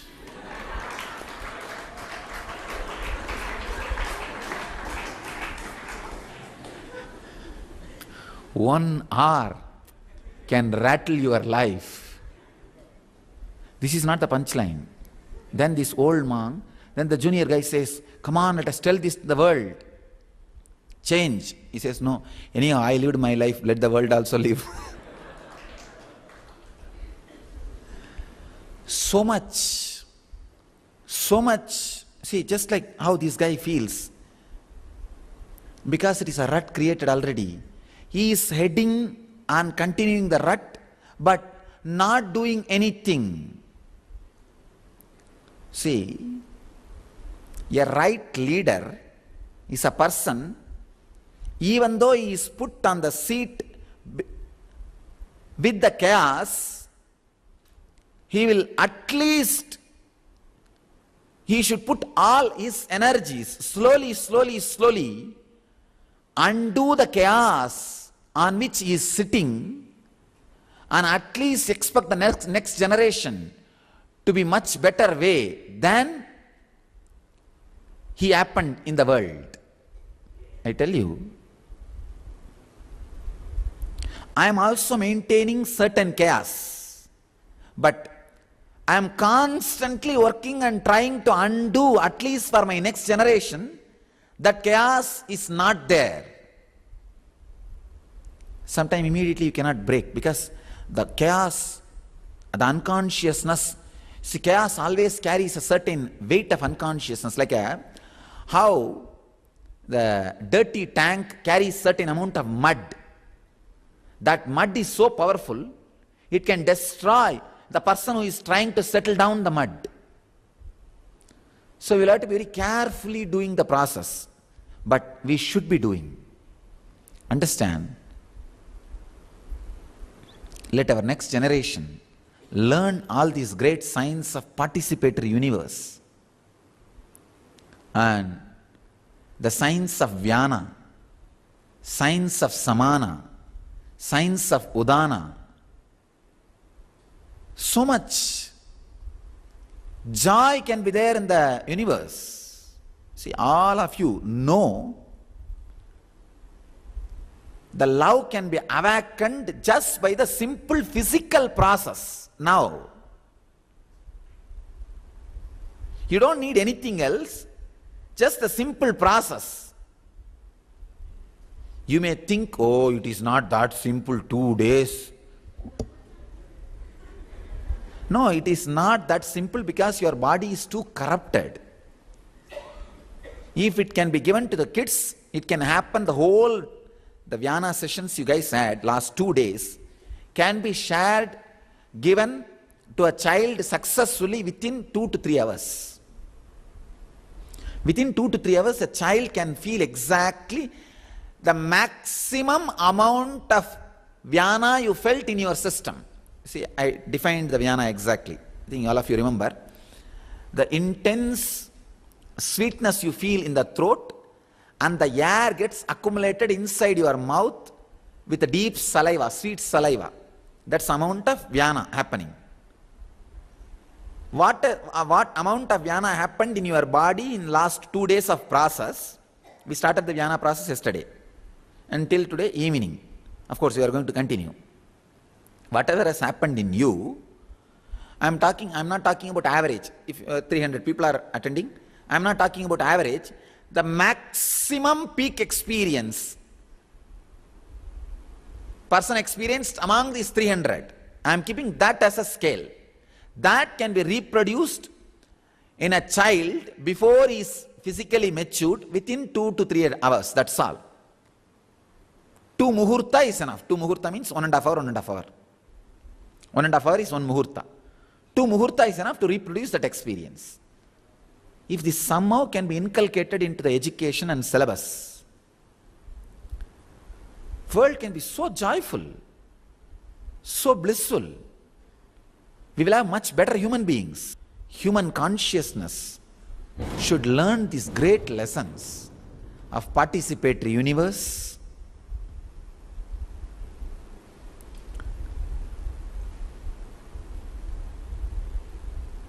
so that we can create new humanity, new consciousness.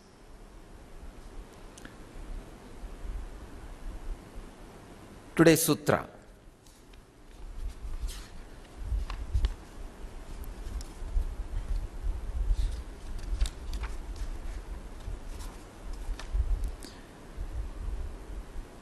th Sutra, in 2nd chapter, 20th Sutra.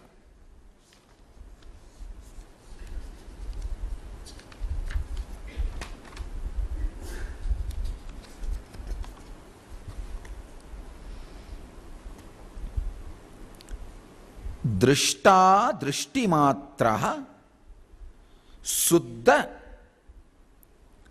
apipratyaya anupashyaha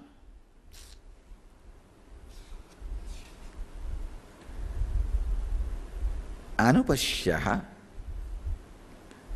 drashta drishimatra suddha apipratyaya anupashyaha. Very beautiful sutra. Patanjali gives his opinion. See, he is a master. He doesn't need to teach you basics. The sutra was not created to teach basics. He just gives his opinion. I know how the sutra would have been delivered. The disciples would have been presenting, Bhagavan, what's your expression? What's your commentary? What you feel about this truth? Then he would have delivered. Because none of the sutras are talking about the basics. He is just only adding. Vivekananda translates the sutras. The seer is intelligence only, and though pure, sees through the coloring of the intellect. Swami Prabhavananda translates as, the Atman, the experiencer, is pure consciousness. It appears to take on the changing colors of the mind. In reality, it is unchangeable. Swami Sachidananda translates as, the seer is nothing but the power of seeing, which although pure, appears to see through the mind.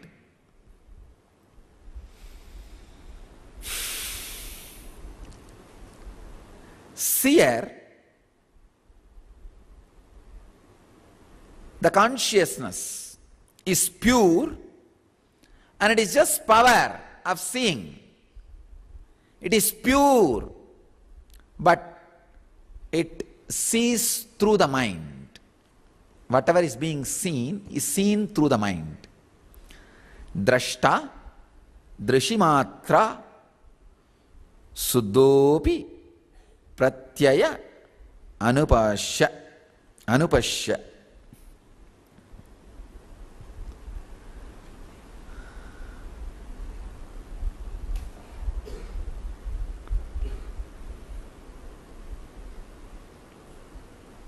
The key word in this whole sutra is drashta, drishyamatra,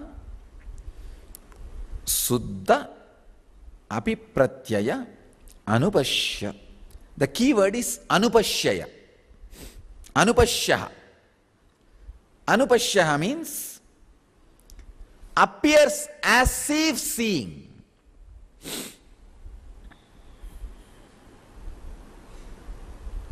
See, you are the seer, which is pure intelligence, which is unchangeable, just extraordinary consciousness, awareness. But because you are using this changing mind, it feels as if you are seeing.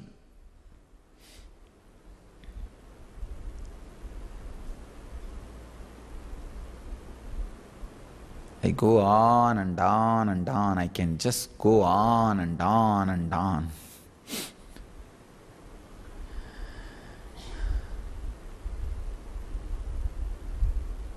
Sometimes I feel I should go on and on and on, giving more and more clarity and explanation, so that the whole world can be inspired. More and more people can listen and understand. Sometimes I feel, no, I should straight away start transmitting experience. Let us start. When I look at you guys, I feel like, let us transmit the experience. Stop talking, enough.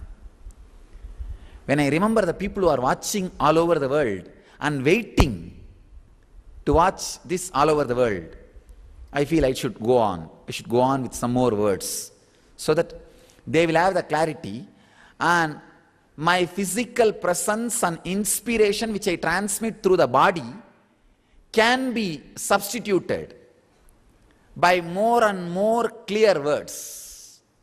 Words are nothing but a substitute for the transmission of inspiration which is done through the body language.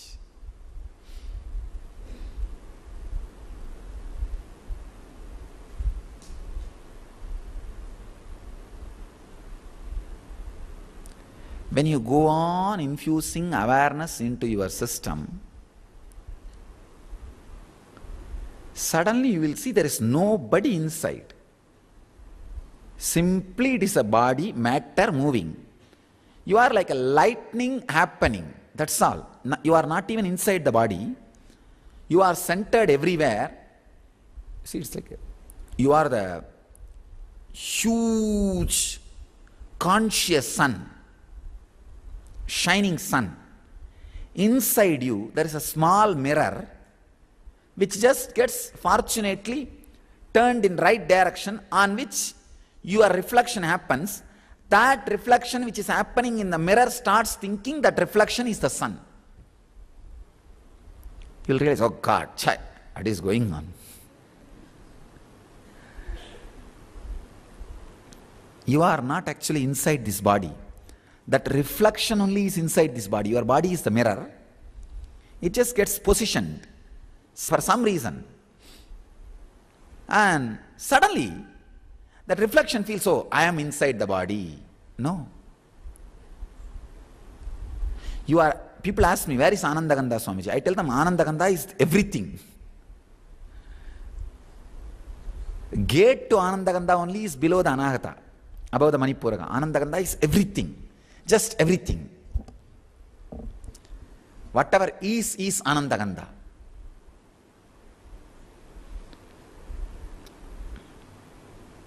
I went and did a little research. Even Shankara, the word which he uses, Ananda Kanda, he uses in a different meaning, the root of Ananda. He is not using in the meaning which I am saying, the flavor or smell of Ananda. He uses in two places. One, Shankara alone is using in Vishwanatha Ashtakam and in the Kanakadara Stotram, in two places. Nobody else, nowhere else. That also uses in a different meaning. Not as a technique. He uses as a praising. Anandagandha is everything. Imagine in a huge conscious sun, a small mirror is there inside, and that mirror turns into some position where the sun is reflecting on the mirror, and the reflection starts feeling, I am inside this mirror. This mirror is my body. Come on, let me achieve sun.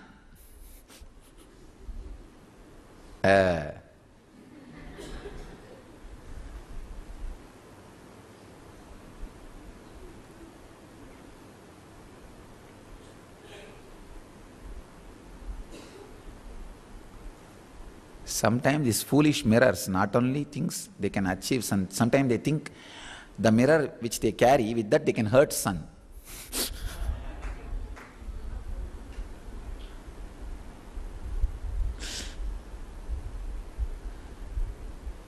No sun can hurt conscious sun.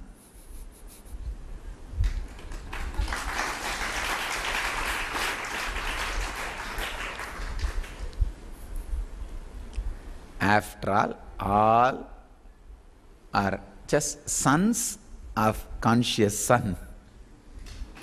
So,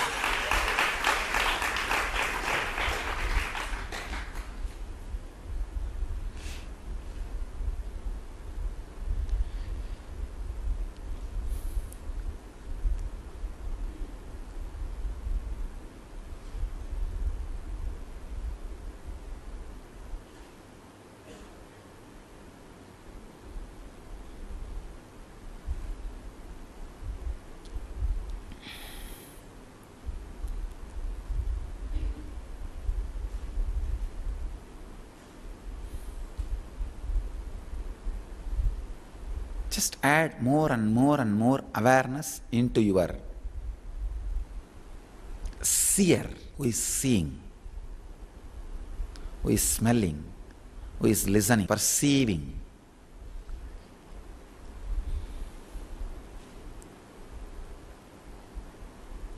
You will experience seer without the changing intellect.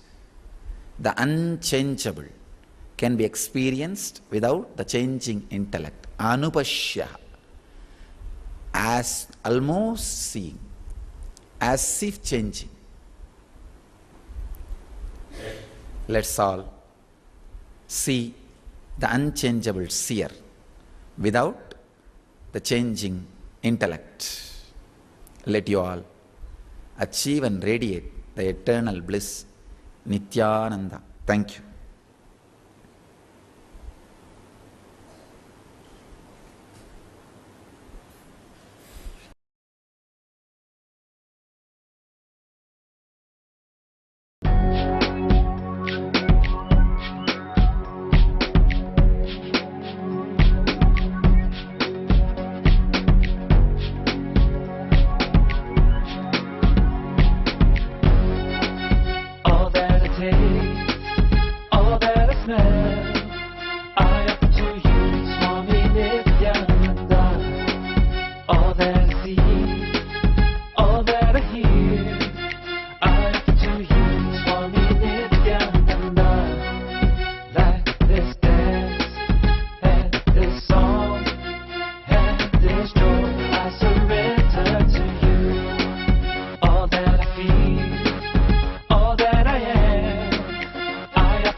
सदाशिवसमारम्भां शङ्कराचार्यमध्यमाम् अस्मदाचार्यपर्यन्तां वन्दे गुरुपरम्पराम्.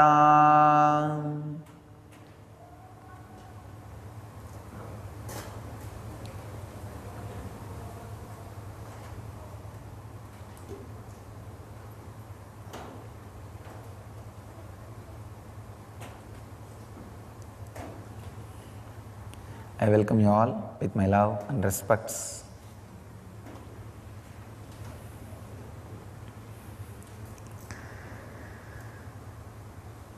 Today's subject is Awaken the Sacred Feminine.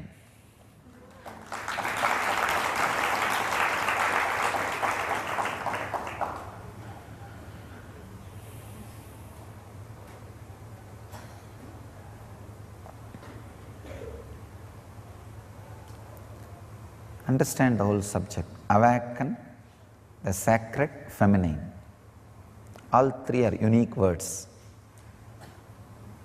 Only feminine energy can be given the word sacred. Have you ever heard sacred masculine?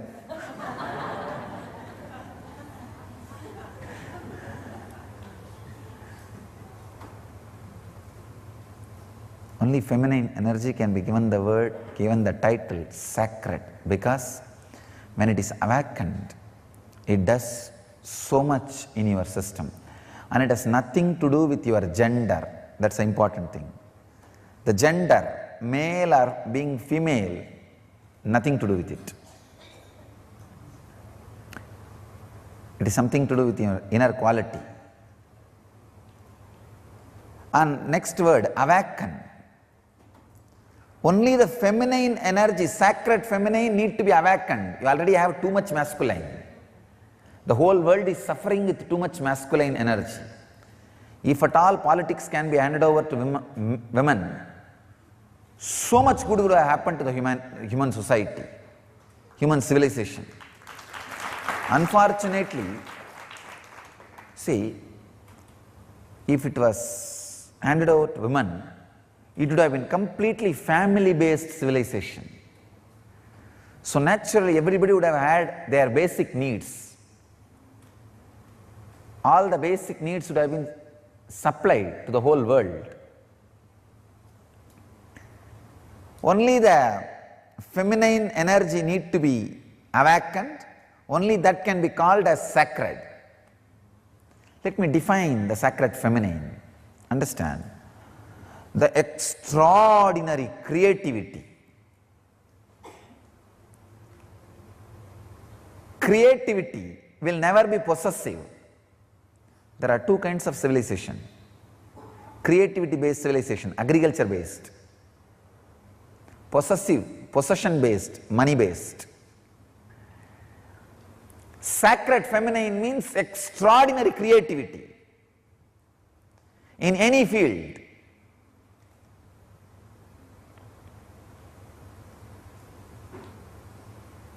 Why it is associated with the word feminine? Because by nature,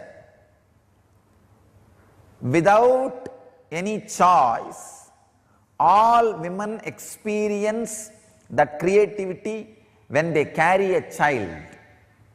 During their pregnancy, their system, even if they are unconscious about the feminine energy, even if they don't know anything about feminine energy, when they carry a child, their body is made to go through, experience sacred feminine. If you are matured enough, your being also can experience sacred feminine. So the creativity, the sacred feminine part, is an extraordinary energy. In Vedic tradition, we call this as Matrurupena Samstita.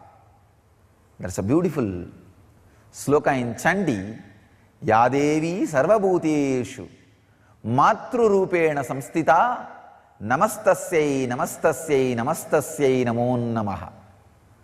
O Devi, who is residing in all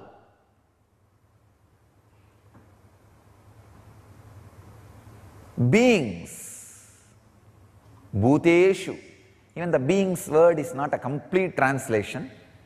Whatever exists, Sarva Bhuteshu, Matrurupena Samstita, in the form of ultimate creativity, Mother, Matrurupena Samstita, who is residing, Namastasyai, Namastasyai, Namastasyai Namo Namaha. I bow down, I bow down, I bow down, I surrender. It's amazing stotra. In the Vedic tradition, there are two literature, two 700 slokas, which can directly give you to enlightenment, lead you to moksha. One 700 sloka is philosophy, Bhagavad Gita. The other 700 sloka is technique, Chandi, Sabdasati, which can directly lead you to enlightenment just by reciting. Nothing else need to be done. See, Bhagavad Gita is linguistic importance. Understand, try to practice. Chandi is phonetic importance. Just reciting. Nothing else. Just reciting. It can lead you to enlightenment. In Bhagavad Gita, it is more working like a light-based. Means if you read, understand, cognitive shift, and experience enlightenment. Here, with Chandi, it is working on sound, just a very phonetic sound. Chant or listen, enough. Work happens inside you.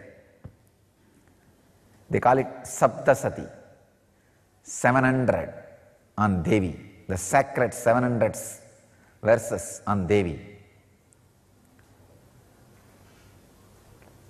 That is the ultimate sound vibration. I can tell you, I have read lakhs of mantras, but nothing like Chandi. Nothing like Chandi.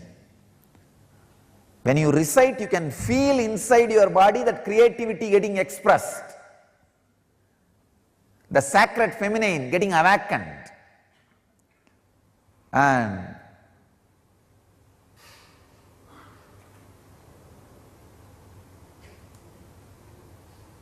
the Devi who resides in you in the form of creativity getting awakened.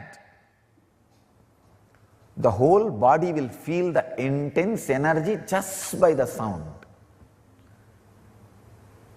I'll make this our priest to recite Chandi for you guys, and I'll also recite. Maybe I'll recite little for you guys today.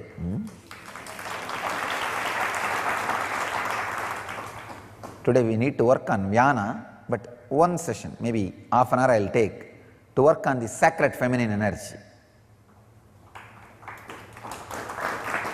Because it has nothing to do with women or female body. It has something to do with all bodies. All bodies.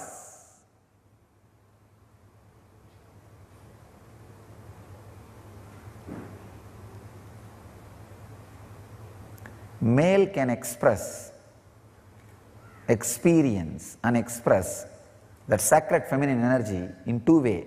One, if you have a son or daughter, spend more time helping them grow. You will feel physically the sacred feminine in you. And mentally, mother yourself, help you to grow. You may think, how can I help me to grow? Means your personality, what you identify as you mentally, physically, work on those things to grow. Try to change your physical form as you always wanted, through yoga or pranayama. Try to change your mind as you wanted, through life solutions, meditation. Mother, you will experience sacred feminine inside you, in the mind, in your being. Sacred feminine, understand, just the uttering of the very word, you are in different plane. Your mood is different.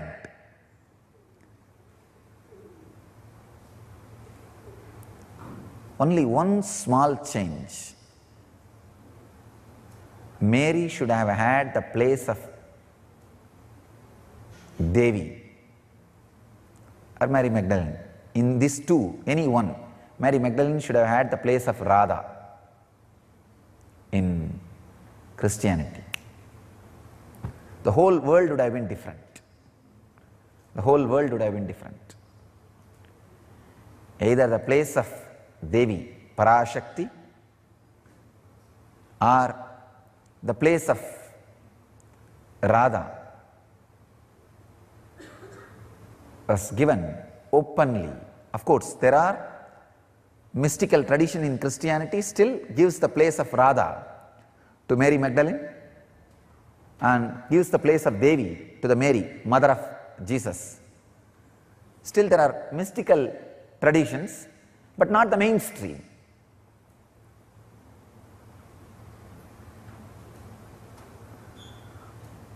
The unique contribution to the spiritual consciousness from Vedic tradition is sacred feminine worship as the mainstream tradition. I tell you, even if everything Vedic tradition gave is lost in some tsunami or earthquake, just if this worship of women, worship of mother, the sacred feminine tradition, if that is retained, then the whole thing can be revived. Because that is the seed. That is the seed. Hinduism has at least 10,000 subsects, I can say at least. Because each master is one sect, one sampradaya, one tradition. Hinduism has at least 10,000 sampradayas. I am saying at least. If all sampradayas are lost for some reason, only this one sampradaya, the Devi worship, mother worship, is retained, I will tell you, whole thing can be brought back. Because the whole thing is centered on this one, mother worship. Mother worship carries the blueprint, the hologram of the whole Vedic civilization. Just this one book, this 700 sloka, all the Hindu Sanskrit literatures, Vedic Sanskrit literatures, if you put together, it will be at least 10 million, at least 10 million slokas. Means crore, I am saying minimum.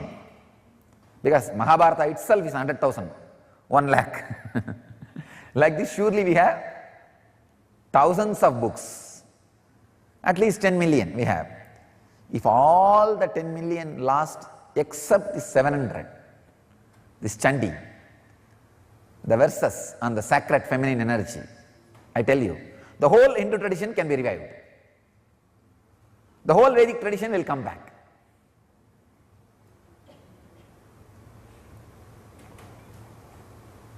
That's a hologram of Vedic tradition. Hologram of Vedic tradition. I tell you, there is no enlightened being on the planet Earth without worshipping the sacred feminine, including me. I am basically a Sakta.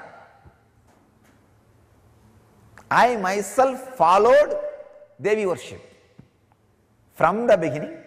If you see my biography and all the deities I carved, the darshan I had, all mother based, the Devi based.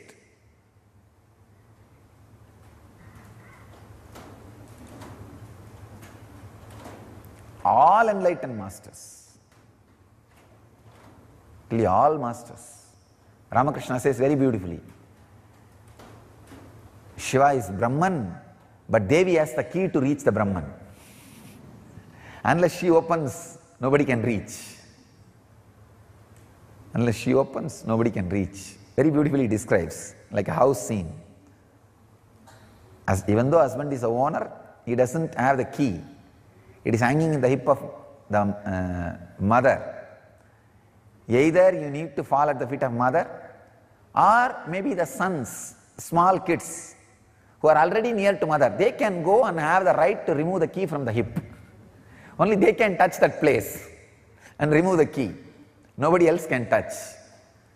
So either surrender to mother or people who are closer to mother, that's all. No other way to reach enlightenment. It's very poetically described, but I tell you it is a fact, it's a truth. Still, the key is with sacred feminine energy, with mother. And same way, all mother-based traditions only continue to deliver enlightenment and keep the Sangha, the stream of transmitting enlightenment tradition alive.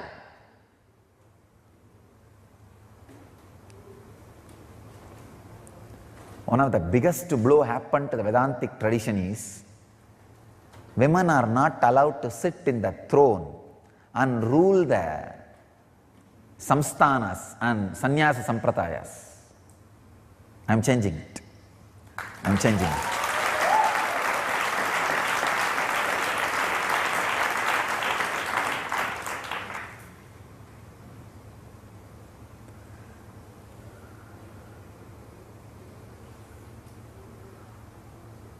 That is why I installed Anandeshwari in the same deity. Even if I put separately little gap, later on some fellow can remove it or make that as a second grade citizen. Devi as a second grade citizen. I do not want that. That is why in the same deity, in the same mold, I added Devi. Even if you take photograph, I do not want two different deities, no.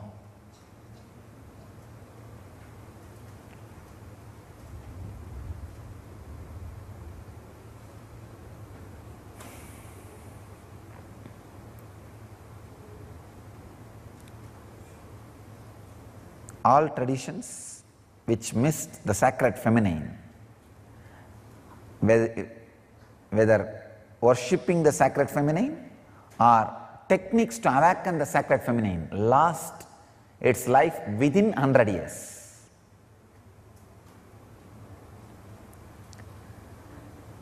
One of the greatest thing happened to Ramakrishna mission is Sharada Devi was included in the main worship altar within 100 years of the Ramakrishna mission in organization creation. They found out the important component which they were missing and they added, saved themselves.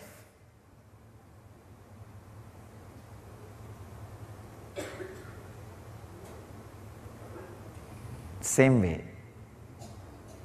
the Ramana's tradition, Raman Maharshi's tradition, they gave place for his mother. Unless the place, representation for the sacred feminine energy, techniques to awaken the sacred feminine energy, neither enlightenment can happen nor it can be transmitted.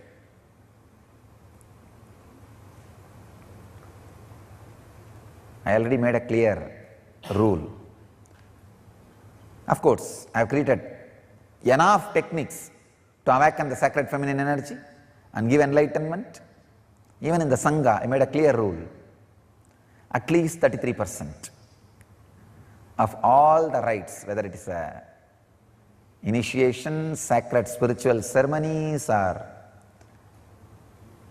wealth or running or decision making, will be with women who experience sacred feminine energy naturally. Here I am connecting sacred feminine energy and women in this part, but that does not mean always women experience sacred feminine energy or always men does not experience. No, the possibility is more for the female body.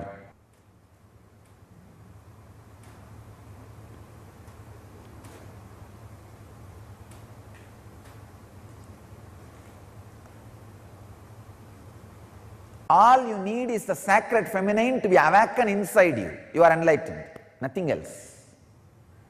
Because already masculine is there.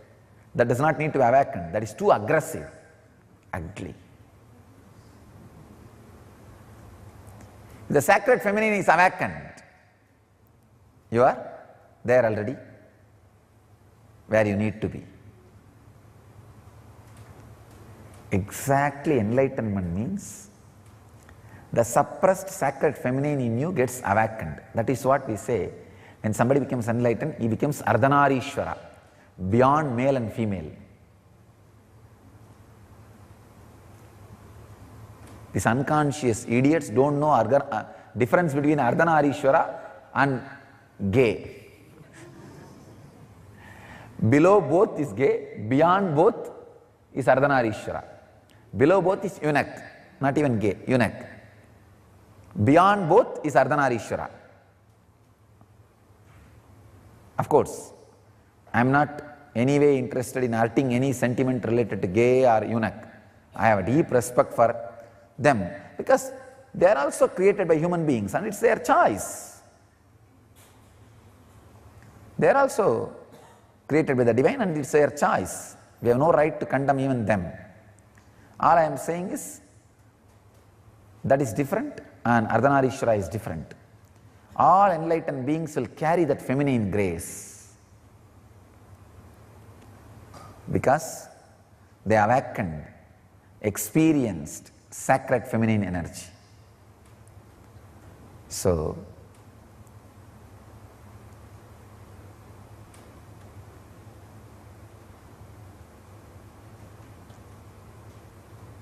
meditate on sacred feminine energy, mother energy, healing energy.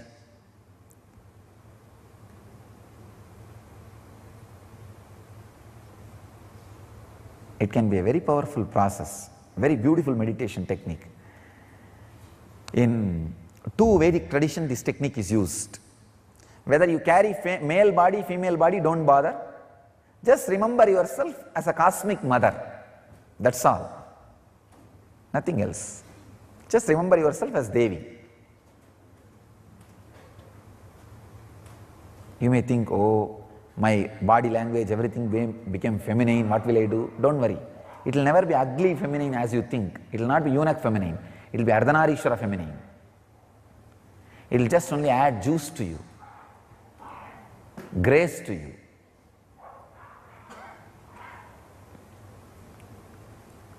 Same way, when you remember your cosmic mother, if you are carrying female body, it will suddenly add the masculine courage in you. Veera of the Devi, Chandi. For men, it will add the grace of the mother. I can give you these two as a technique. One, remember constantly you are Devi, cosmic mother, and recite whenever you can the sounds of sacred Chandi, the 700 verses. These two can do a big transformation in you, awaken the sacred feminine. We will be having the Chandi Homa done at least hundreds of times in our ashram during Navaratri.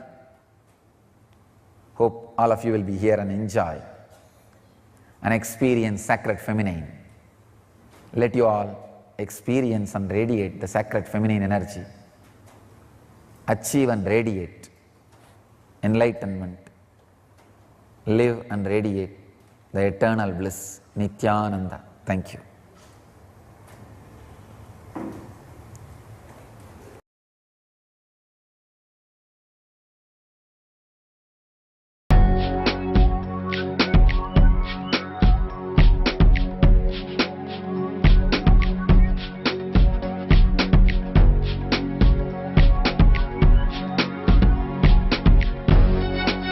All that I take, all that I smell, I offer to you.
सदाशिवसमारम्भां शङ्कराचार्यमध्यमाम् अस्मदाचार्यपर्यन्तां वन्दे गुरुपरम्पराम्.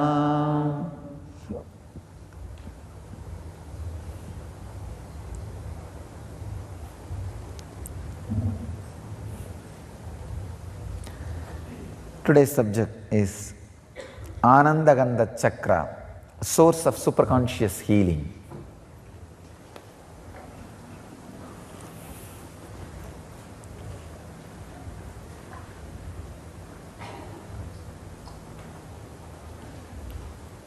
The truth about the Anandagandha, first you should know a few things about the Anandagandha, the facts, then you will understand the power of the science. In Bhagavad Gita, Krishna says, Raja Vidya Rajaguhyam Pavitram Idam Uttamam. It is the highest knowledge, that is why it is kept as a highest secret. Raja Vidya Rajaguhyam Pavitram Idam Uttamam. In Vedic tradition, all big philosophy, the technical terms like a Mahavagyas, the Aham Brahmasmi or Prajnanam Brahma, or the great mantras like Namah Shivaya, Namo Narayana, all the great technical terms are used at least 100 times in different literatures, even though it is supposed to be the highest secret. But you should understand this important thing, you see, even the Bija mantras, the seed mantras like a Rajeshwari seed mantras, the Shodasi, Panchadasi, even those kind of highest secret mantras were used in many places in the form of writing. But you will be shocked and surprised. This great science, Rajavidya, Anandagandha, this word is used throughout Sanskrit literature only in one place in Shankara, in Vishwanatha Ashtakam. I can say no Sanskrit word can claim, forget about spiritual truth, no Sanskrit word in the whole Sanskrit language is used only in one place, only in by one master in the whole spiritual literature. This word Anandagandha is used only by Shankara, only in one place, Vishwanatha Ashtakam.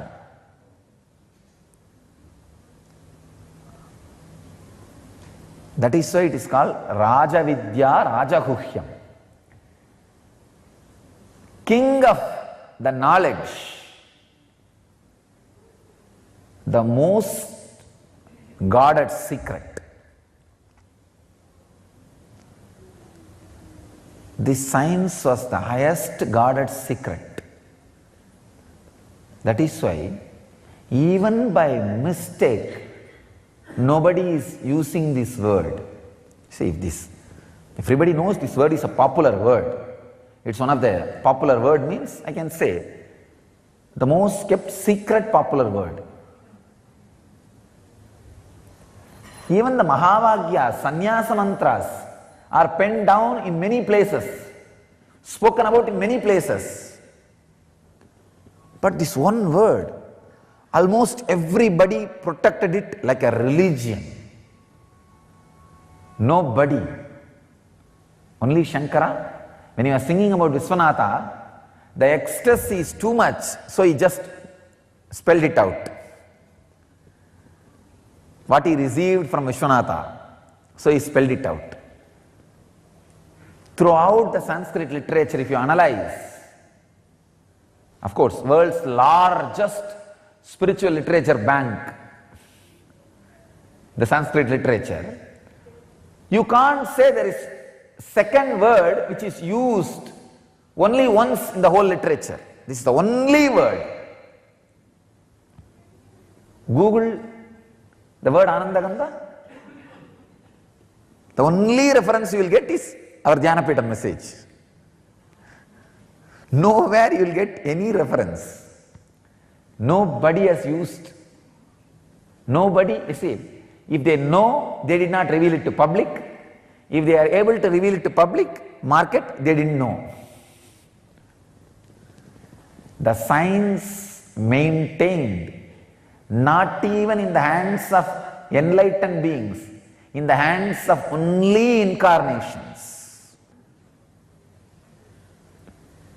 It comes from eternal silence. Anandaganda,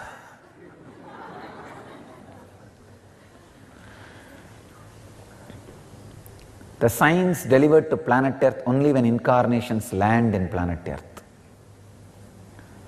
I can say this is the ID card of incarnations. Social security number.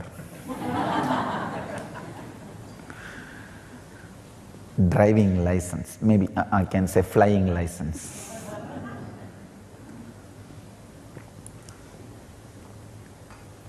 That is why the truth, the secret knowledge about Anandagandha first time becomes available to the mass, because it is only now the necessity to reach the mass and possibility to reach the mass for enlightened beings have happened. One, the necessity to reach the mass has happened only now because there is no one geography dedicated to the enlightenment science. Till my last predecessor, there was always one geography dedicated to these great truths. They don't need to reach to the mass. If they create one group and create that, transmit that science, it is done and they take care.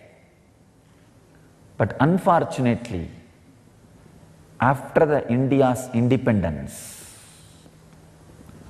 worst calamity happened to the planet Earth is the geography dedicated to enlightenment is destroyed. It lost its uniqueness. In the name of pseudo-secularism, understand, real secularism is taking the essence of all religions and using it, experiencing it. But the pseudo-secularism, discarding all great truths of all religions and living your own materialistic culture. Anyhow, so the planet Earth is now swindled. So now the necessity to reach the mass has happened. Second thing, the possibility to reach the mass has also happened.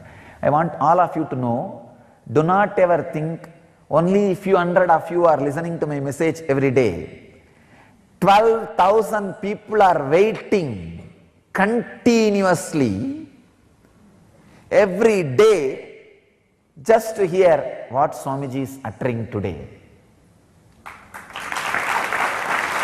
Understand? This is a lowest number I am telling you. If you look in the other angle, I can say millions. To speak from the factor of safety, million. See, to speak from the safety factor, I am talking 12,000. But if I have to say from the other side, it's millions waiting around the world. When I say 12,000, I can say 12,000 PCs. Many times, each PC or connection is watched by many people. Anyhow, apart from that, there are people who don't come regularly, every day, but who visit our YouTube in different ways. The number I spoke is only through our YouTube channel. There are so many channels nowadays have started using our videos independently. I am talking about 7,000 hours. The 7,000 hour videos are being used by people independently in their channels. The other day I was Googling one huge religious channel run by Christian missionaries, Christian channel, having a high viewership, and posted our video in a very positive way, my experience with Krishna, the happening, that video, on amazing views, number of views, on great comments below the video. I was shocked. Then I understood there are many Christian missionaries who are seeking the spiritual truth of Christian theology. Many fathers and nuns, intense seekers. Not only this missionary video channel, hundreds of video channels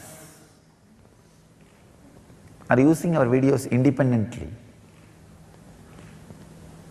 So understand, the need to reach mass and ability to reach mass has happened first time in an incarnation's life. After these two happened, maybe I am the first guy happening.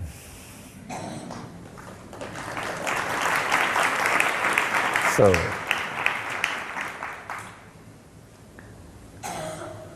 that is why I have to set all new trends. All pathfinders are path breakers. That is the reason the science of Ananda Gandha is revealed to the world first time. That's a source of superconscious healing. Understand? You have 7 major energy centers. About these 7 major energy centers, almost all religions talk. The 8th energy center, where all these 7 merge, become one with, is what is Ananda Gandha.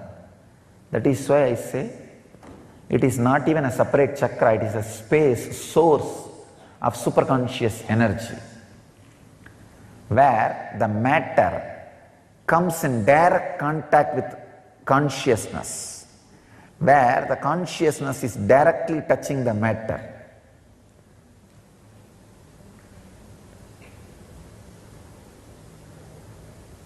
It is the experience where the consciousness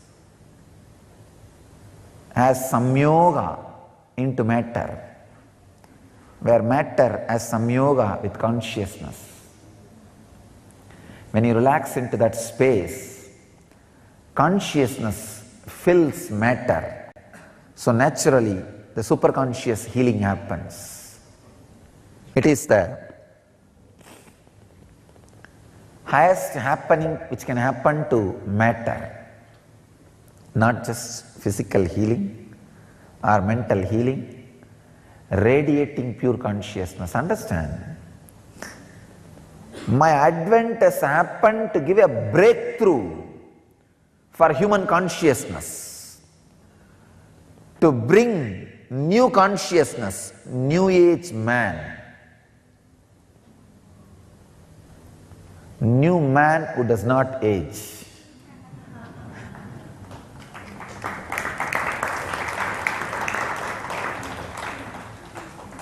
New consciousness.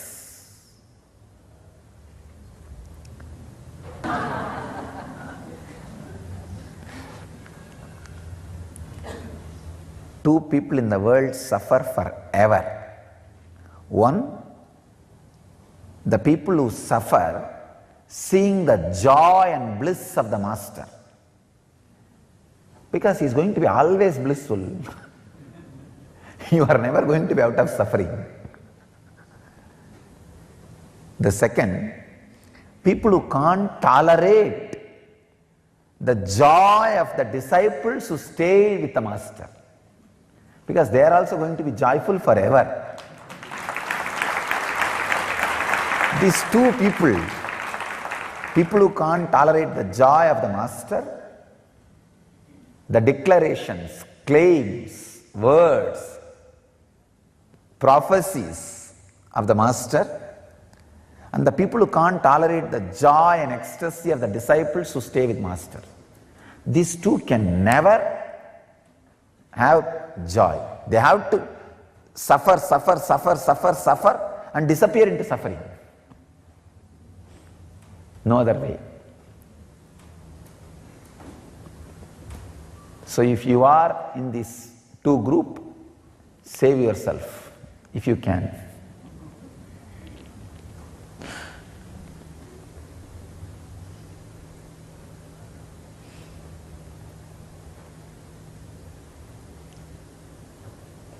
The source of Anandagandha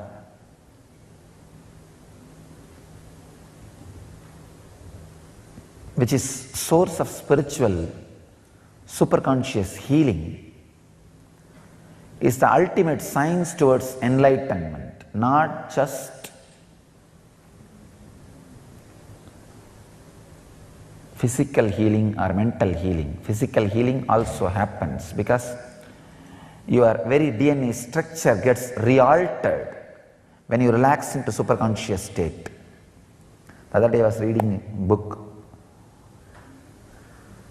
The Biology of Belief. A great scientist who has done a great service to spiritual tradition.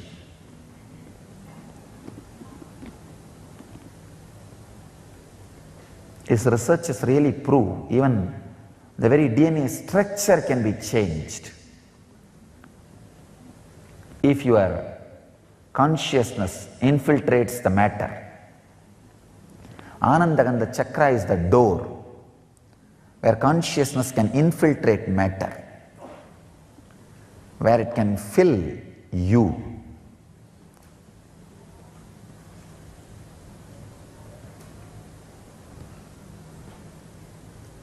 Where it can give you the extraordinary conscious experience, means breakthrough in human consciousness. I tell you, even the definition of enlightenment I am updating and upgrading.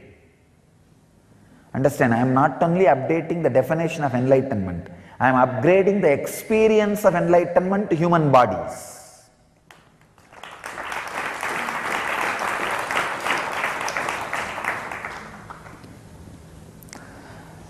The possibility, the highest possibility which can be experienced in human body, even that highest possibility is being raised. That is why I am saying, I am upgrading the highest conscious happening on the human body. I am breaking the very consciousness on which they are standing. I am giving a breakthrough to the whole human consciousness.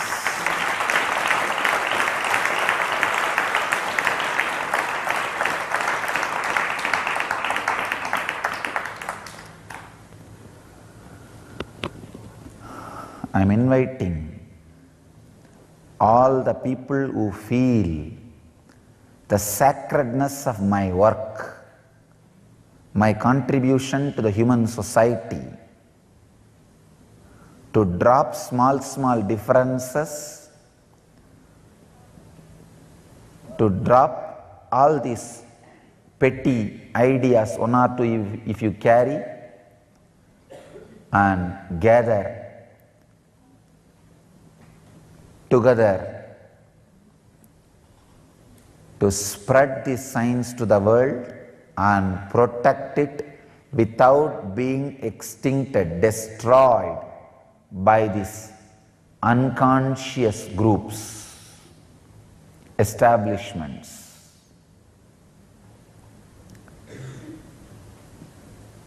I am giving open invitation. Whoever feels helped by what I am doing, sympathetic towards what I am doing, feeling friendly for what I am doing, feels this ought to be done to save planet Earth, I invite all of you to drop these petty, foolish, small ideas, self-centered sufferings. If you are self-centered constantly, you will create suffering for you. Drop all those foolish things. Let's stand together to preserve, protect and spread this great science of Anandagandha, the great process of giving breakthrough, great breakthrough, transformation to human consciousness. The very science itself cannot be described in one session. I'll try to give you the glimpse.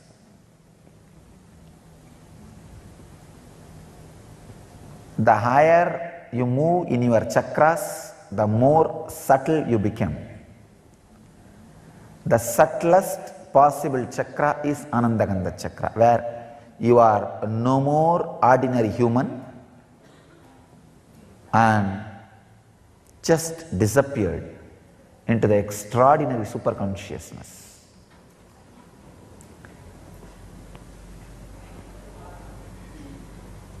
The technique or the process is two. One, if it has to be done just by your effort, unclutching. If it can be done with my effort also, process. If it has to be done only by me, initiation. Two methods. One, technique, unclutching. Second, process. These are the two methods. And the third is beyond. 100% when master takes the responsibility, it's initiation. When you take more responsibility, it is meditation, technique, and touching. That is a technique. If I take more responsibility, then it is called process. So many processes which we are doing, like a living enlightenment process.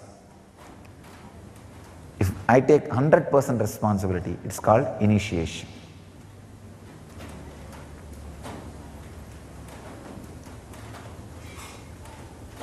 Because it is such a powerful science, when people are empowered with it, they become really, really powerful. The science was stored as Raja Vidya and Raja Guhya, highest knowledge and highest secret. For the unqualified people, when it is given, it can create a lot of nuisance. The tradition says, if this truth is told to the unqualified person, the person who is telling, his head will burst. I thought it's too much of frightening idea. It is told just to keep the mouth of the master shut and to share only with the right people. But I tell you really, if you give it to the people who are not qualified, your head does not burst, but at least they try to break your head. I tell you from my experience. But anyhow, still we have our own safety mechanism. Still Cosmos saves. Still is on job, lifeguard on duty.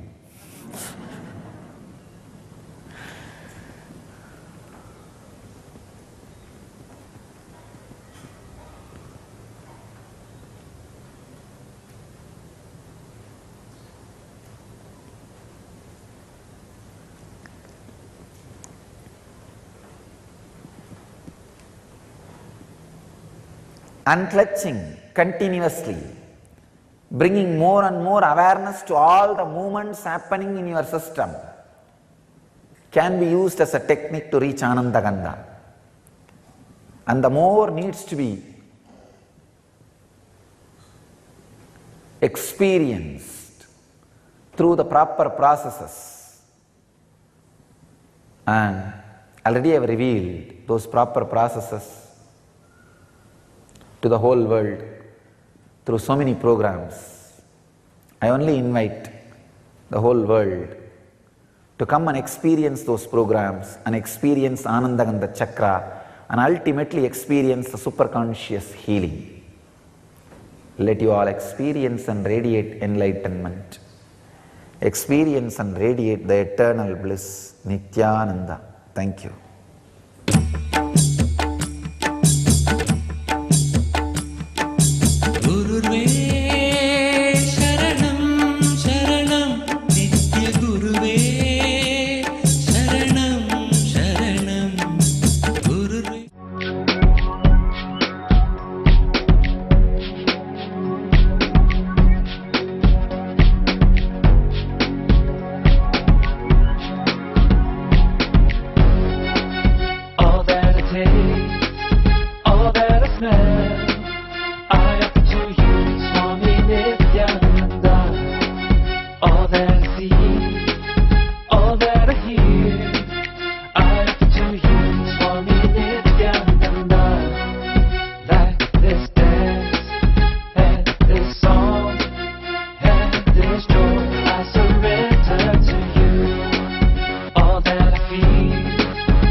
Today's message, Upanishad. This whole Himalayas is Upanishad. Just be. Is constantly radiating. This one message, just be. Upanishad means sitting with the master.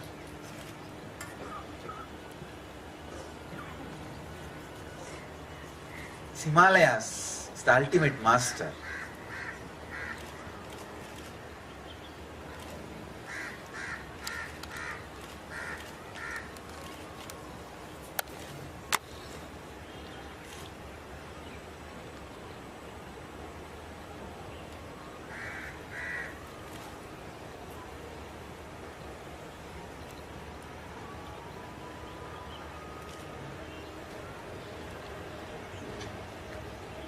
Catch this thread of just be. See, if something excites you again and again and again,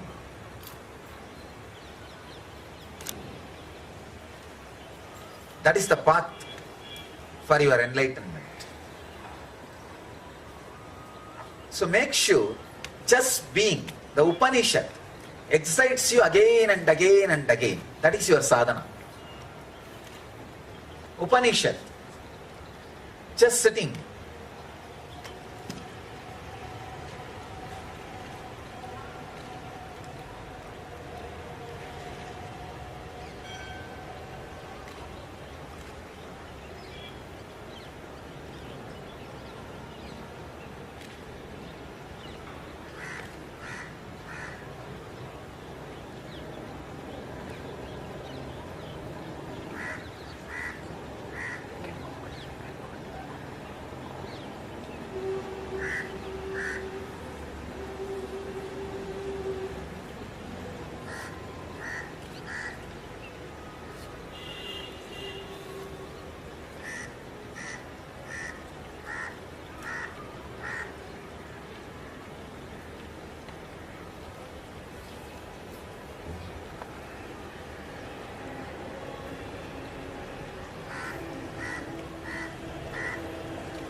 You can't talk too much about silence.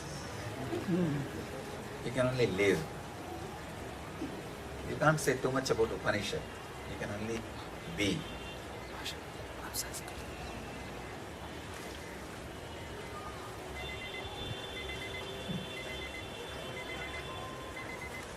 Maybe we'll sit in the hall and spend more time.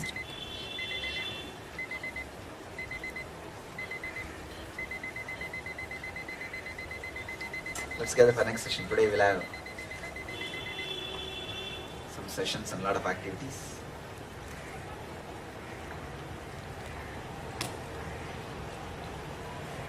So take this as today's message. Just be Upanishad.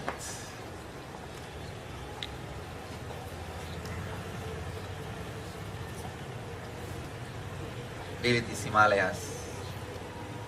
Be with this Ganga. Be with the Master. You have Murti, Tirtha, Sthala, all the three.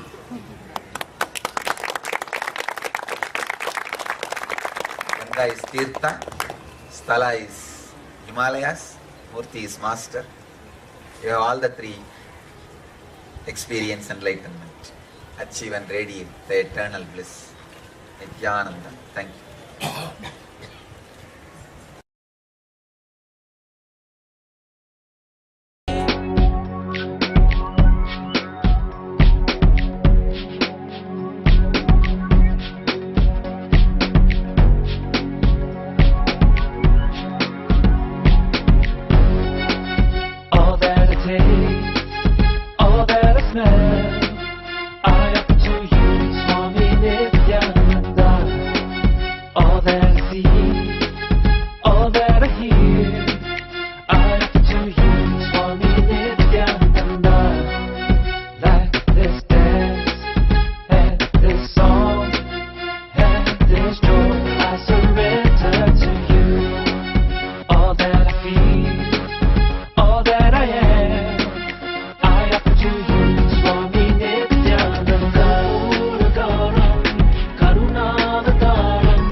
सदाशिवसमारम्भाम् शङ्कराचार्यमध्यमाम् अस्मदाचार्यपर्यन्ताम् वन्दे गुरुपरम्पराम्.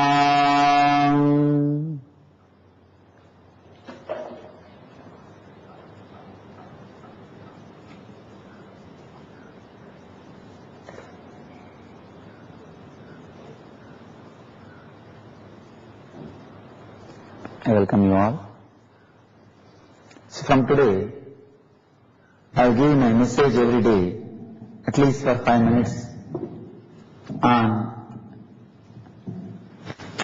one word directly related to Jivan Mukti, one truth from the science of Jivan Mukti for the people who are watching the Pratyaksha Pada Puja, participating in the Pratyaksha Pada Puja physically and virtually from around the world.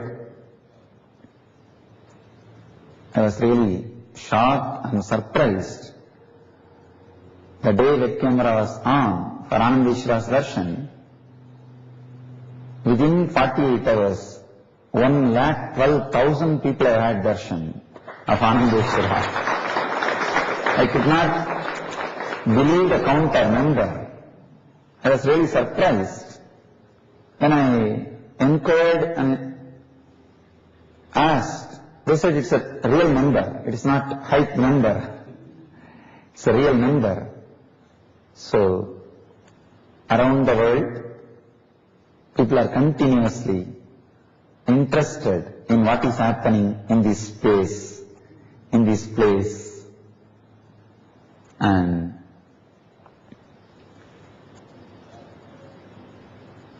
sincerely respect the devotion and commitment of the devotees and disciples around the world who are waiting in front of web camera just to have one glimpse of me walking into the temple or doing namaskar to Anandeshwara. Every day, thousands of emails are pouring. What is the time Swamiji comes to temple? When can we have the glimpse of Swamiji when he comes to the temple? Sitting whole day in front of web camera. So just to satisfy all those devotees, every day I speak on one truth of Jivan Mukti, on one component of Jivan Mukti, at least few minutes. Not only that, every day, at least half an hour to 1 hour, I will be available to devotees around the world through this web camera, either during darshan or during morning Pada Puja or this message. Of course, this message is everyday's feature. And from today, we are launching another important service. Every day, from around the world, Nityananda World News will be read out in front of the web camera. So practically, whole day, people around the world who are waiting and watching through this web camera for the happenings here, they will be having satsangs, reminiscences, experiences, mainly personal question and answer sessions with senior Swamis, and whenever I find time with me. So practically, from today we are launching a new service, Nityananda Web TV. We will be running this as a 24-hour web channel. Today first, I will try to expand on the word, the very word which vibrates in the Ananda Ganda of all our devotees and disciples, Nityananda. The word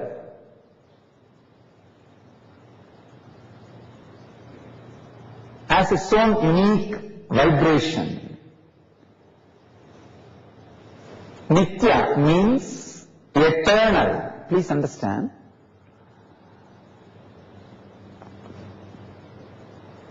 Eternal is not opposite to ephemeral. Nitya is not opposite to anitya. We always have an intellectual understanding, a linguistic understanding. Anitya word can be opposite to the word nitya. No. Nitya means the word which has no opposite.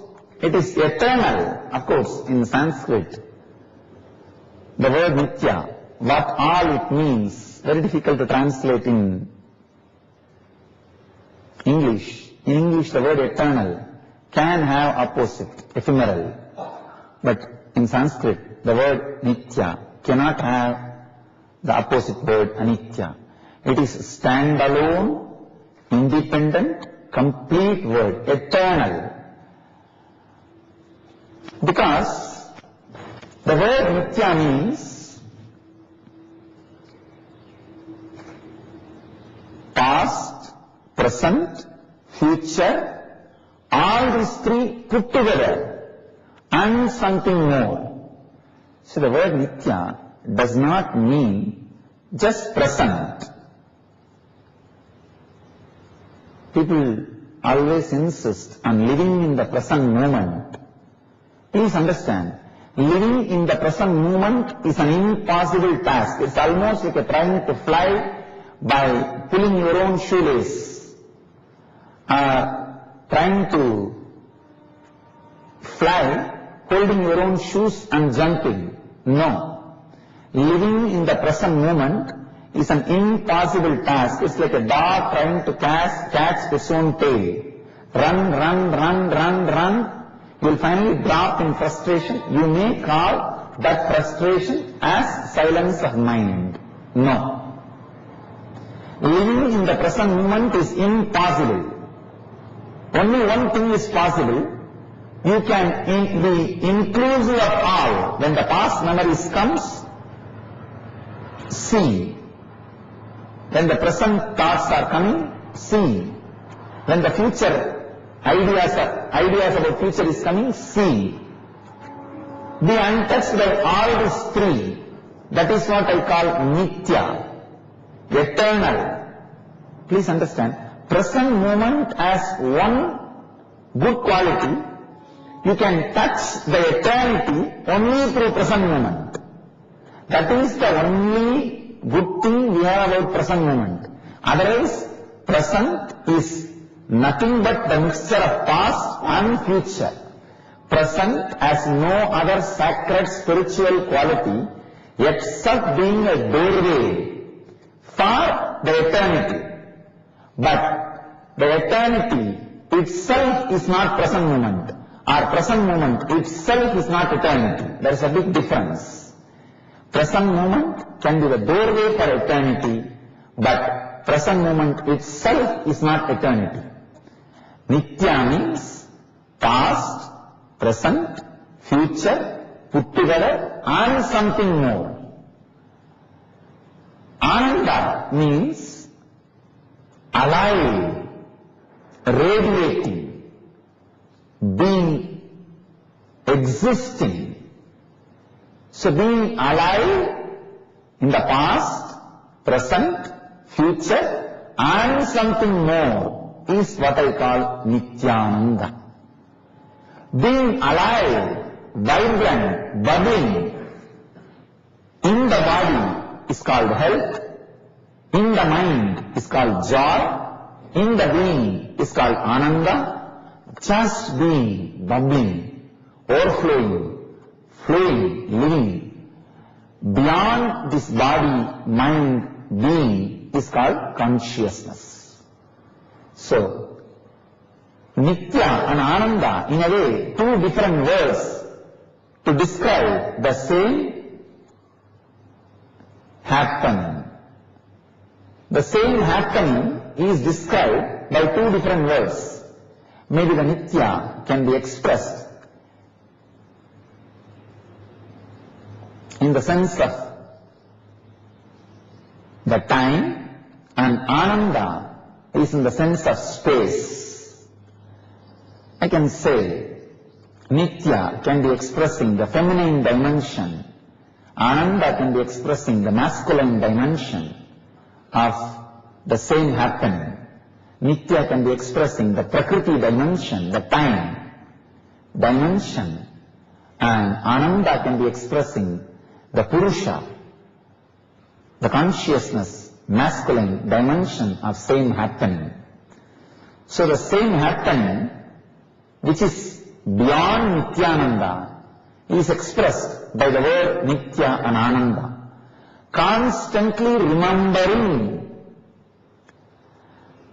the linguistic reality or the linguistic meaning pointing towards the reality which is expressed by the word Nityananda is direct path, method, technique to relax into that Nityananda. The word has two importance. One, the linguistic meaning, remembering the truth expressed by the concept Nityananda, and phonetic importance, as this word is from the great, unique language developed and revealed by the enlightened rishis, the Sanskrit. This word is from the great language Sanskrit, originally created for enlightenment. Because of that language, the word has the phonetic importance also.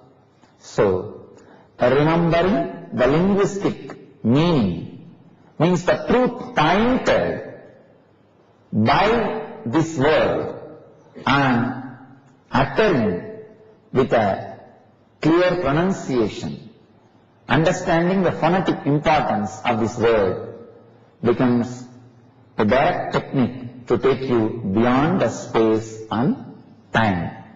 uttering it with remembrance of the phonetic importance takes you beyond time, remembering the truth shown, pointed by this word beyond space leads you beyond space. So to go beyond time and space,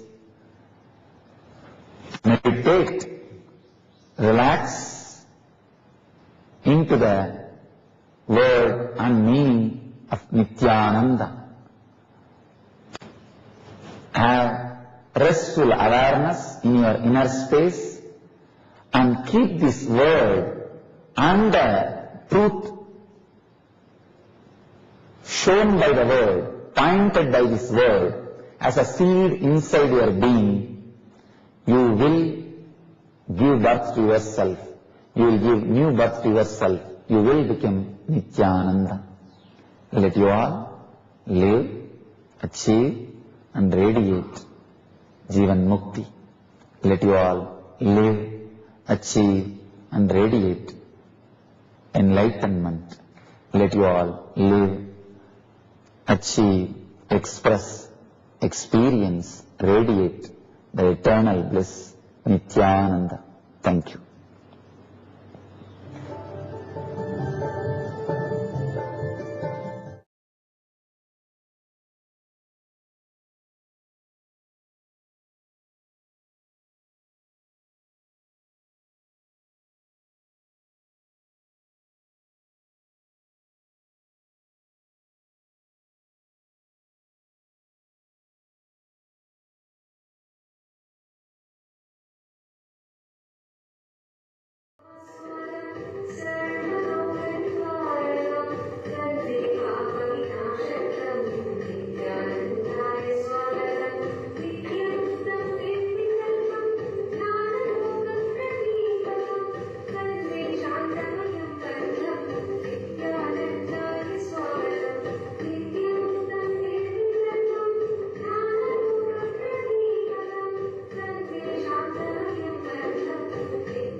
सदाशिवसमारम्भाम् शङ्कराचार्यमध्यमाम् अस्मदाचार्यपर्यन्ताम् वन्दे गुरुपरम्पराम्.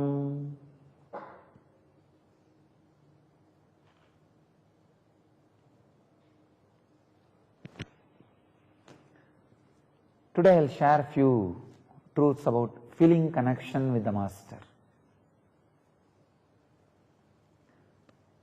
Feeling connection with the Master is the subtlest, best gift can ever happen to human being. For the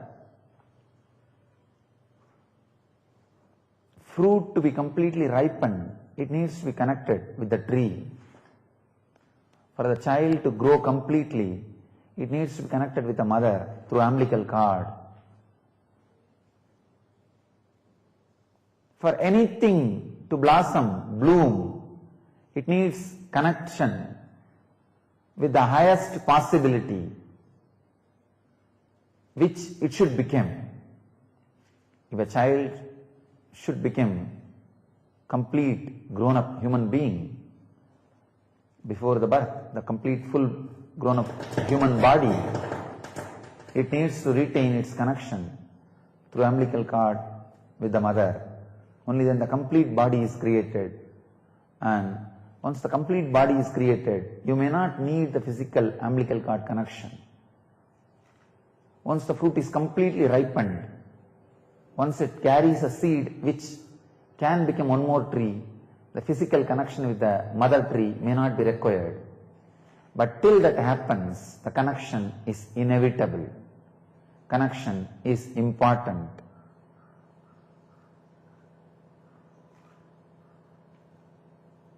vidarka, the feeling connection with the master, one of the ultimate gift happens to human body who has grown at least to a certain level in that subtle understanding. Only they smell even the presence of the master. Only they have the courage to enter into the great feeling connection, because feeling connection with master will just make you as an enlightened being. Lot of things with which your ignorance survives, lot of things with which your mind thrives, lot of things on which your suffering is built will be taken away from you.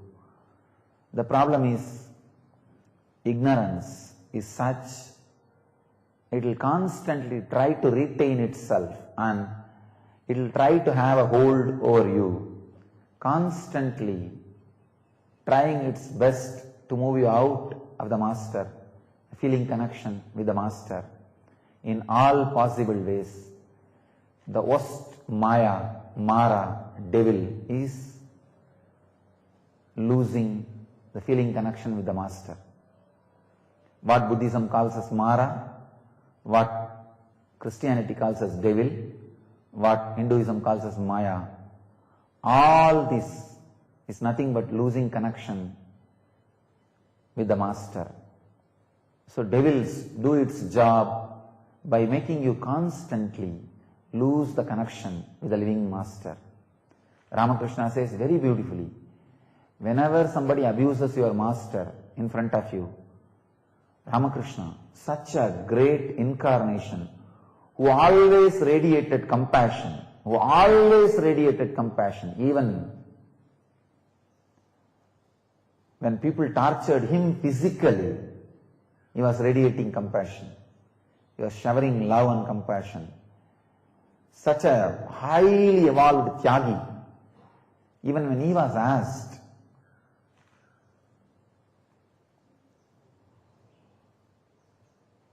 about what to do when people abuse master, he is so strong, he says, cut his tongue or move out of his place.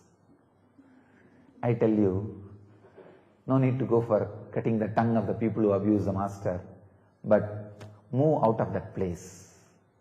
Do not allow the devil to work on you. Do not allow the Mara to work on you. Do not be carried away by the illusion which really appears as solid, almost reality, but almost not reality.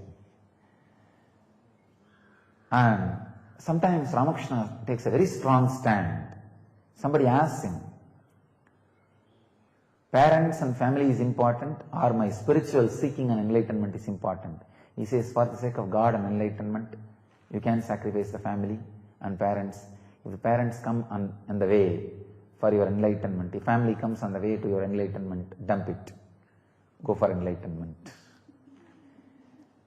It's very strange. Person like Ramakrishna taking this kind of strong stance, but there are few places masters take a strong, uncompromising stand. I tell you, losing the feeling connection with master is too strong. Lose, too big miss. Let it not happen to you in your life. Even the people who cherish enmity and abuse master, I tell you very clearly, even many parts of their own organ, many molecules in their own system will not accept it, will not accept what they are doing, will not tolerate what they are doing. They will all be resisting. They will all carry the sacred, great, amazing, joyful, intense memory of the time and experience they had around master. The sweetness still remains fresh, alive inside. But these guys, maybe out of ignorance or arrogance or some other vested interest, go on suppressing those beautiful great memories. Just to suppress those great beautiful memories, suppress the voice of that organs, suppress the voice of that molecules, they raise their voice louder and louder in abusing master. Just they want to avoid that part, suppress it, put it in unconscious. But unfortunately, no voice is unheard or suppressed by your own consciousness. The suppressed voice and the suppressed truths, the suppressed experiences naturally does not die down. So that molecules which are suppressed, that organs whose voices are not heard, naturally protest, start non-cooperation movement. That's what I call physical and mental diseases. Still, after so much being done to me, after so many people cherishing so much of enmity and vomiting so much of venom and poison on me, still I don't feel anger, or I don't feel enmity, I don't feel venom. Just one reason, all my molecules and organs still carry such beautiful love, the respect, gratitude for all those people who are abusing, cherishing enmity now, but all the great service, all the beautiful things they have done to me, and all the beautiful time I spent with them or they spent around me. Please understand, joy, even when you share with others, creates more joy in you. I have shared a lot of joy and bliss with all of them. So it created only more joy and bliss in me, even though they are not directly responsible for my bliss. Just by sharing with them, I have experienced deeper and deeper joy and bliss. So that molecules, that organs is not interested in taking revenge, abusing, disturbing or cherishing enmity, vomiting poison. That's the reason I am constantly in the highest integrity, highest honesty, which is beyond all social hypocrisy, which is direct utility for me and for my life. I tell you two things. If you have not lost the feeling connection with the master, don't allow the people who abuse master around you. Do not entertain them in any way. Retain your feeling connection with master, which is ultimate gift.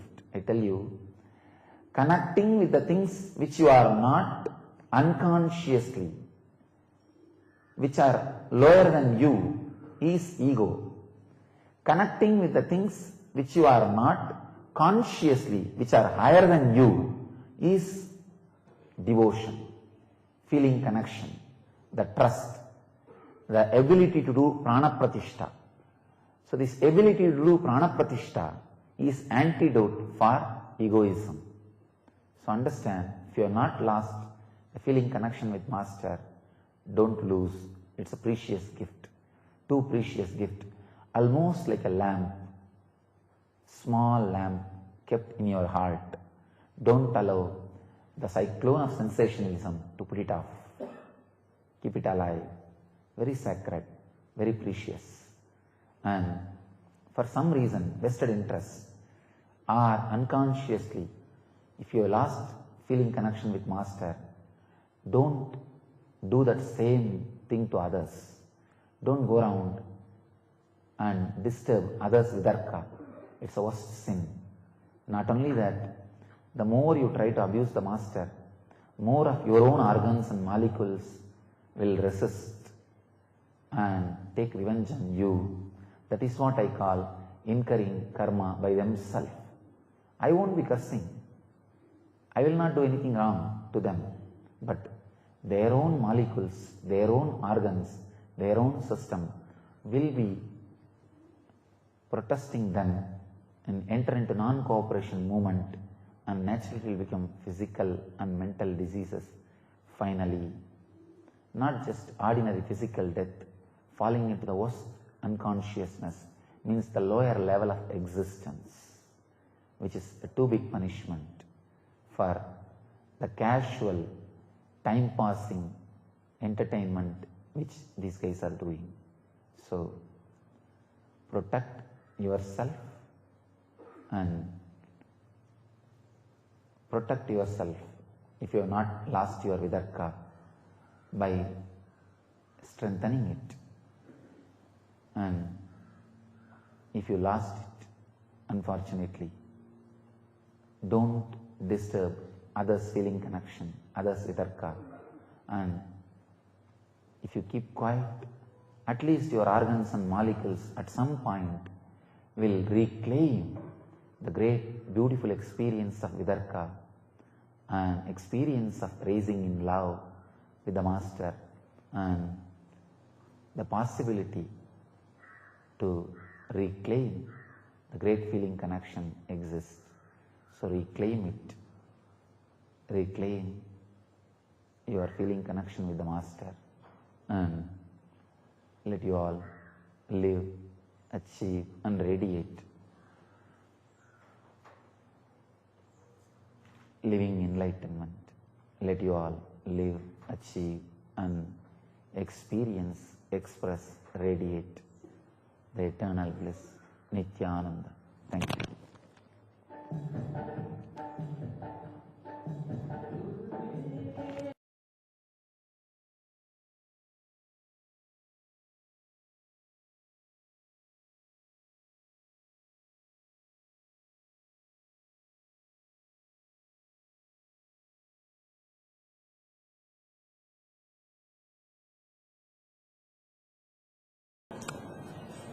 सदाशिवसमारम्भाम् शङ्कराचार्यमध्यमाम् अस्मदाचार्यपर्यन्ताम् वन्दे गुरुपरम्पराम्.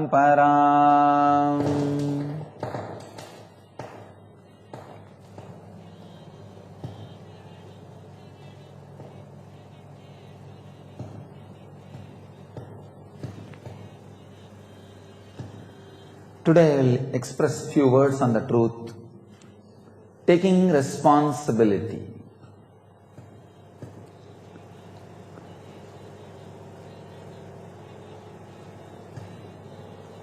Please understand, when seed is ready to take the responsibility of becoming tree, it grows. It transforms itself.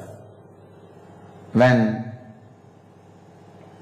egg takes the responsibility of becoming a chicken or hen, it grows, expands and transforms itself.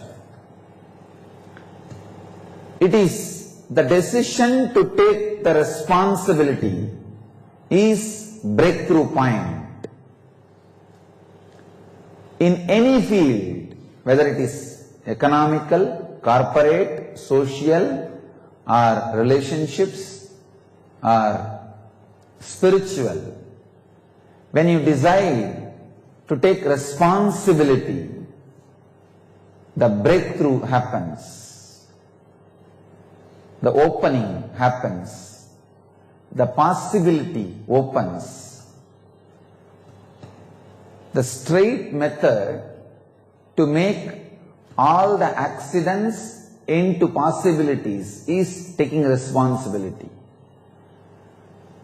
When you can't take responsibility, even the air goes inside, can become accident and stop your heart. It won't come out. If you are ready to take the responsibility, even the poison goes inside, can become part of you and make you a new being, immune to the poison. The system which is ready to take the responsibility. Just the other day I was seeing a beautiful documentary by BBC on Ganges. There is a description of a particular village on the banks of Ganges where thousands of poisonous snakes, cobras are just moving around. The belief of the villagers, I saw the documentary and literally I saw, visually it is being shown hundreds of cobras here, there in the different houses. Kids are sitting and playing and the cobra is moving. And I saw one child standing and doing something. The cobra was moving just on his very feet. And the workers are working on the farm. The farmers, the cobra was just moving on them. Literally, it is not a trained cobra or the cobra without poison or the teeth removed, nothing. No, it is not trained cobra. Wild, village, free snakes. Just people are living with it. And they are living with people.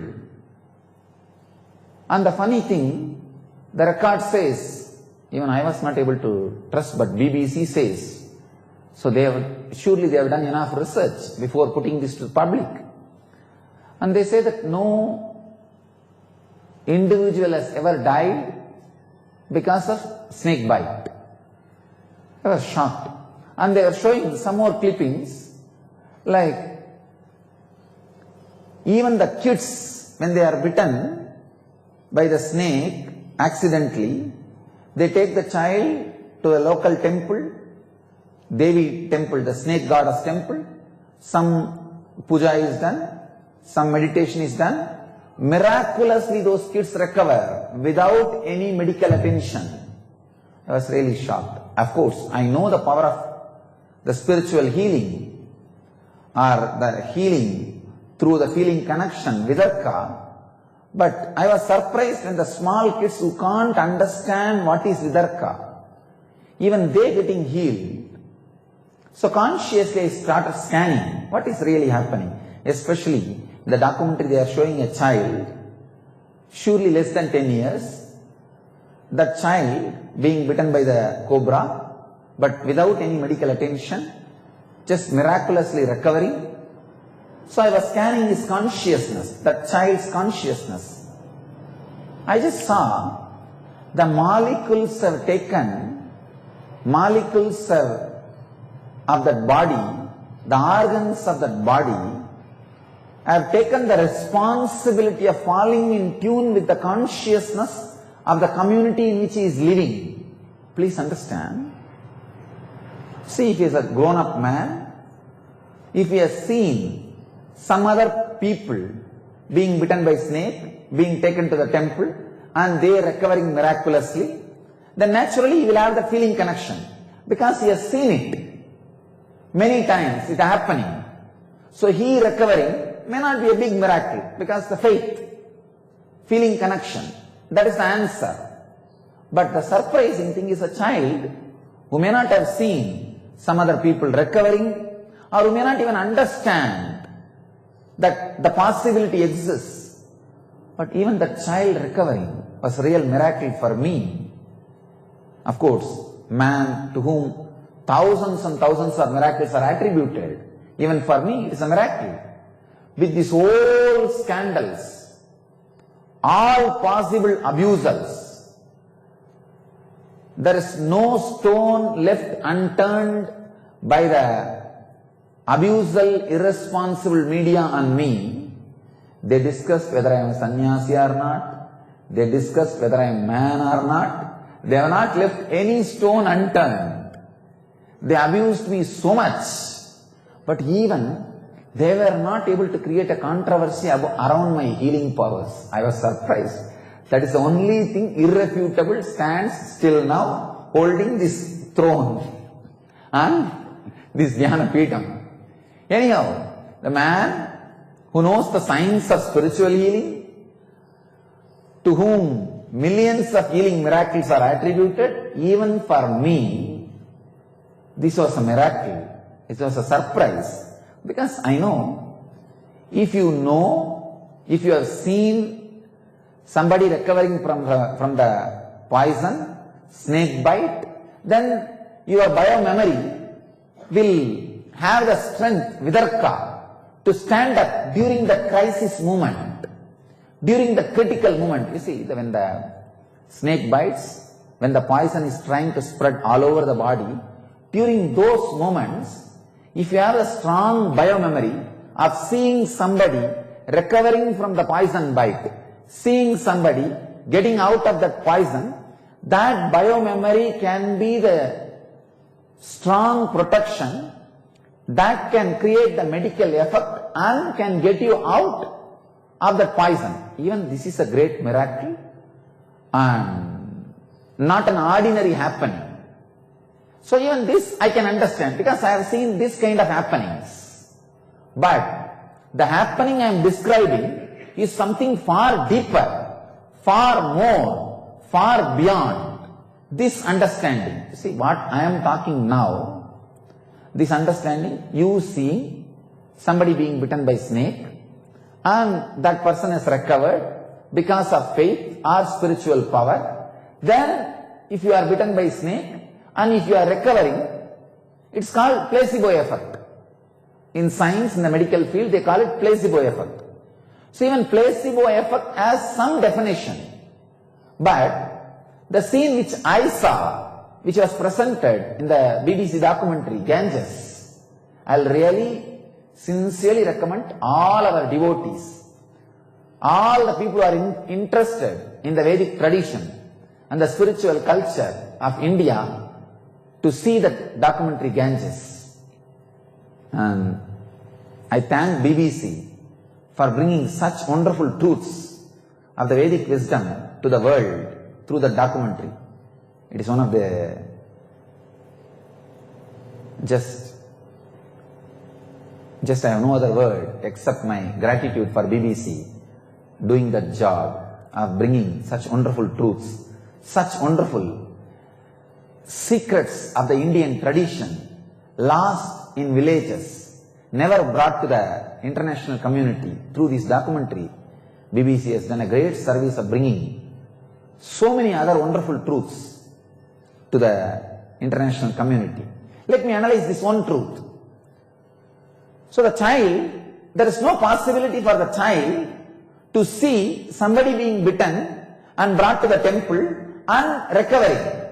So there is no biomemory of somebody else getting healed already in that same situation, so that that biomemory can act as a medicine, act as a crisis management intelligence to recover from the snake bite.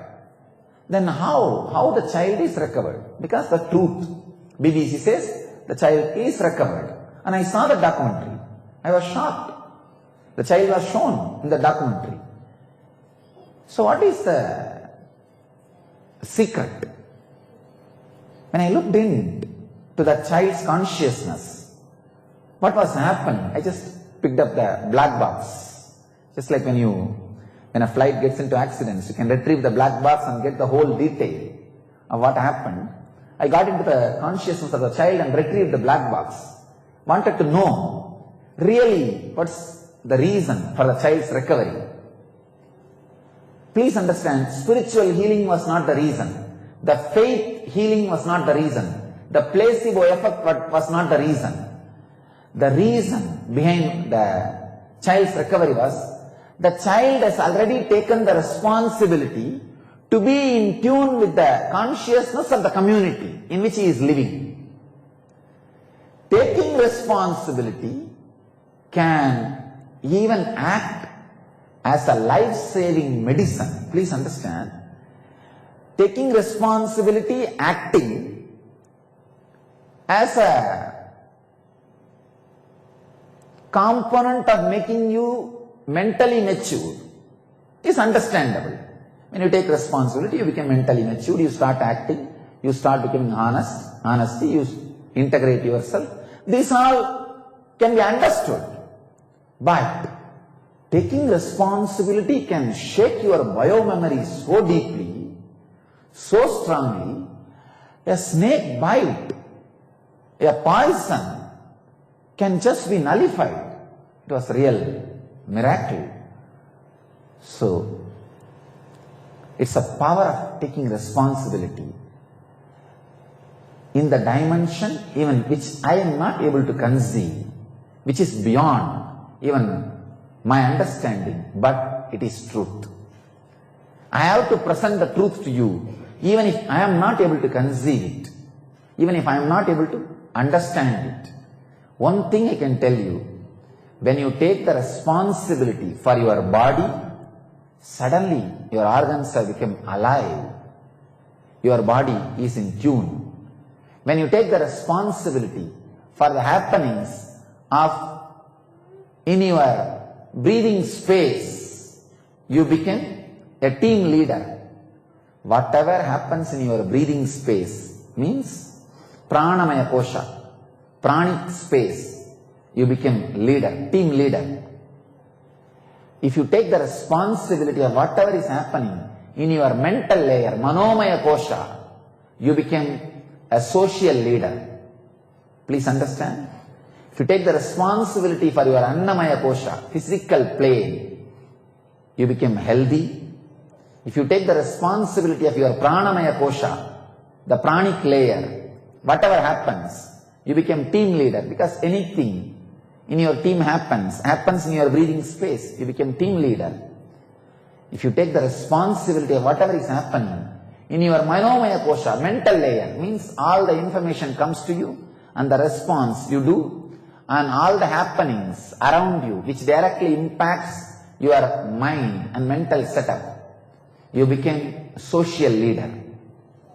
If you take the responsibility of your vijnanamaya kosha, means all the emotion, mental setup created from the young age in you, you become the leader of country who sets a trend for future mental setups.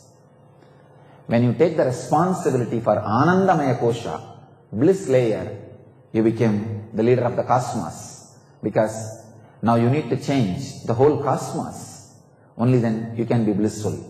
Only then your bliss can be eternal bliss. So the more and more and more responsibility you take, more and more expansion happens in your consciousness. I know that child which took the responsibility in such an young age to be in tune with the consciousness of the community in which he is growing. When he grows, invariably he will be serving his community. His community will be part of him, he will be part of his community. He can radiate real empathy. The child can radiate real empathy. Now I am trying to trace that child, to bring that child here and show to the world the miraculous bio-memory he is carrying. And if we can do some medical research, scientific research on his bio-memory and prove the power of taking responsibility, if we can study his bio-memory, I know for sure we will have some breakthrough. We will have some new discovery in this science which cuts across the physiology, psychology and consciousness. How? When consciousness takes the responsibility, not only psychology, even physiology responds differently. When you don't take the responsibility, even the simple, pure, fresh oxygen, air goes inside, may stop your organs, it may not come out, you may die. When you take responsibility, even the poison, venom goes inside, cannot stop your life, kill you, you will be alive, radiating, fresh and living. Please understand, take responsibility, it just changes your whole being. I am not telling you should go and catch the snake and make the snake to bite you, no. But taking responsibility helps in many crises, many situations. Not losing the balance, putting the weight on somebody else, taking it on you, standing up with you. It just does miracles. It really does miracles. Understand, through this revelation, I am putting the importance of taking responsibility much more than the power of spiritual healing, faith healing, which is my very brand, for which I am well known. So I am saying very clearly, categorically, taking responsibility leads you to the much more powerful zone, powerful field than what feeling connection, faith or spiritual healing can do to you. I am putting spiritual healing next to the taking responsibility. I am putting taking responsibility ahead of spiritual healing through this revelation. So, let you all live and radiate enlightenment. Let you all achieve and radiate the eternal bliss, Nityananda. Thank you.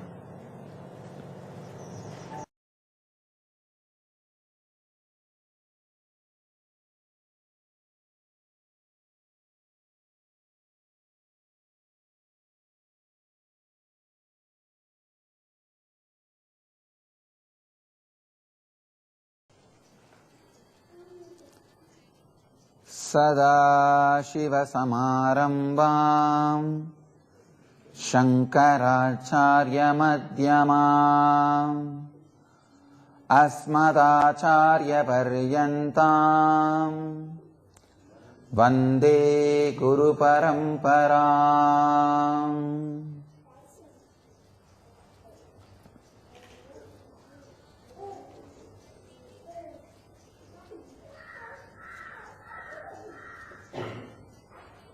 I welcome you all with my love and respects.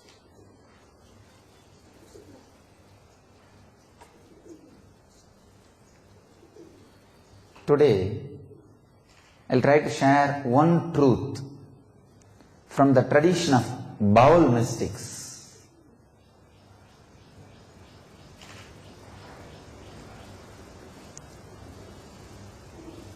Vedic tradition has many living stream of enlightened masters, and many streams have dried. The streams which have living enlightened masters, unbroken lineage of living enlightened masters are Vedanta, Agori, Tantra and Bauls. The Baul mystics, even though not well known as a mainstream traditions, just because of their habit of not having property, they are not centered in one place. That is the only reason they are not well known. Otherwise they have all the qualifications to be respected as living stream of enlightened masters.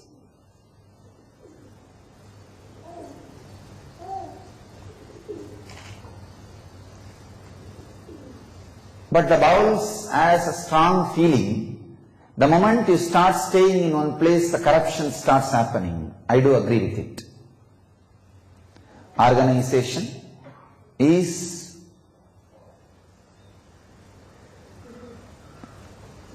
forcing sometime unconscious people to dilute the truth. In a way I can say unconscious people will dilute even if there is no organization. That's the reason I accepted the organization. Even otherwise these guys are going to dilute. But organization some way helps.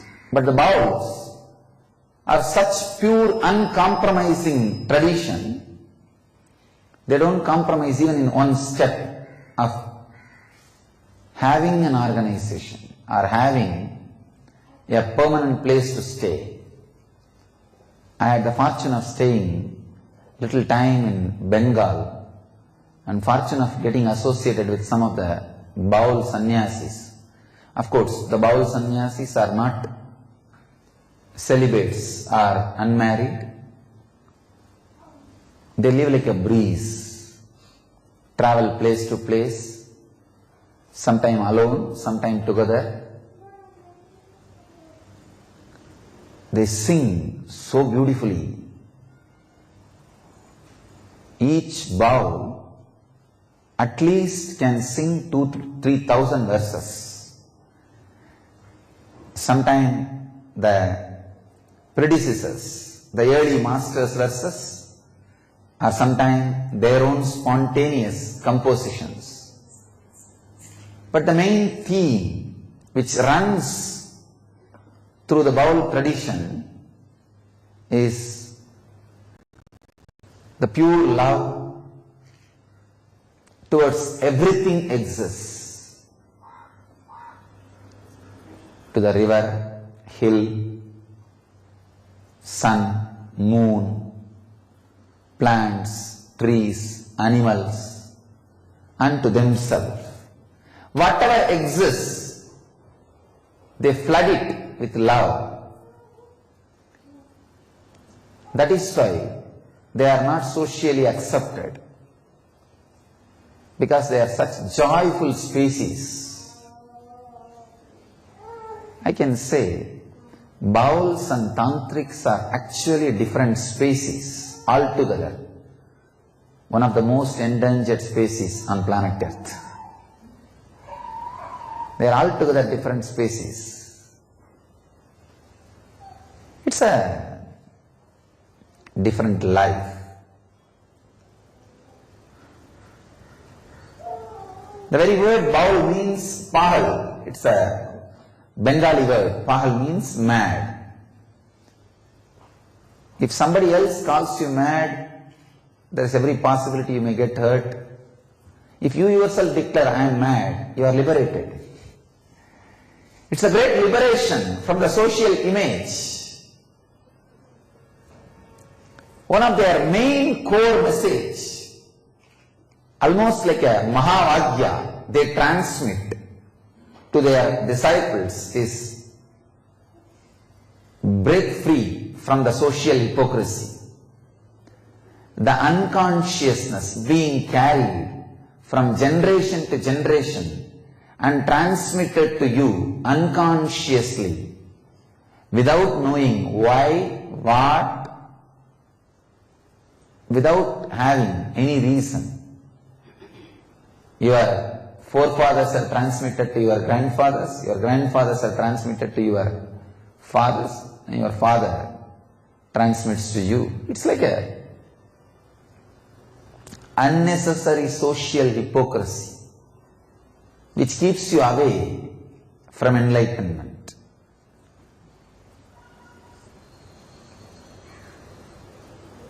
Each tradition has Mahavagya. Vedanta has a Mahavagya, means the ultimate truth, the ultimate word. Tantrics, they have their Mahavagya. Agoris, they have their own Mahavagya. Zen masters, they have their own Mahavagya. The Mahavagya Bauls is say capital letter no to society and social hypocrisy. Constantly, a kind of a unconscious lifestyle, unnecessary lifestyle is made into a legitimate living tradition, trend, and forced on human beings in the name of social etiquette or social trend, social traditions. Please understand,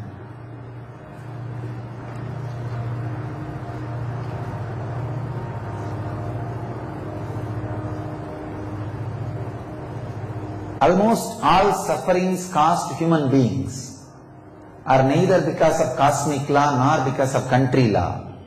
It is because of social hypocrisy.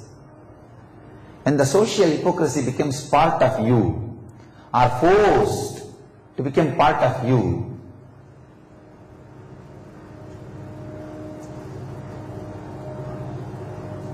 the suffering becomes inevitable.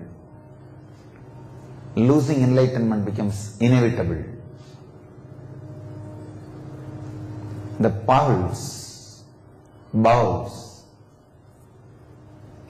are the ultimate beings from my experience. Of course, I never had chance to live with thousands of Zen mystics and masters. I had the fortune of meeting one or two, like Thich Nhat Hanh, Dalai Lama, few Zen masters, Buddhist masters, one from Japan, very few. Never saw bunch or thousands living, giving life to the tradition and having life from the tradition. Any tradition can be called as living tradition only if it can give life to you when you give life to it. When you give life to it, that should give life to you. Only then it can be called as living tradition.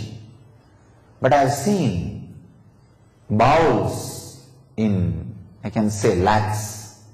Every year the bowls will have their own Kumbh Mela in Calcutta. Just like Vedantis have a Kumbh Mela in Allahabad and Haridwar, Nasik and Ujjaini. Bowls have their own Kumbh Mela. I'll sincerely suggest at least all my disciples should make pilgrimage to the Bowls Kumbh Mela. Every year they gather. If you Google, you will find out their date in Calcutta. They don't have big organization structure. Only some few people maintain this website and all that.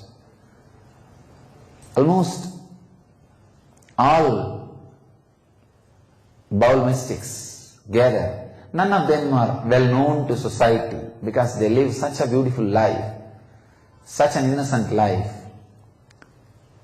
Society cannot tolerate them. The unconsciousness cannot tolerate them, so they don't recognize the Baul mystics. They are not mainstream people, but I can say that's the most powerful congregation I've ever seen in my experience.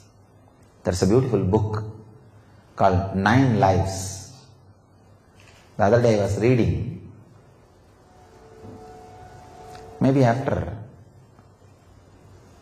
5-6 years, some book made me cry or tears were brought to my eyes. That book is an amazing book. The author has picked up 9 individuals from the villages of India, different parts of India. So beautifully he describes, so authentically he describes.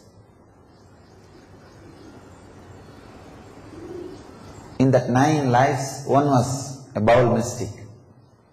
I know for sure, based on the description, the person about whom the author is talking is an enlightened being. The way he lives, in that they describe very beautifully about that Baul's Kumbh Mela, the gathering.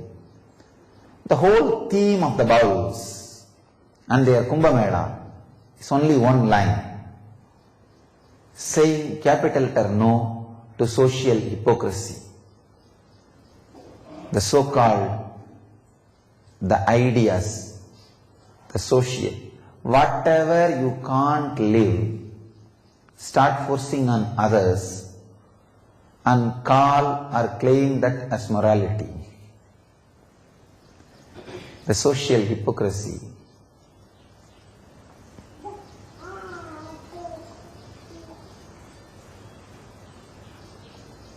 Even during this scandal, I was surprised. Who all has started teaching morality to me?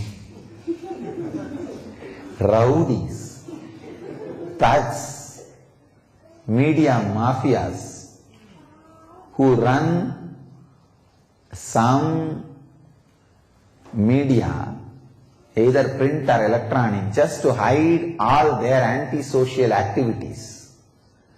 The fellows who have hundreds of criminal cases against them in all possible courts of India All these kind of idiots have started teaching morality to me. This is what I call the peak of stupidity. Peak of social hypocrisy. Anyhow, the Bauls are amazing people who really live with backbone.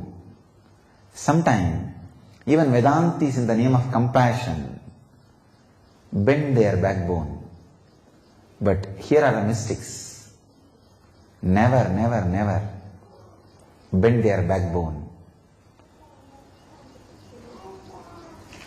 If at all I have fantasy, that is to live as a Baul. Baul, being a Baul, is the fantasy to be cherished by every human being or every being happened on the planet Earth. Much, much more than Zen, because even the Zen tradition has missed one point of not to have a permanent place to stay. There are only two traditions still maintain that, Ahoris and Bauls. Ahoris don't have permanent resident address, but they have monasteries where nobody stays. Ahoris can go and stay and go somewhere else. But Bauls are not even compromised to that level. Just unimaginable life. Bauls are literally like butterflies. They happen, fly, spread colors, just disappear. Nothing else. The only truth the Bauls radiate, say no to all the social hypocrisy. Sit today and you must be having thousands of social hypocrisy inside you now. Pick up only one, just one, say no to it. You got my message for today. Thank you.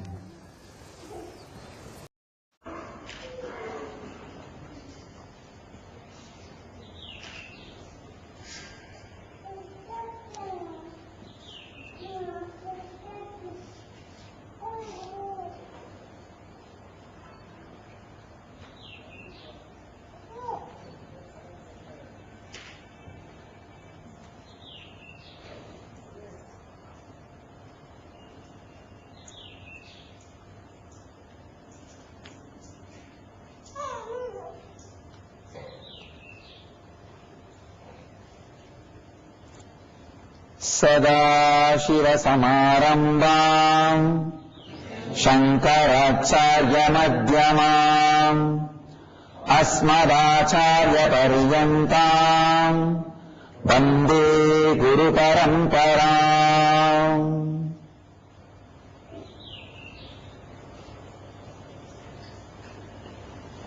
I welcome you all with my love and respects.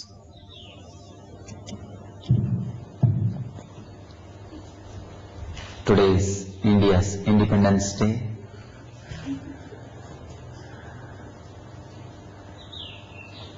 I'll try to share a few truths about independence.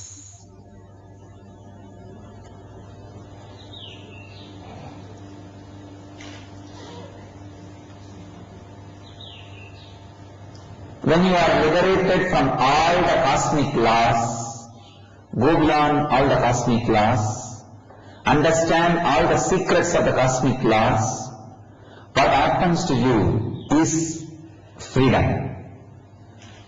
Same way, when you have the power to create, alter the country's law, what happens to you is called independence. When you completely understand the cosmic law, you will have the power to create it. You will have the power to write it or overwrite it. So that is what is freedom. Same way, when you understand the country law completely and achieve the power to create your own country law, it is independence. Whether it is independence or freedom, only people who work for it will have it. Please understand, whether it is independence or freedom, only people who work for it will have it. Others,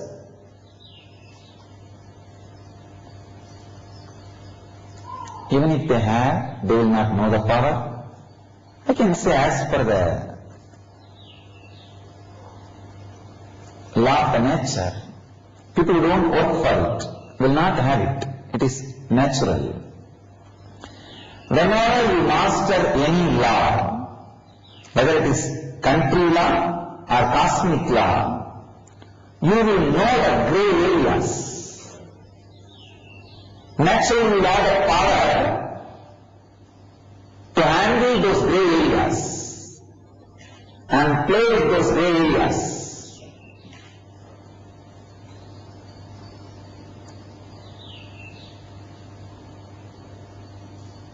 That is why it's law of nature. Only who works for that freedom, he will enjoy that freedom. If you work for political independence, you will enjoy political independence.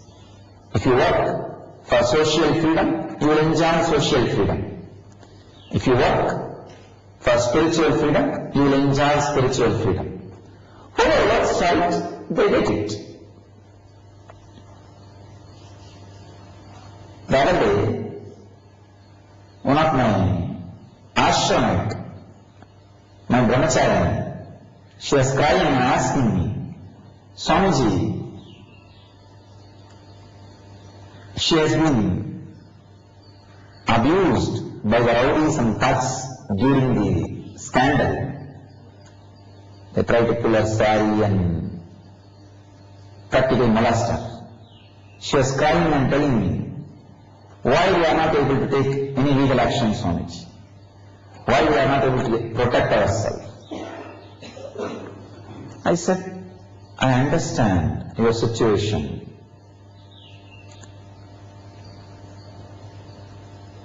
If you look deeply, that is the way the world functions. Not only she, in 123 places, our ashrams have been beaten, broken, burnt. In 17 places, our lady devotees and brahmacharinis have been abused physically and verbally. In 7 places, our brahmacharis have been beaten brutally with the intention to kill, but not one place we are able to file an FIR. Because we did not work for political freedom. We did not work in that line. Always we put all our energy for spiritual freedom. So people who work for political freedom in the line of politics, they enjoy political freedom. They enjoy political independence. But one good thing, we all work for spiritual freedom. So that is why we are not shaken after all this abuse done. Of course, she also cried for a few minutes when she reported to me. But once I gave her clarity, immediately she was out. Means she worked all the years for spiritual freedom and she was able to reclaim her spiritual freedom and peace. The same way with me. Even after being put in prison or anything, never I was put to suffer. Society created enough of pain for me, but it was not able to create any inch of suffering for me. Means the spiritual freedom. I work for it and I it. That's all. This is a law of nature. So we did not work for political freedom. We did not work in the line of politics. We did not create enough cloud. We did not create enough people. we do not make enough contact, we do not think in that line. So naturally, we have to suffer. It is a law of nature. So, whoever works for any freedom will enjoy that freedom. And just like how much of struggle is there when you work for spiritual freedom, same way there is enough of struggle when people work for political freedom, political independence. The opponents will suppress, they will have to fight and do all kinds of things, and it's not a small joke. Working for spiritual freedom is just struggling with you, but working for political freedom is struggling with others. So naturally, for the price they pay, they are enjoying the privileges. But you need to understand one important truth. If the political freedom happens, it does only good to the person who has it. If the spiritual freedom happens to you, not only you, all the people around you are blessed. All of them will have the benefit of you. That is the greatness of spiritual freedom.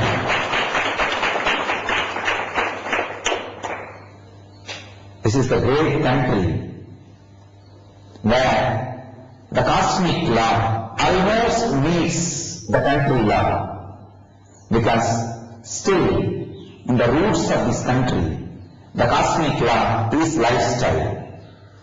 Still in villages the cosmic law is lived as a lifestyle, where people don't even know about the country's law or a law executing department, law and order departments. Still this country is stable just because the roots of this country, still the cosmic law is prevalent, alive. Ramayana, Mahabharata, Manashastras, Manusmriti, all these scriptures, Bhagavad Gita, all these are still constantly recited, heard, practiced and executed as a lifestyle in this country. So, as long as the cosmic law is kept alive, this country will continue to give birth to enlightened beings. This will be the cosmic airport for enlightened beings to land on planet Earth and serve the planet Earth. So, let this blessed land retain the cosmic law, at least in its roots. Of course, in many parts, in cities, it has lost its originality, the purity of Bharat, but still it is alive in villages. Let this country retain its strength of cosmic law, the spirit of Bharat in its roots, and remain as a place for enlightened beings to land and serve the planet Earth. Let this country continuously create more and more people who experience the cosmic law, cosmic freedom, and cater to the whole world. Understand? This country still is the country which produces the largest number of enlightened beings continuously on the planet Earth. That's the greatest gift this country is giving. Just for that, this country should be alive, should live long. Let Bharat live long, creating more and more enlightened beings and radiate enlightenment to the whole universe. Let you all. Bharat is not just geography, it is a spiritual consciousness. The spiritual consciousness which awakens the whole world. This land is the land specially reserved for the spiritual consciousness to flourish. This society is specially reserved constantly to keep enlightened beings alive. This is a spiritual incubator for enlightened beings to land and flourish and radiate enlightenment to the world. Let you all achieve and radiate enlightenment. Let you all achieve and radiate, live, express, experience, radiate eternal bliss, Nityananda. Thank you.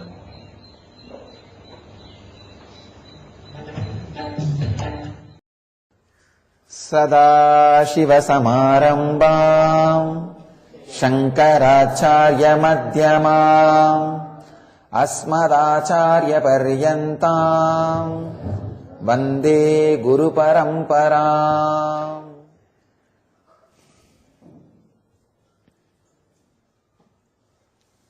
Today we will understand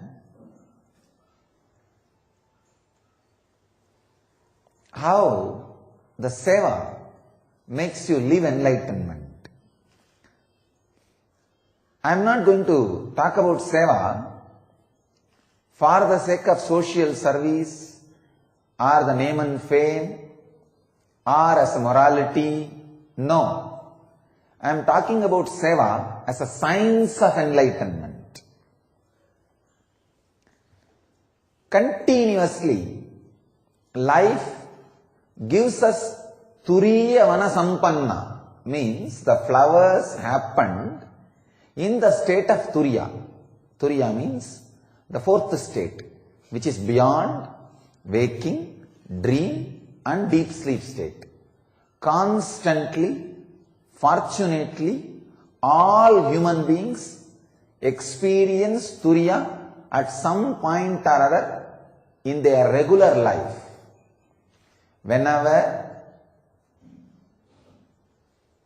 they feel little peace, joy, in any way, please understand, even if it is through senses, because of the sense pleasures, that moment where you feel satisfied, wow, life is worth living, life is worthy.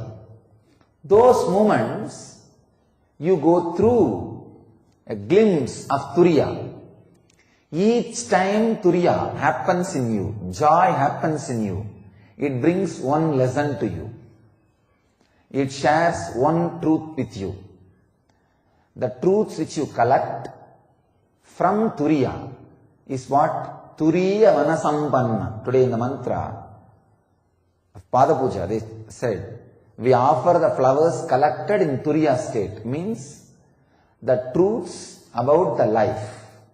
Of course, when you sit in meditation, when you are peaceful, whatever ideas happen in you about life, about relationships, about how to live, about money, about love, whatever, those ideas are flowers collected from Turiya state.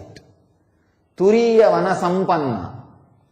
Constantly Turiya Vana Sampanna happens in all of us. But unfortunately, we do not know the science of how to make those flowers happen again and again and keep them as part of our life. We just let them wither away, let them drop, let them disappear without they becoming fruit, without they becoming part of us. How to make this Turiya Vana Sampanna, the flowers of the fourth state of consciousness, become part of your biomemory and lifestyle? Seva. Please understand, when you start serving, all the difficulties you face, because you will be facing difficulty, you are just going against the current of your biomemory, which is fear and greed. Seva means working without greed and fear. So naturally, there will be enough of churning, boiling. Why should I do this? Why should I do this? Why should I do this? Every moment, that question will be asked. Because there is no result. After you do everything, you don't get anything. If you get anything, don't do that work. It's not seva. I take care, nobody who serves Dhyanapītam gets name and fame or anything in return except enlightenment. Till now, I maintain that is the strength and purity of Dhyanapītam. Understand? We ensure that they don't get anything. That is why we have very less people doing seva. If you see all the religious and spiritual organizations, they are able to convert 80% of their followers into the people who are doing service. I am not able to. Of course, I am not interested into. Hardly, if I am able to convert 2 to 3% of the people who are following me, who are inspired by me, into serving, it's more than enough. That is what I am able to do. That is what I am also interested. Because I take care. They do not get any reward. They do not get any name or fame. They do not get caught in fear and greed. Not only that, even if they get fear, even if they get name or fame through somebody else in some other source, I take care that ego is shaken in 10 minutes.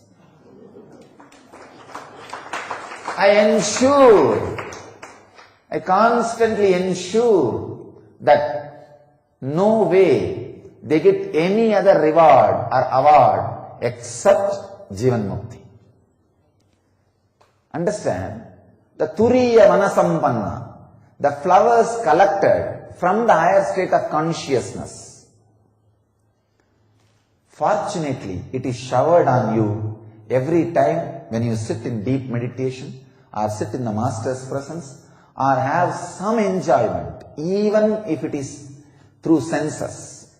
When your mind gets back from running, you just have one Turiyavana Sampanna, one flower from higher state of consciousness. When you sit with Master, you have big bouquet, flower bouquet, constantly given to you. The Turiyavana Sampanna, the flowers from higher consciousness is constantly shared with you. But now it is time how to make them as a eternal garland. Parijata, Kalpa Vriksha. This Parijata means the flower which does not wither away, which has no enmity, which is beyond enmity. So now, the flowers you receive from Turiya should become Parijata in you, not just ordinary rose, ordinary lotus. The ordinary roses which you receive gives one moment pleasure. By the time the rose withers away, the pleasure also withers away. By the rose which you receive by February 14 will not be there by February 16. It will not only the flower will not be there, the emotion with which the flower was shared will not be there. Understand? Now it is time to make the flowers of the higher state of consciousness into Parijata. Parijata means the heavenly flower which never withers away. Service, seva, brings you straight away garland of Parijata. I am not interested in giving you ordinary garlands. People are elated by ordinary garland in a stage. The moment you get the people and put them a garland in a stage and few thousand people clap, they are just elated and they will start doing any work. But that is not seva. Maybe that is service, not seva. I am differentiating the meaning between seva and service. Service is not the literal translation of seva. Seva means a work done to retain all the flowers of higher consciousness into your being, with your being eternally as Parijata. Whenever you work without fear and greed, you need to remember the spiritual truths. Because mind will ask you, why am I serving this Swami? And whenever I go near him, I only get firing. I would have done 20 work and missed only one, but he exactly catches that one. And he is not bothered about the 20 work I did. He takes me for granted. So, when all these questions raise in you, you need to make the flower into Parijata. The rose should become Parijata. Means you need to remember all the flowers of higher consciousness. You need to tell yourself, no. fear and greed is not the reason I took up this work. And that is not exactly I wanted. I am here to annihilate fear and greed. I am here to be intense and sincere. Constant remembering of these ideas only will make you do seva. Constant remembrance of this idea means the flowers of high state of consciousness becoming part of your biomemory, means your biomemory starts living in higher state of consciousness. I tell you, seva is the highest form of creativity, because any ordinary service, any ordinary work only creates something in the world, but seva creates very you, very new you, very being which lives enlightenment. Understand? When you work, you don't need to justify why you are working, because there is a greed and fear. But when you do seva, you need to constantly justify, why are you taking up this thing? What's the need? So constantly you need to remind yourself, justify why you are doing this. Naturally, the ideas with which you need to justify why you are doing will become part of you, and those ideas will make you live enlightenment. Those ideas, see, the truths from higher consciousness becoming part of your biomemory by seva is what I call rose flower becoming parijata, becoming the garland of heavenly flowers. So, sir, do seva intensely with these great spiritual truths, constantly remembering these great spiritual truths, constantly being inspired by these great spiritual truths. You will have the garland of parijata, heavenly flowers. Do not have ordinary garland of ordinary flowers in a small stage from master. That is too cheap. Poor substitute. I may give the garland sometime, but don't be elated by it. It is just a simple gift. You need to receive the flower garland of parijata, heavenly flowers, garland made out of turiya vana sampanna, means the flowers which comes out of the consciousness of the higher state. See, the flowers comes out of consciousness of higher state is when you are in higher state, the ideas released into your system. The truths flowers into your system. So let those truths become stable into your system. Let those truths radiate in your system. Let them become part of your system. Understand? The turiya vana sampanna, the garland made out of flowers from higher consciousness, parijata, is the garland given declaring your enlightenment. Understand, there is a very beautiful story in Buddha's life, the birth of Zen tradition. One day Buddha comes with a beautiful lotus in his hand. Just he is sitting, gazing at the lotus. The whole 10,000 Buddhas, 10,000 sannyasis are sitting in front of him. All of them are wondering what Buddha is doing. Usually the moment he comes, he starts his sermon, he starts talking. Why is he not talking? He is just sitting with his lotus and gazing at it, playing with it. All the 999 minds are restless, expecting Buddha's words, just because of the continuous unconscious monotonous rhythm. But Buddha is engrossed in the lotus. One mind, one guy was just completely in turiya, in restful awareness, ready to receive that turiya vana sampanna, Mahakashyapa. Just Buddha lifts his face, he sees Mahakashyapa in the eternal deep laughter, and Buddha calls Mahakashyapa and gives that flower, and he says, whatever can be told, can be said, I gave to all of you 9,999. I gave to all of you. Whatever can't be said, I am giving it to Mahakashyapa. That flower is Turiya Vanasampanna. The flower from the state of higher consciousness.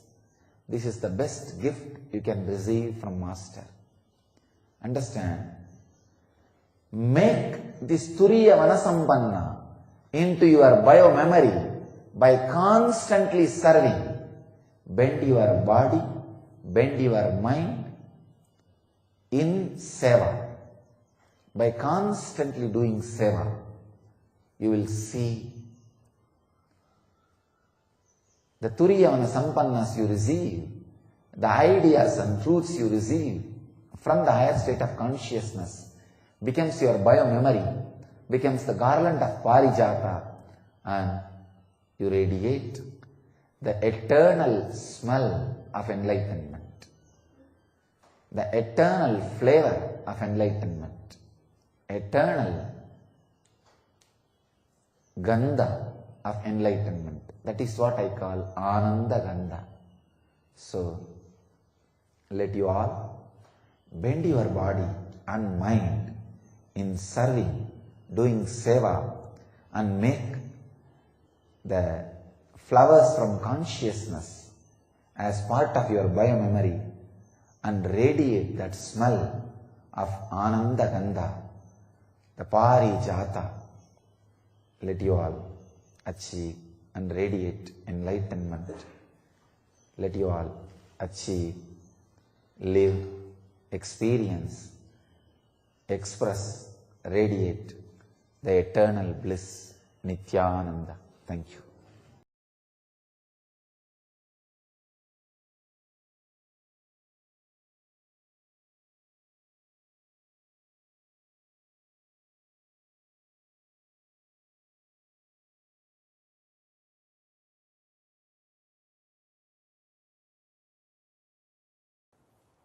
Sadashivasamarambham Shankaracharya Madhyamam Asmadacharya Paryantam Vande Guru Paramparam.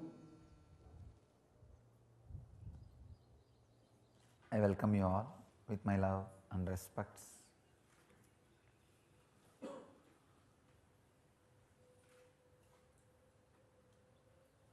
My today's message is one of the strong experience I had now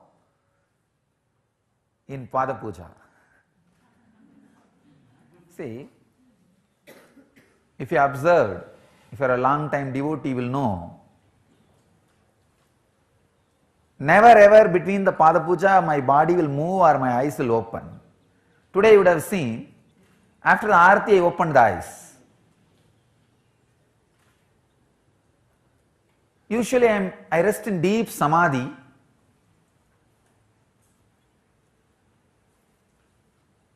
One writer, he is not even a writer, blackmailer,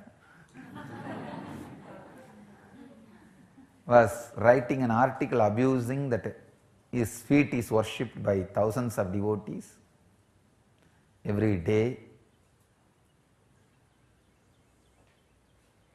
But actually that poor fellow doesn't know, when he wrote, it was not thousands, it was only 25 maximum per day.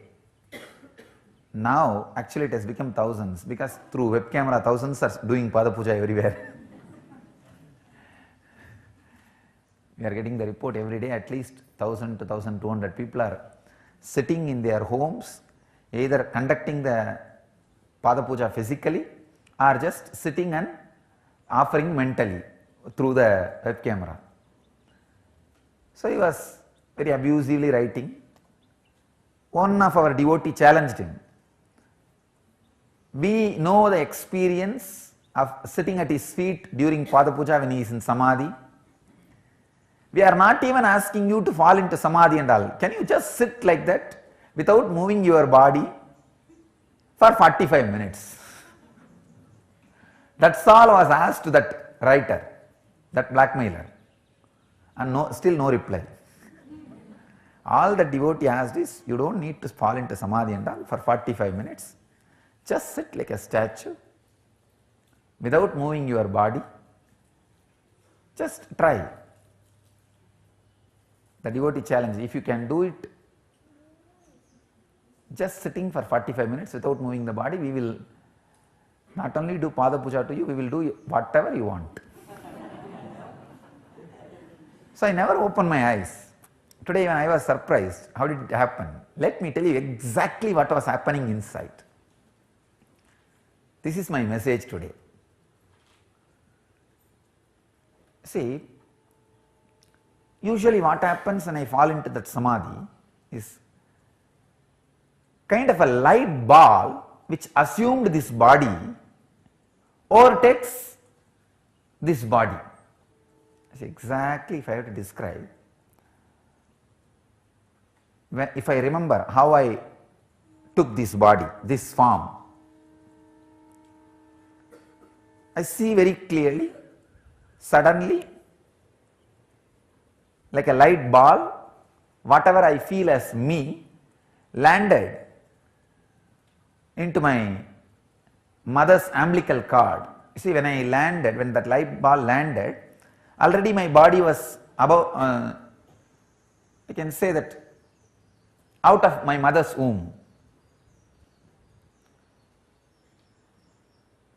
Maybe in this way I can put it, that umbilical cord has stretched to the extent that the necessity to be mother's womb was no more. I do not know exactly physically I am out or not. The umbilical cord has become so stiff. The necessity to be in mother's womb was not there anymore. So I remember very clearly I landed on the umbilical cord only. Then I just saw that I have a body. And immediately I had the vision of Arunachala, that hill. That's all exactly happened.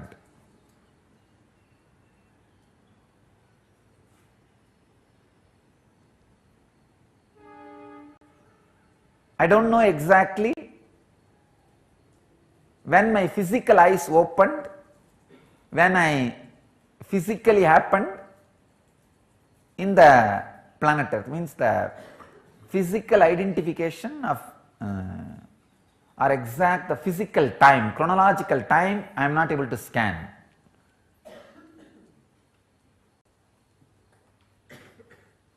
Because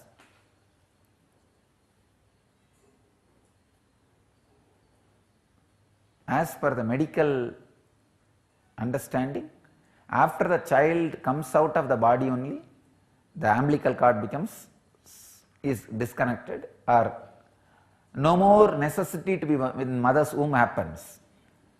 But in that, because of that medical understanding only, I said I was already out of mother's womb. But when I scan inside, I don't have any verification from the spiritual experience that whether my body was already out of mother's womb or not. I only felt the necessity to be in mother's womb was not there. At that moment only that light assumed. It just hit the umbilical cord and assumed this body. From that moment I know this body is there, which happened out of that light, intense light. If I describe maybe light ball or something like that. So whenever I fall asleep, I fall into that only. Whenever I fall into samadhi, I fall into that. That's all. So all other superficial things happens like a jakrat, swapna, sushupti, all are like a superficial. That is why all the three does not make any difference in the body.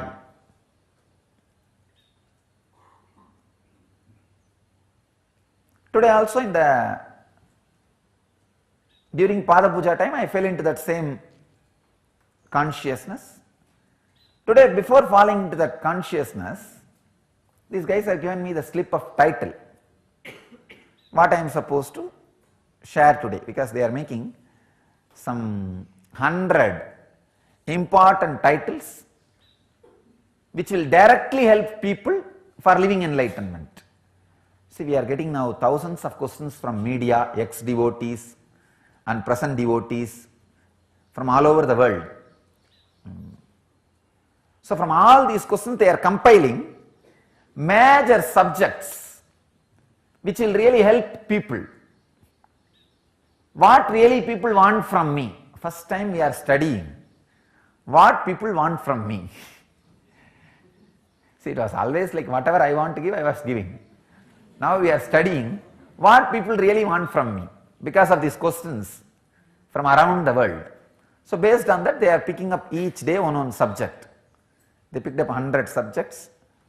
What all? Actually when they studied, whole thing, all the problems can be reduced to just 3. Just 3. Money, relationships, sex, that's all. Now we tried to study thousands of questions from thousands of different mental setup, different people, different culture. We wanted to study what really people want from a spiritual master, living master, what techniques, what solution, what they really expect, why they flock around him physically and virtually even after so much scandal. You will be surprised. 20,000 people come to this web camera every day to have a glimpse of Anandeshwara. Thousands of people before going to the office, just log in, have darshan, go to office. And before starting morning routine, click and have a darshan. Or sit in front and keep that web in one corner just to have glimpse when Swamiji may cross, when he may come to the temple. I was surprised. So you want to study why? What really people want? Because the amount of abusive news spread, unimaginable. There is nothing they left. When we study, this is the major 3 things people want. Solutions for these 3 problems: money, relationships, sex. These are the 3 major problems people face in their life. People want solution only for these 3, workable solution. So out of our study, these guys have developed many subjects, hundreds of I think 100. One day I sat and spoke 101 definitions of living enlightenment. It is there in the YouTube. So they developed 100 subjects. So every day whatever I address will directly useful for people in their day-to-day life. So today they gave the subject. When I came and sat and fell into the samadhi, I put I just had one thought. Now today I will not speak the same subject they gave. I will speak something which is my very core, which really I wanted to share. I thought, why should I speak what people want? I will tell what really I have, because I speak because I have something to speak, not because I have to speak. I write because I have something to write, not because I have to write. If I start writing because I have to write, then I will start abusing people. If I run out of subject, then start abusing people. See, I live because I have something to live.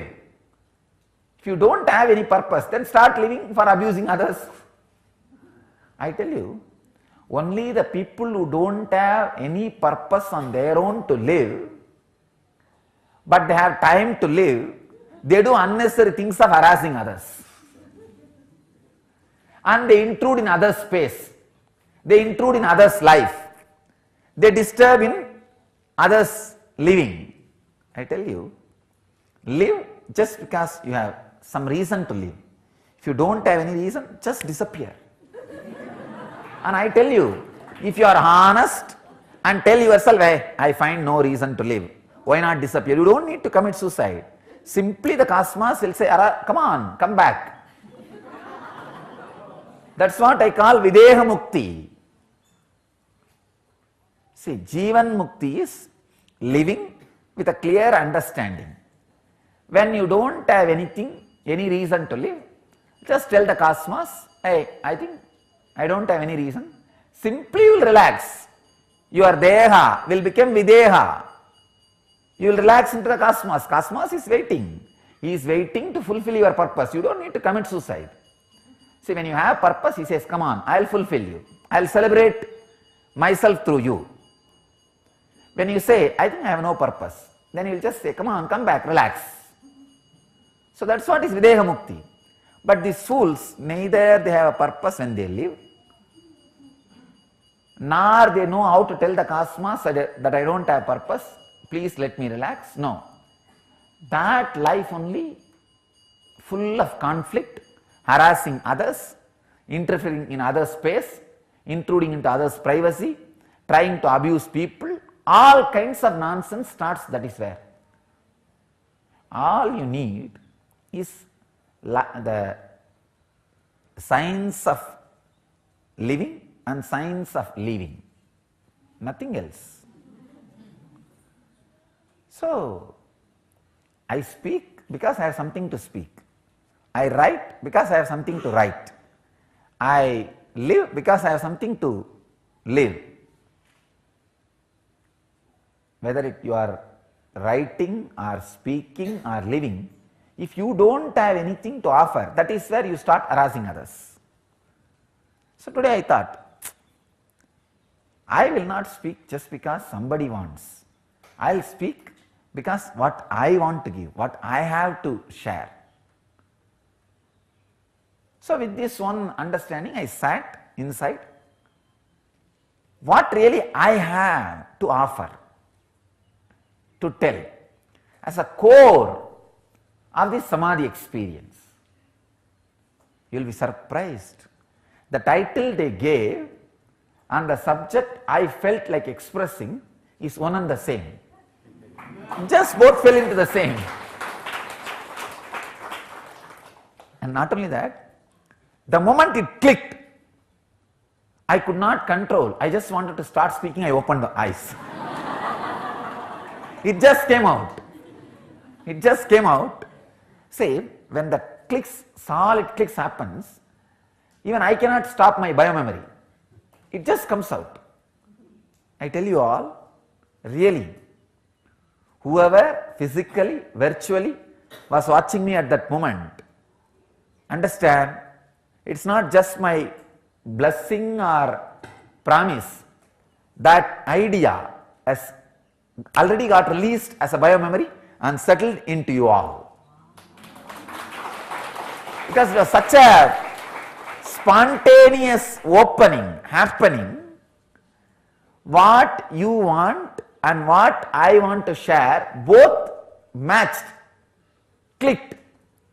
See, when they gave the title today, I felt, I felt that is the exact idea I had. I am almost like a catering as per the requirements. It's like a, see, they are doing a lot of research now. One big team is sitting and doing research, analyzing all the questions I receive and analyzing all the most watched trend in YouTube. And based on that, they are preparing my everyday subject title. Today I felt it almost looks like a business. Why should I talk what people want? I should talk what I have to share. The honest, core, deep, exact experience truth. Suddenly I saw today the truth which want to come out and the subject they gave both met and merged. Means this is the core of my experience. I can say this can be my second name. This can be my next name, and not only that, I have decided that I am writing in my autobiography.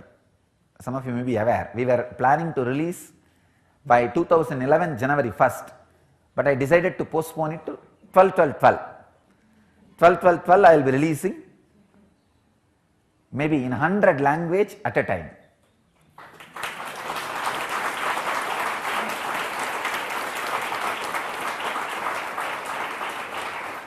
We have already frozen the title. Title has been already frozen and decided, Autobiography of an Avatar.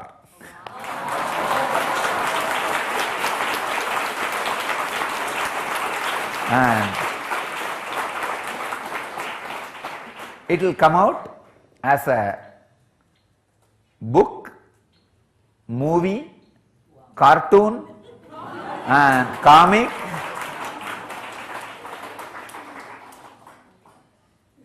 At least in 100 languages. Already I have started penning down, it is happening. It may come out as 3 volume because the material getting penned so vast, 3 volume. I will be writing in a very detailed way about this whole scandal.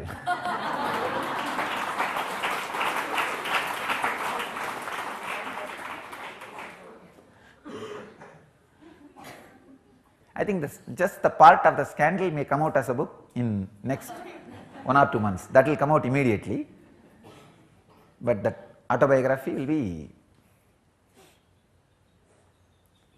12/12/12. It will be released till the December 1st of the 2012. 1/12/12. Till that date, it will be penned. Because we need last 12 days for printing and publishing. Whatever has happened, I am penning down and I am merging the truth and fact together. That's why it is taking time. Every word uttered will be factual and leading you to the truth, means the space in which I am staying. So I can say today what I experienced and expressing, this one line, this message may be the underlying theme of the whole biography, because this is the underlying theme of my whole life. I think I have given enough built up. I have to come to the subject.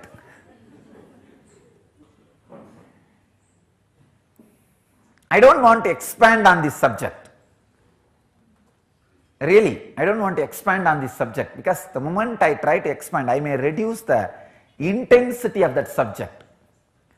I just wanted to give the importance, introduction about that subject, and just tell that word and leave it for you to work on it. Let that word sink in you, and whatever happens, happens. Whatever you understand, understand. So that you contemplate on that word without anything to be added from my side, without any dilution by any further expansion or verbal understandings. Many times when I try to explain with more words, you dilute it, you make your own understanding for my words. So I don't even want you to have that confusion. I'll just give an introduction. I think I have given enough introduction. And just drop that word like a seed in your inner space. You go and sit and contemplate, because that word itself is a powerful seed, powerful process. You don't need further expansion, further explanation, further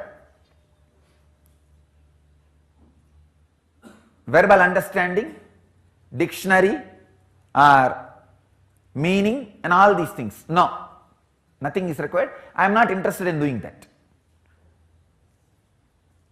So now I will just drop that seed, and immediately after that you will all come back and sit in the LEP, the Chit Sabha, all the LEP participants. This is going to be the process now, nothing more, only this. Because one, when they gave the subject,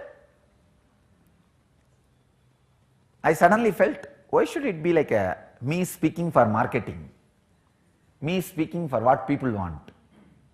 I should speak what really I have to offer, because always people want something in the outer world, something related to outer world.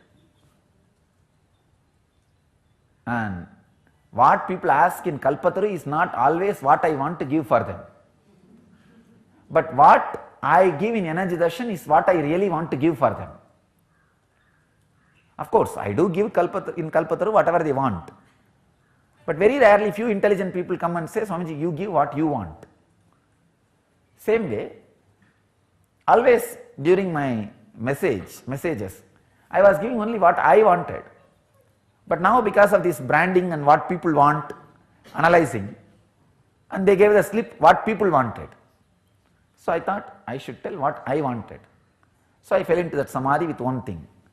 Something so strong came out as I wanted to share. Unfortunately, it exactly met with what you all wanted. It's like a you and me meeting, the human society and inner space of an incarnation meeting with each other. So, and it was so strongly accepted by all organs. It's like anything happens, all part of me votes for it. And today it was an anonymous decision. Sorry, unanimous decision.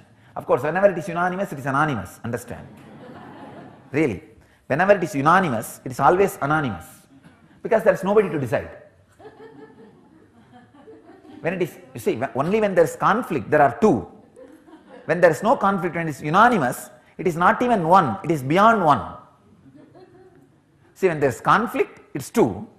When there is no conflict, you can't say it is one. It is duality, opposite to duality is not monism, it is non-duality, that's all, Advaita, not Ekatva, not monism. See, dualism is dual, conflict, and opposite to dualism is not monism, no. Opposite to Dvaita is not Ekatva, no. Advaita, non-dualism, that's all. It means anonymous. Whenever it is unanimous, it is always anonymous. Today unanimously this message came out. Then I saw, yes, that's right. This is the most acting message. So I decided this should be the main theme of my whole biography, whole autobiography. The theme is, the subject is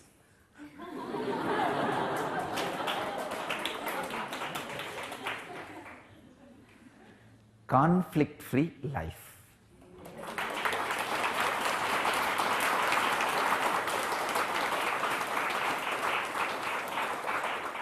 Now, just go and sit in Chit Sabha. I am coming there. Nothing. Just remember this one truth. Conflict-free life. Life is conflict-free. Life is conflict-free. Conflict-free life.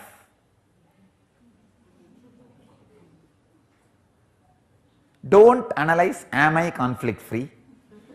How to live conflict-free life? What is the technique? What is the method? How to go about? Nothing. Life is conflict-free. If I am living, I am conflict free. Conflict free life. That's all. Let us enter into the process in Chit Sabha. So the devotees who are watching from around the world, I request you all also, just sit wherever you are for next 21 minutes with this one truth, conflict free life. That's all. I will be there working with you all, doing the living enlightenment process. You will all live enlightenment, live the eternal bliss. Nityananda. Thank you.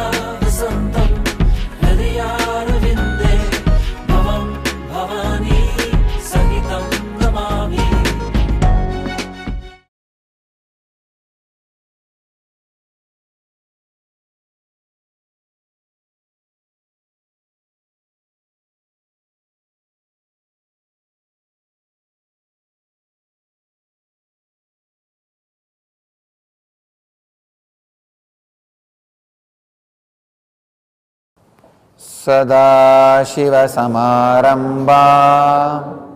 शङ्कराचार्यमध्यमा अस्मदाचार्यपर्यन्तां वन्दे गुरुपरम्परा.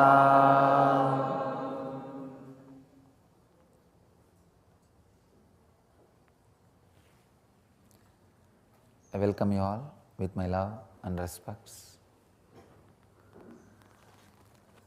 Today I will express a few words about taming the mind. Mind is not wild, uncontrollable as you are constantly taught or as you constantly think, understand.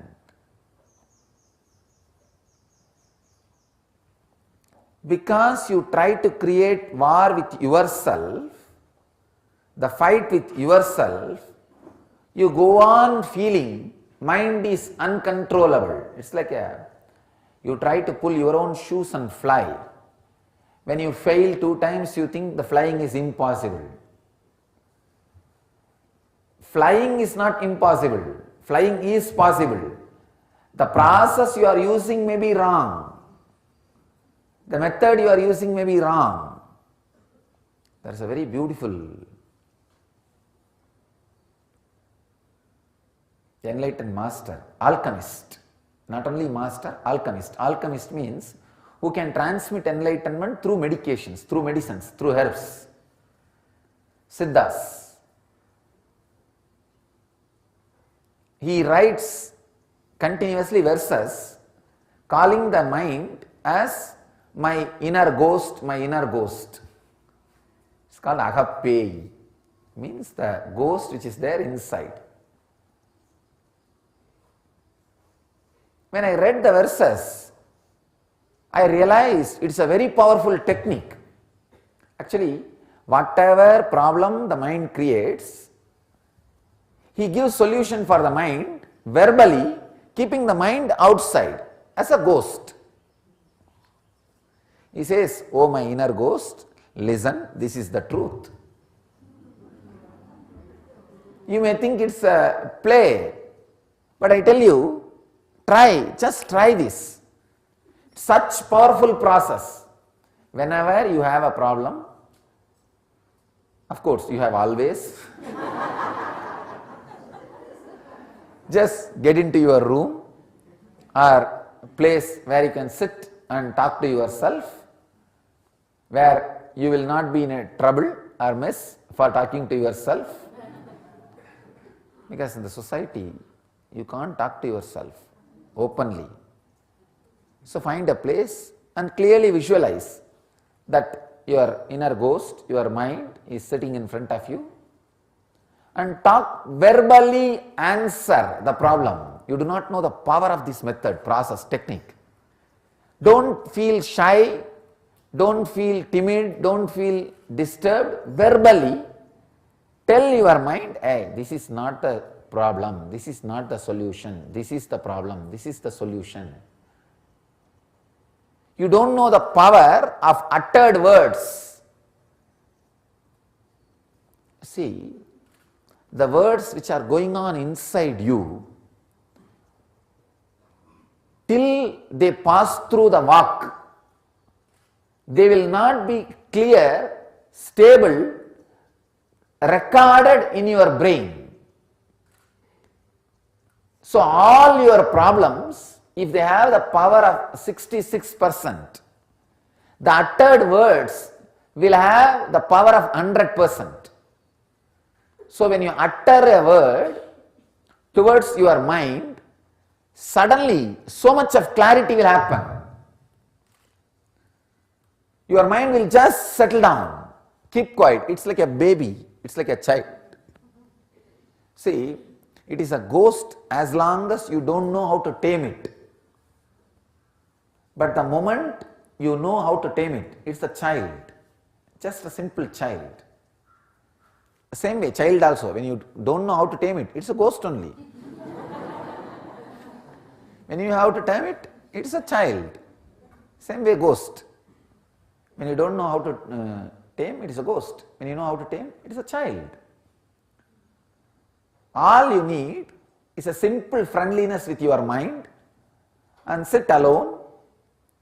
Tell clearly your mind the solution for your problem. Just start talking to your mind, nothing else.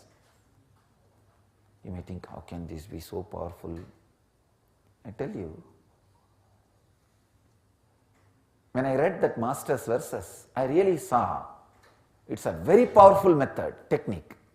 And I gave it to many disciples and it works. It really works. Sit and tell your frightened, greedy mind, whatever the mind is feeling, hey, this is not the truth. You know. If you don't know, better now you know. This is going to be the solution. This is the way it is going to be. Let us face it. Let us live it. Let us go through it. Let us be. Clearly, verbally talk. By the time when you talk, you will have the clarity. Either you are having the problem which is not there, or you are overacting, or at least you will be clear, you don't know the solution for some problems you have. So that you can concentrate your energy only on those problems. You don't need to be wasting your problems on all, your energy on all problems. Many times, till you utter, you will be thinking the same problem morning, evening, noon, every time. And you would have find the solution 10 times and you would have forgotten the solution. Again, you will not know that you already found the solution, you will be reinventing. Reinvention of the solution itself takes away your so much time. Once you sit and talk to your mind and tell the solutions you found, it will be recorded in the non-mechanical parts of your brain.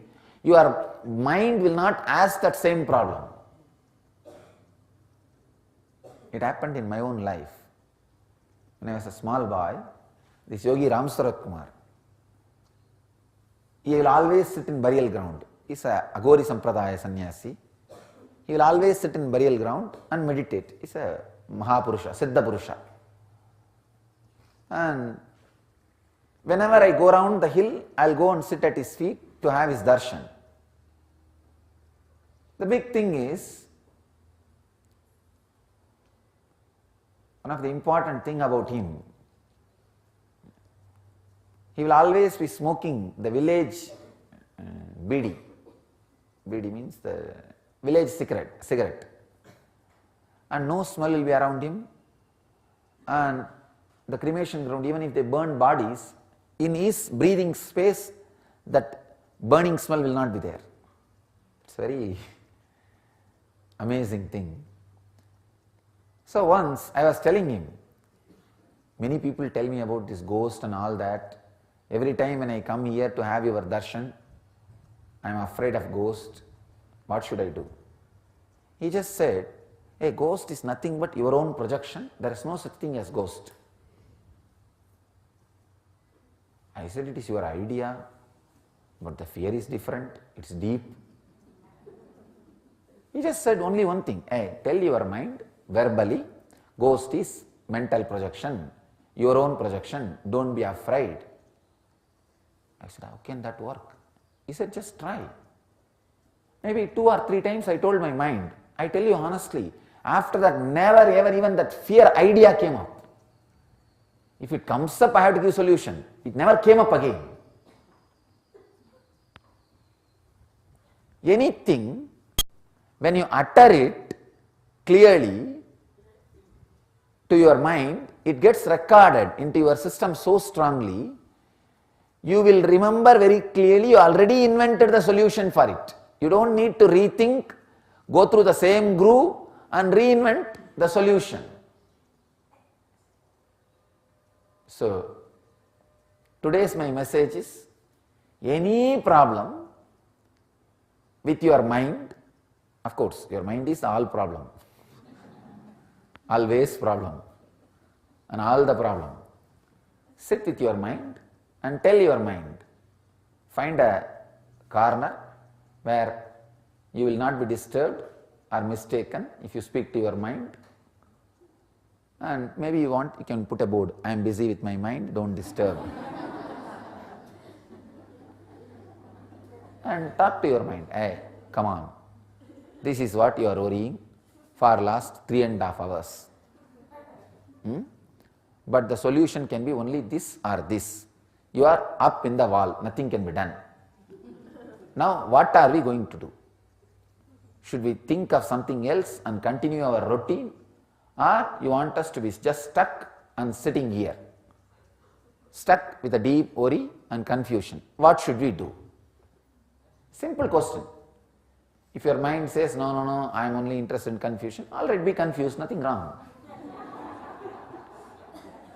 Then say, anyhow, I have decided to be confused, let me be confused, nothing wrong, nothing can be done. Being clear. The verbal communication with your mind will make many things clear in you. And this is what I call taming the mind. Just try for 1 week, nothing else. So many fears, so many attachments, so many aversion, so many hatreds, you already found solution 20 times. Unfortunately, you forget it because it was never uttered, it was never recorded, you just forget it. And again when that problem comes, you again start reinventing and you think, oh, I should find out a solution for this. You go on and on and on and on. It takes some 5-6 hours, suddenly, oh, I found this 10 days before, after spending 10 hours.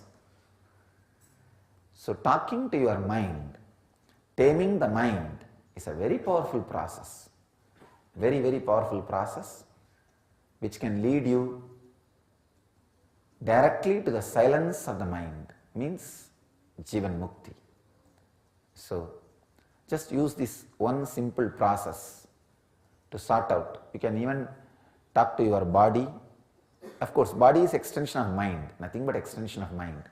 So any sickness, any mental disturbance, anything you can handle just by talking to it in a very friendly way. That's all, nothing else. That's all, nothing else. So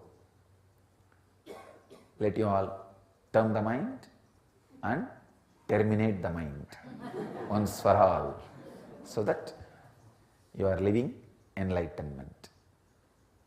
Let you all achieve and radiate enlightenment and live and radiate the eternal bliss, Nityananda.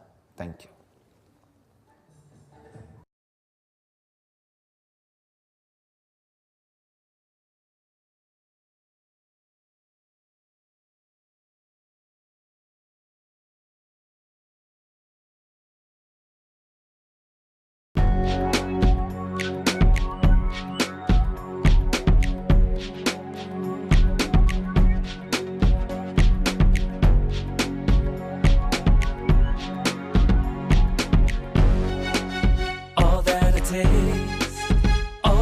smell. I offer to you, Swami Nityananda.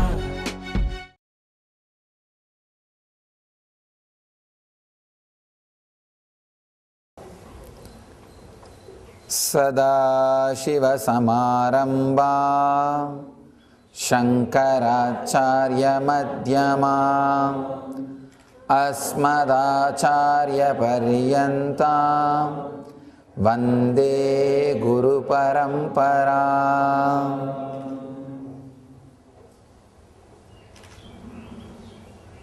I welcome you all with my love and respects.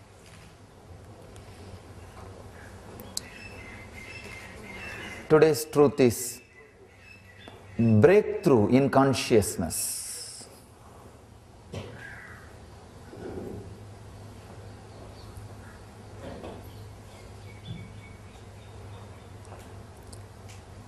Every breakthrough in consciousness happens when you go through the fire of insecurity. Please understand.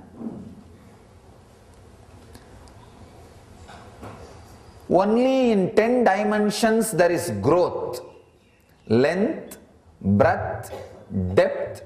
The combinations of length, breadth, depth, only in these dimensions there is something called growth. But in pure consciousness, it is always breakthrough. Please understand. Growth is different, breakthrough is different. A plant becoming tree is growth, but a seed becoming a plant is breakthrough. Breakthrough means a quantum leap in consciousness. It is totally different from what it was. Seed becoming a plant is breakthrough, and plant becoming tree is growth. In all other dimensions, in the whole 11 dimensions, in all other dimensions, it is only growth, length, breadth, depth. The length, breadth, depth are breadth, length, depth, depth, length, breadth. In all other 10 dimensions, it's only growth. But in consciousness, it is always breakthrough. Please understand.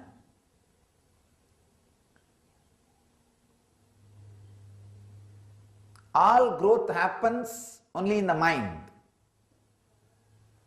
But in consciousness, it is only breakthrough. That is why enlightenment is always instantaneous. It is not gradual.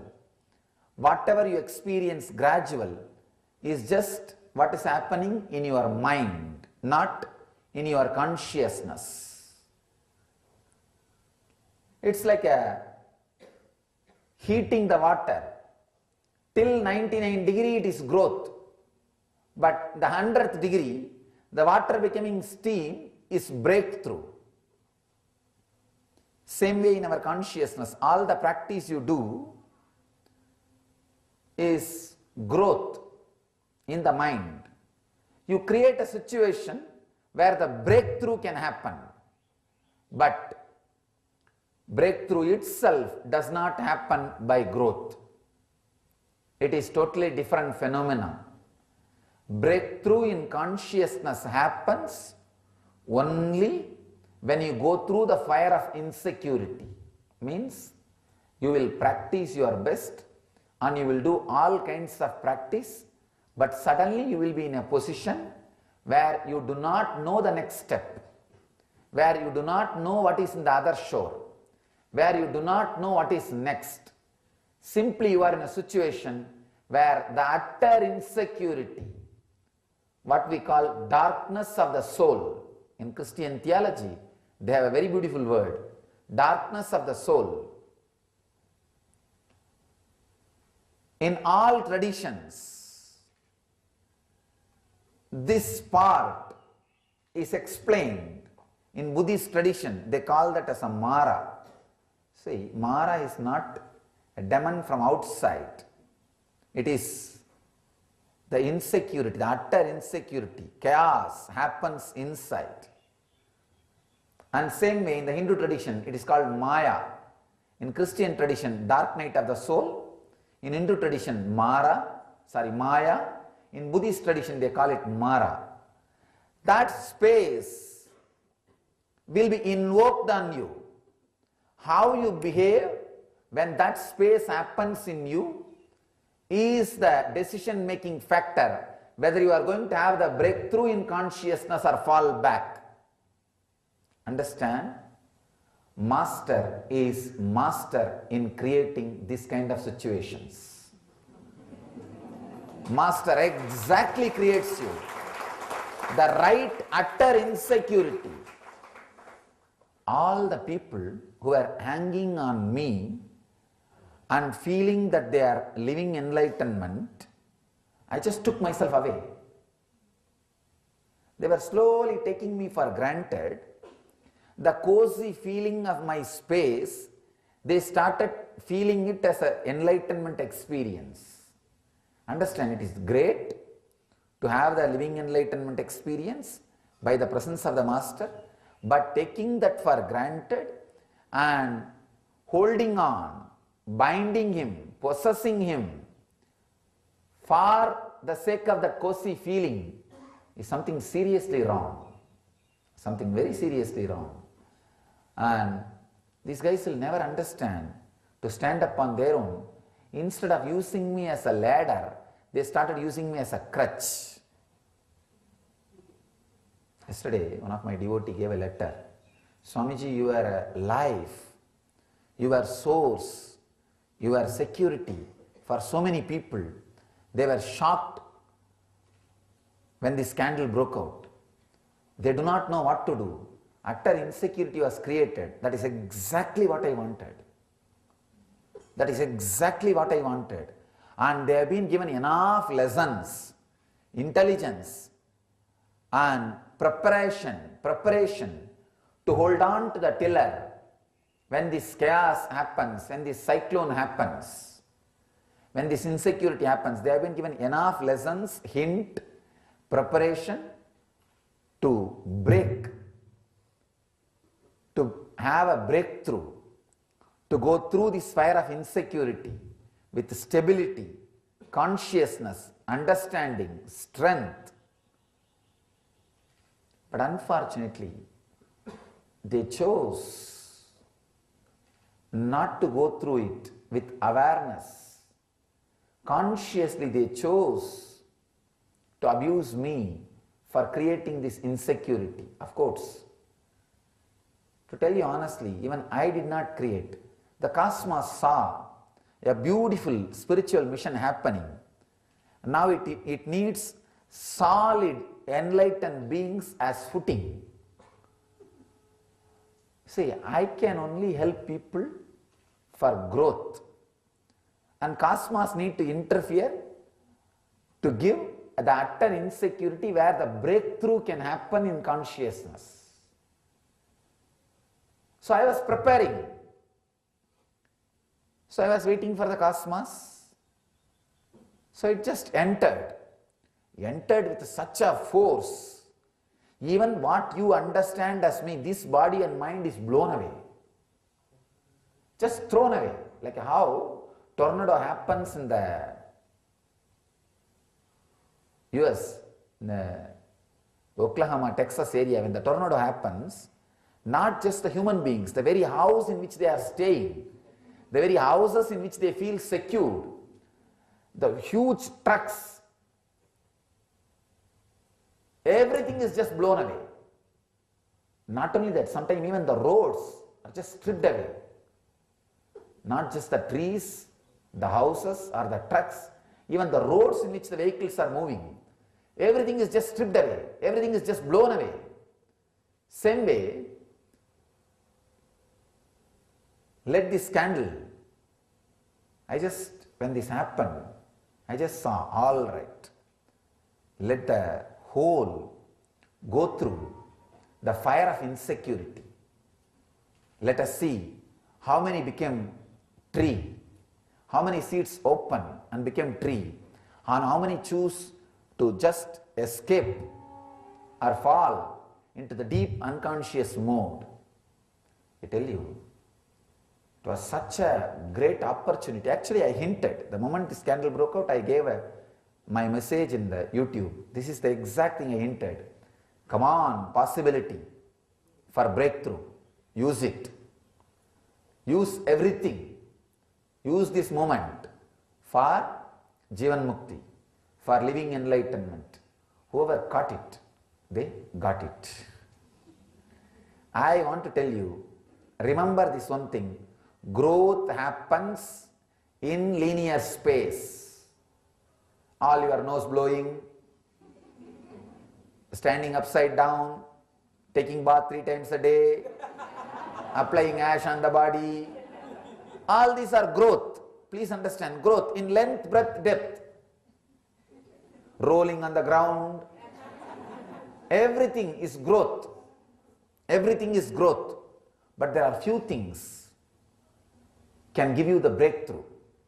There are 2-3 things I can say can give breakthrough. One is aparigraha, that living without anything in the outer world, and satya, living without your beliefs in the inner world.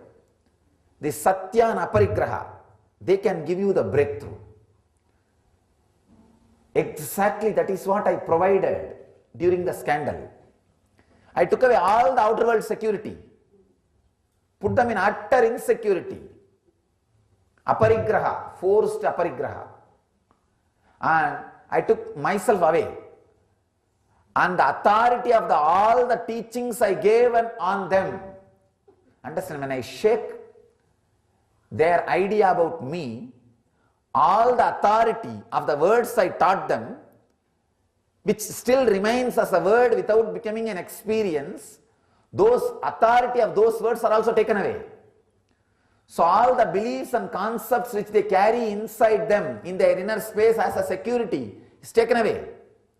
See, many times when you read just solution for a problem, you feel as if you solved that problem. Just because you know the program, you feel the virus can never happen in your laptop.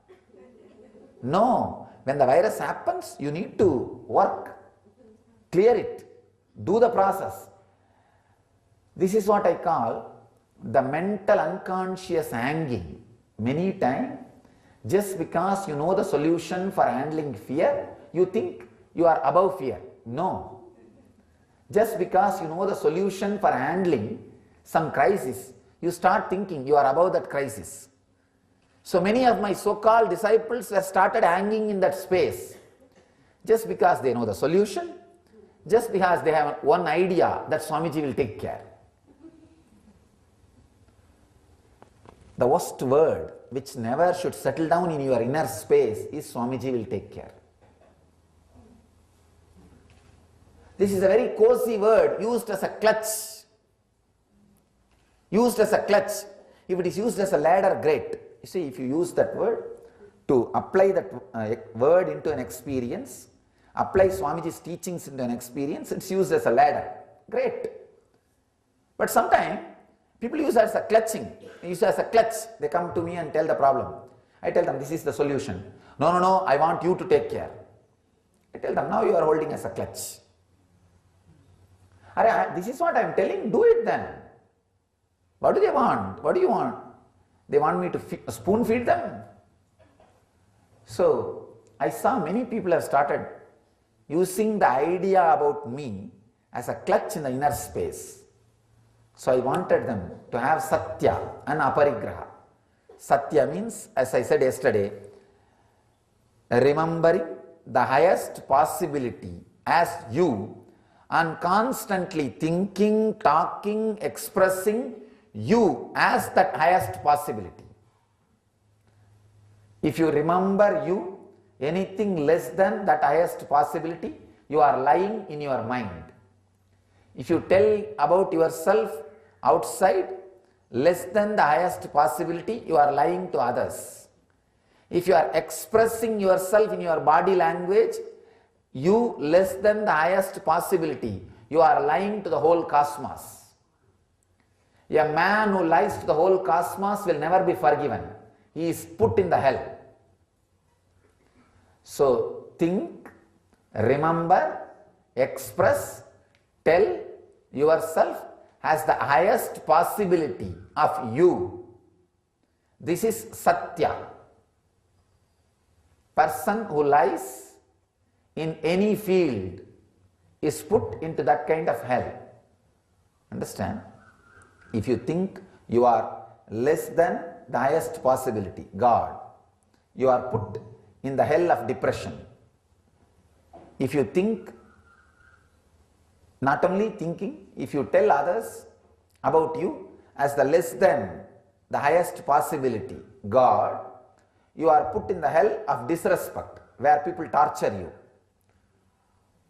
These are all the different kinds of hells. If you express in your body language, in your lifestyle, you as less than the highest possibility of you, God, you are lying to the cosmos. So you are put in the worst seventh hell, Batala. Understand?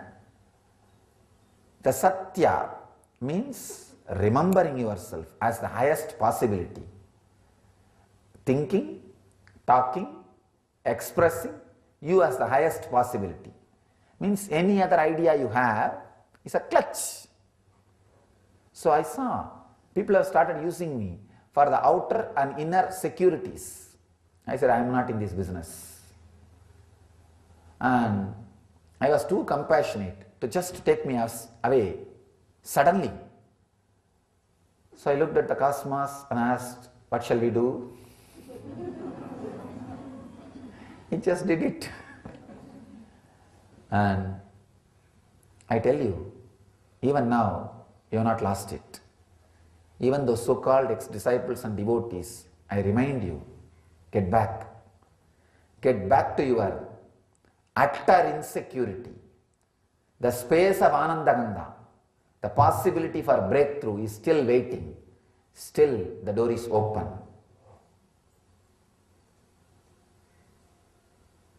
Still, cosmos is knocking at your door. Open the door, let the breeze in. Go through the utter insecurity. Go through the utter insecurity in the outer world without all the security provided by me. Go through the utter insecurity in the inner world without all the concepts and ideas from me and about me. Anything from me, if it has become already part of your experience, great. Then it is no more from me, it is now yours. Anything from me which has not become your experience, which is still there as word, and the concepts you carry about me, these all can be used as a clutch. It is time to break from it and have the breakthrough in consciousness, the enlightenment itself. Every day, the possibility for breakthrough exists. Every moment, the possibility for breakthrough exists.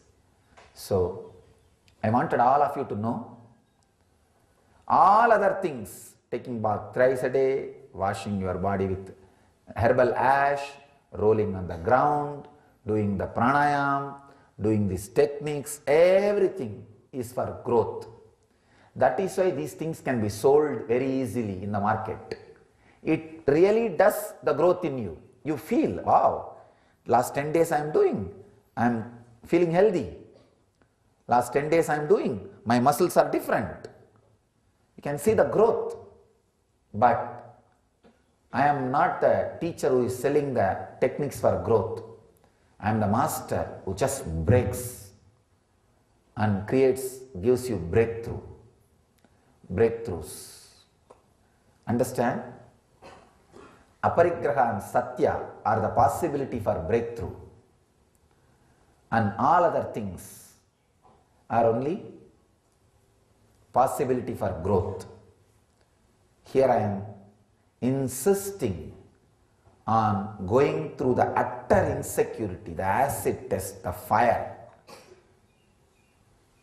of insecurity and having the breakthrough in consciousness. I bless you all to have that breakthrough. Let you all live and radiate enlightenment. Let you all experience and radiate the eternal bliss, Nityananda. Thank you.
All that I taste, all that I smell, I offer to you, Swami Nityananda.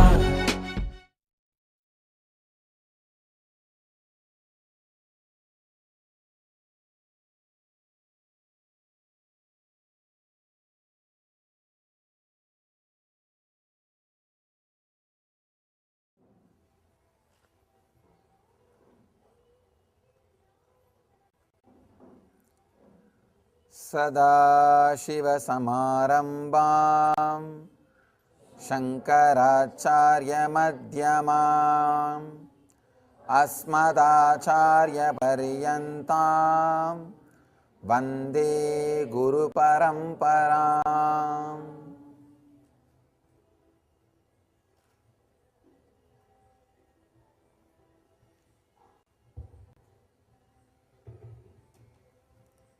I welcome you all with my love and respects. The today's truth is initiation.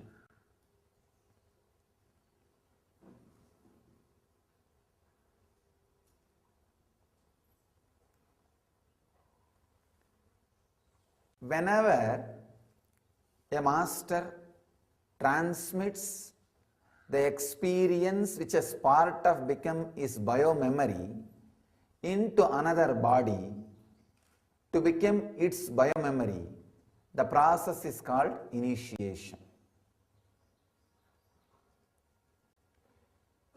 It may be the physiological mutation or psychological mutation or just conscious ecstasy or a simple awareness experience or the deep restful awareness, anything it may be.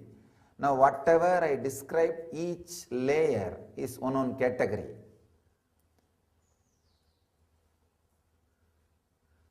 A master can transmit the physiological experience, physiological mutation experience. The other day I was sharing this experience in a session. When I was in prison, one day I was reading Swami Swatmarama's Atayoga Pratipika. There's a very beautiful translation by Swami Satyananda Saraswati. I have read so many translations, but nothing like Swami Satyananda Saraswati. He has done so much of seva to this Atayoga tradition. I really suggest all our devotees to use Swami Satyanandaji's translation and his commentary. Bihar School of Yoga has done a great service in preserving and protecting our yogic and Vedantic sciences, that's the right word. This Atayoga Pratipika, I was reading a certain process which works on breathing and directly expands your muscles. So I was just very playfully playing with that technique, just scanning it as it is described, as it is prescribed in the sutra. I just try to play with my breathing. I could see immediately changes in my chakras, the vibrational changes, and immediately the muscles have started bulging, expanding. I was really surprised that Hatha Yoga is so powerful. Maybe the whole thing happened within 2.5 seconds. And within 2-3 minutes, I could see physically the muscles change in muscles. Understand? So simple breathing can create particular vibration in your chakras, and that can create certain changes in muscles. Then I started working a little deeply. So when a person lifts 10 kg weight in the hand, when he works out 10 times, what all the changes happen in muscles, what all the changes in breathing, what all the changes in different chakras, I was able to clearly observe. Then I decided to reverse the process, create that vibrations in the chakra without lifting the weight. I could see very clearly that same vibrations, when they are created in the chakra, the same breathing change happens and the same muscles are getting built. So now we know the formula to shape your body without working out. You know the secret of lazy man's technique to build body, to build mass, to build muscles. I was really surprised.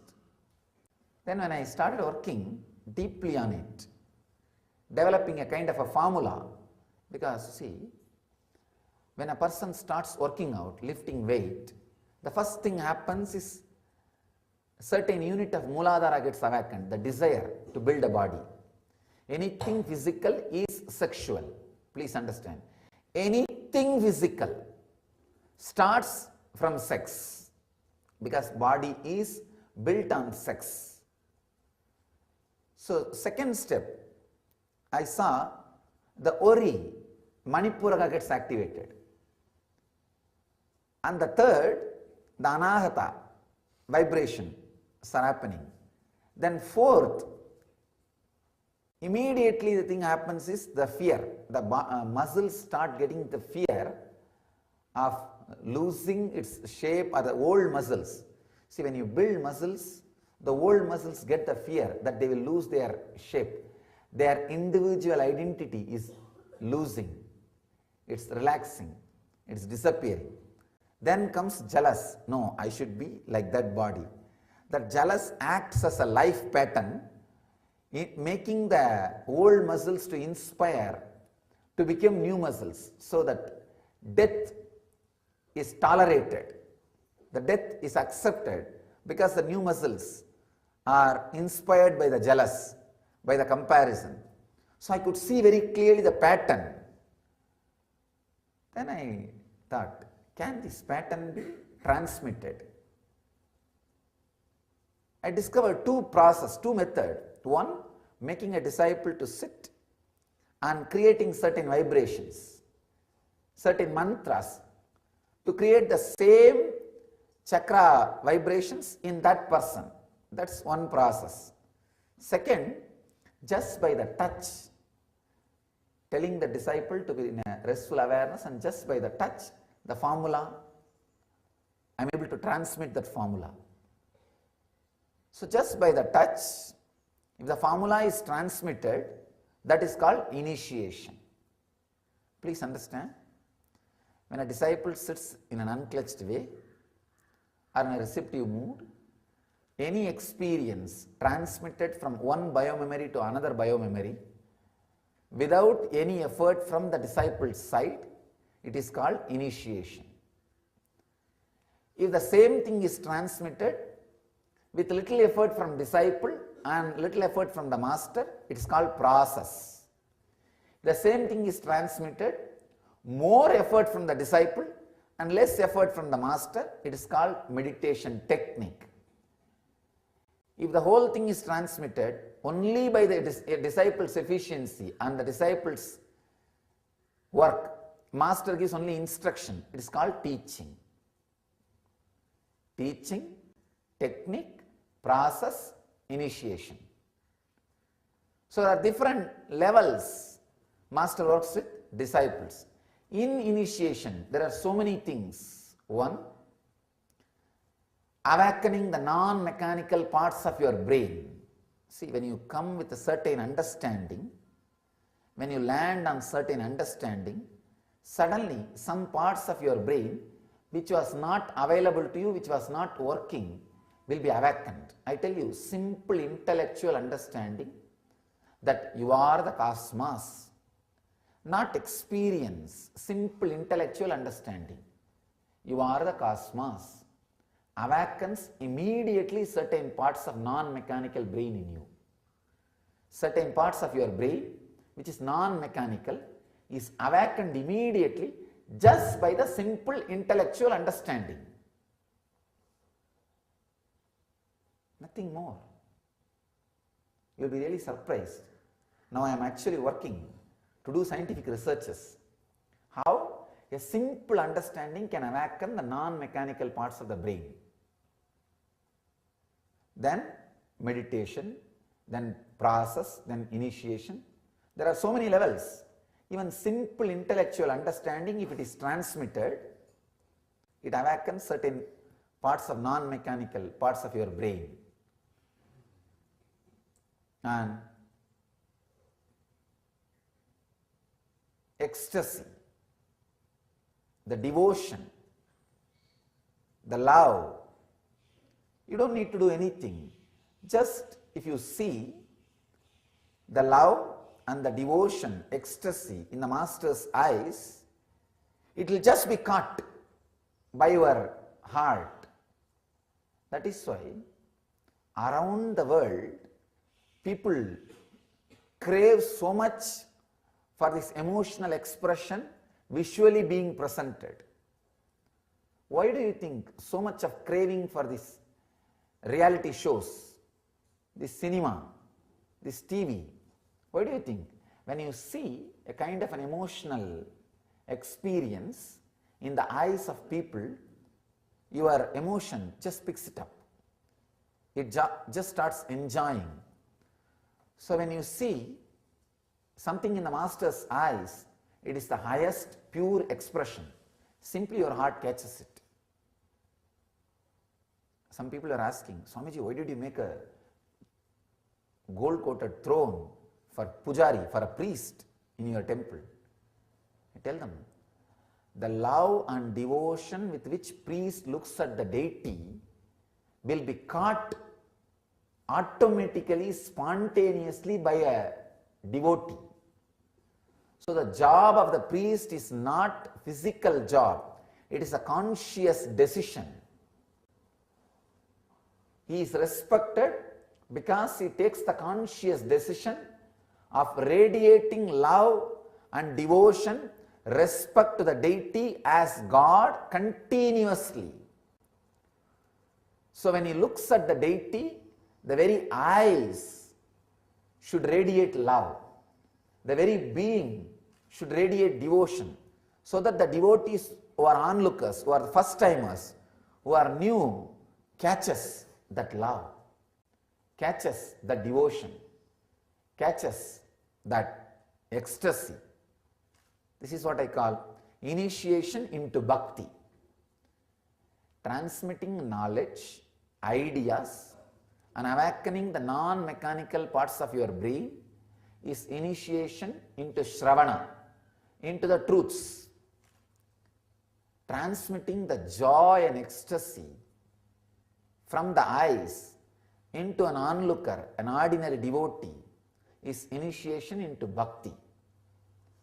Same way, transmitting the strong formulas through vibration or through the presence into the disciple and making him experience that deep restful awareness is dhyana, initiation into meditation or process.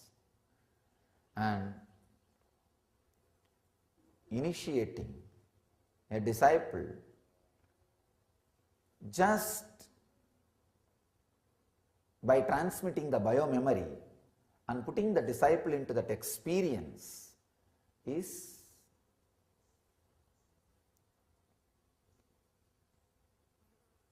Jivan Mukti Diksha. That's the word I can use. Jivan Mukti Diksha. So there are various levels of initiation, various ways of initiation. I can tell you one thing. If you just be passive, even an ordinary bamboo, an ordinary hill, an ordinary river can become guru. They can initiate you. I myself first was initiated by Arunachala hill. Of course, I can't say that hill is an ordinary hill. If you have received initiation, then it becomes guru. You can never conceive it as an ordinary hill. Maybe for a normal man, it's an ordinary hill. I tell you, when you are passive, Ganga can initiate you. I have known hundreds of sadhus who have been initiated directly by Ganga Mata, the river Ganges. I myself had initiation from Arunachala hill. I had a deep process with Ganga Mata. I used to sit with her, sunrise to sunset, just watching things floating on her. Maybe in 10-15 days, I realized whatever change happening in my inner space is also just like things floating on me, like how things are floating in Ganga Mata. Nothing touches Ganga, so nothing touches me. I can say this is the process I had with Ganga. It became realization. Just like how when things float on Ganga, you don't worry. See, like this rainy season, so many things will be floating in the Ganga, including human bodies. If you sit in Calcutta on the banks of Ganges, you will see animals, human bodies, plants, trees, huge trees, which are sometimes like a 50, 60 feet length. Huge trees with the whole root, they will be brought by Ganges and it will be floating. So many things will be floating. You just sit and watch. In few days I realized just like how things are flowing in Ganges and never Ganges is affected, same way I saw that sleeping, waking, dream state, seeing, visualizing, all the Tripudi Beta, all the different distractions, different changes in my inner space are just flowing and nothing is touching me. Nothing is touching me, untouched. So understand, being passive, even the river, hill, simple plants, trees can initiate you. I have seen hundreds of people initiated by our Kalpataru, banyan tree. Our Kalpataru is a living tree. All you need is just being passive. Simply, he can initiate you. I can't even say he. I can't say he or she because there are two enlightened masters' body below, buried. This tree has grown out of two enlightened masters' body. One is a male body, another one is female body. So, Kalpataru can just straight away initiate you.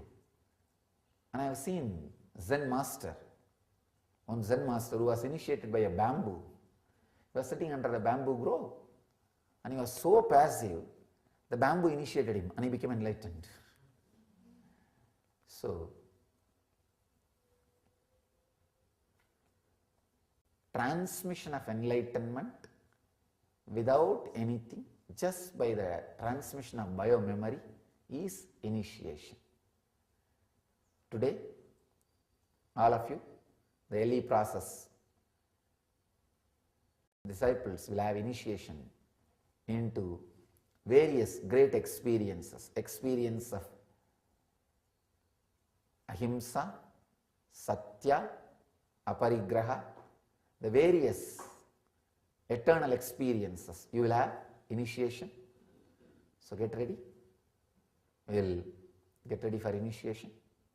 As I suggested, whoever wants can shave the head and have the Bhasma Snana, means taking bath, applying ash, the herbal ash on the body, and be ready for initiation. If you apply ash, please go and take bath in the Vaidya Sarovar. It is not just the quality of the water which comes out of the linga, the whole area has been energized. That is why the 1008 Shivalinga. So each Shivalinga, inside the Shivalinga the yantra has been installed. Now they are reworking. Don't think just because they moved the Shivalinga energy is changed. No.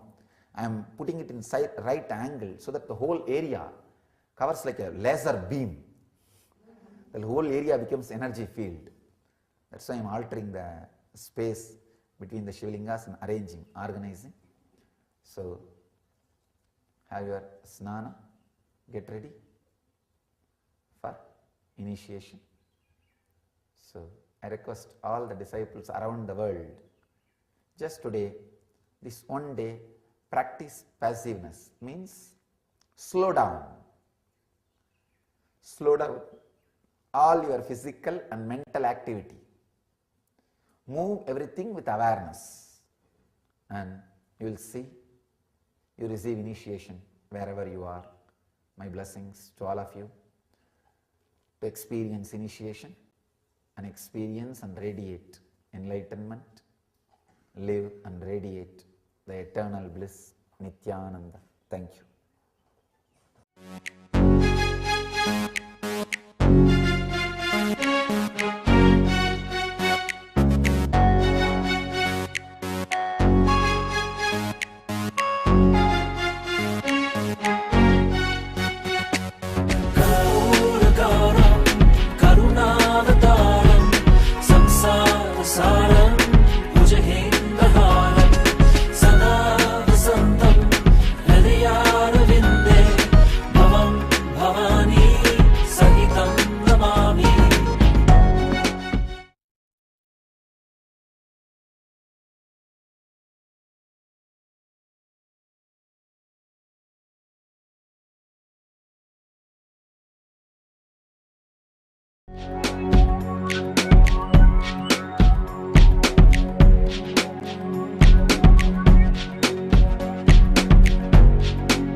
All that I taste, all that I smell, I offer to you, Swami Nityananda.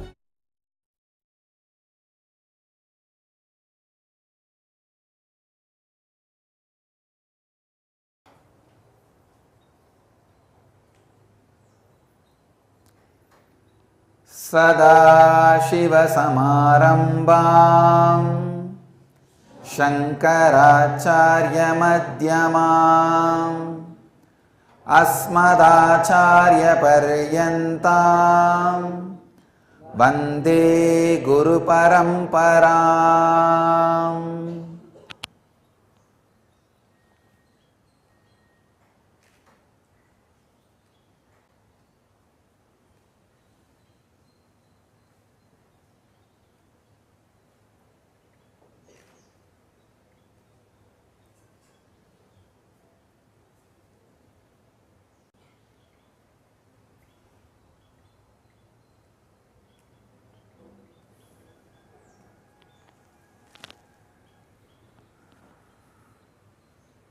Today I will share few truths about living with the Master.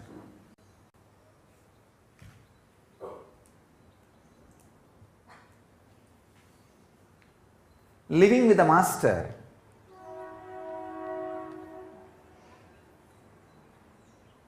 is just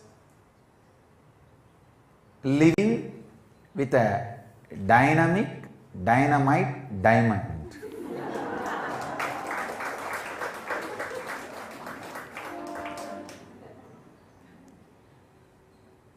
when a dynamic diamond is made to work on any stone other than the diamond part in the stone will be completely removed.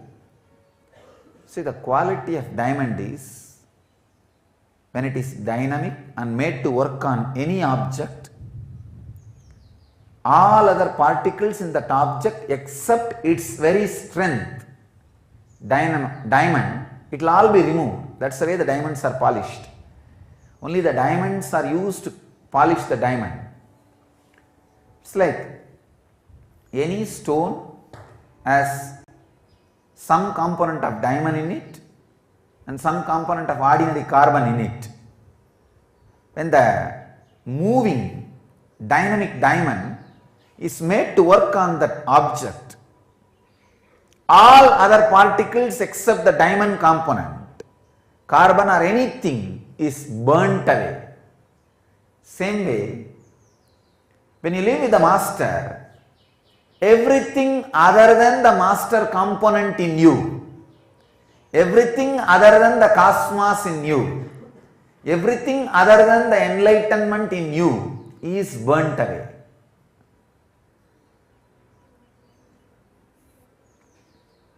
This is the greatest fortunate thing and unfortunate thing.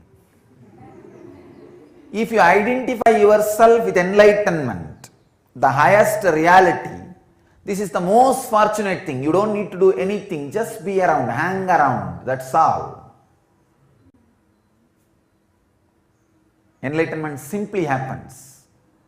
But if you identify yourself with the perishing components, the carbon component or the non-diamond component, this is the most torturous suffering.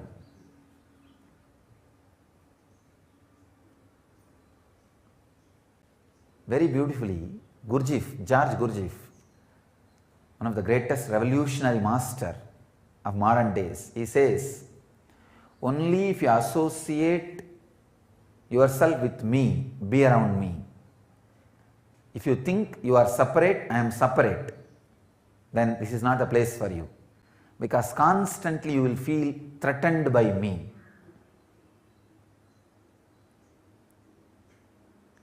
If you are blissful around the master, be very clear, you are enlightened. There is a very beautiful Nityananda Zen koan written by Bhaktananda. No, every day when he was in prison with me, he will write something and show me. If you are living with the master and still he is not driving you crazy,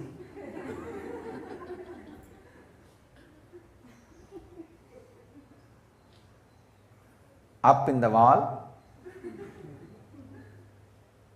either he is not enlightened. There is a very beautiful koan, he put it in a very nice way, or you are not living with him.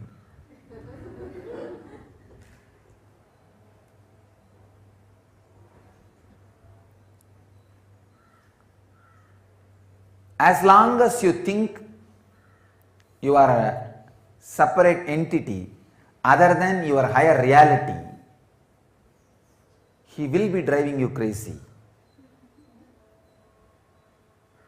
Constantly shaking the very roots on which you build your foundation. But fortunately, if you identify with him, with your higher reality, this is the most fortunate thing can happen in the planet Earth, because without any effort, the ultimate will just happen in you. The ultimate will just happen in you without any effort. Nothing needs to be done, just hanging around. But you will see his simple movements, his simple words, his just look will be shaking the very foundation on which you are building you, or the false you. Anything you do, he will be constantly on his job. how he will create situations, how he will create people, how he will create happenings around you, you do not know. You can't imagine. Just the person who is walking next to you will exactly hit you where you are holding you. Don't think he is hitting you. I am hitting you. When you are around the master, please understand, when you live around the master, including a mosquito bites you, after taking permission from him about the time, the intensity of the bite, and the place where you are needed to be bitten. I am very clearly telling you, please understand. If you are inside his Sangha, you are under a controlled condition where your ego is constantly operated. Whatever is not you but you hold on to it as you is removed from you. I can say, living around the master without resisting is living enlightenment process. The definition of living enlightenment process.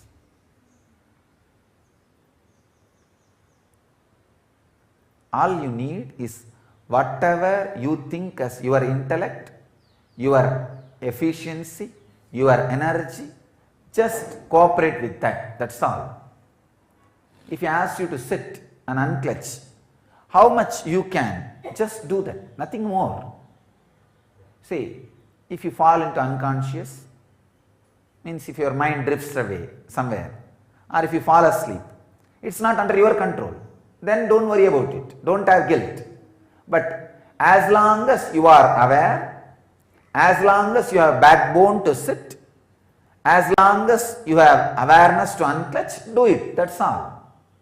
Nothing more. If he asks you to chant the Mahamantra, as long as your energy is there in the throat, as long as you can hum, do it, that's all. Nothing more.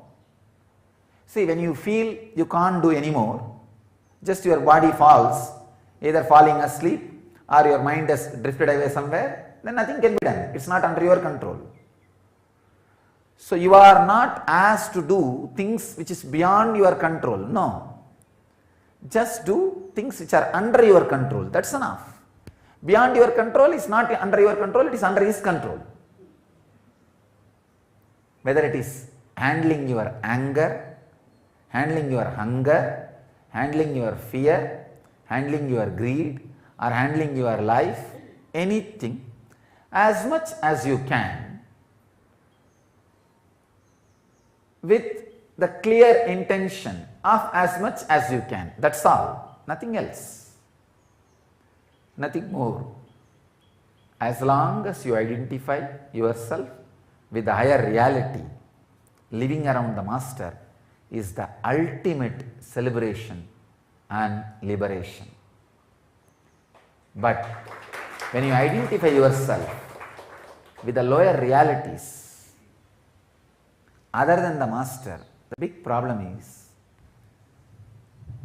the intellect starts developing a very logical principles to go against the master. I have seen during this candle, people have started teaching dharma to me. And people have started teaching morality to me, dharma to me. What all they started teaching? I was shocked. I was shocked. And the poor, off, unbaked ideas which they did not digest, which they picked up here and there, little bit from my own teachings, my own words, which they did not digest completely, trying to return to me. I thought, oh God, if these guys would have read my own teachings at least for this sake,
It's all in the territory of the cosmos. And there is nothing need to be afraid. Relax. Just relax. And neither you need to have vengeance, nor you need to think they will never learn a lesson. Cosmos is still on duty, performing perfectly and doing what needs to be done clearly. And he is really interested in making people understand, giving lessons. It is happening. So,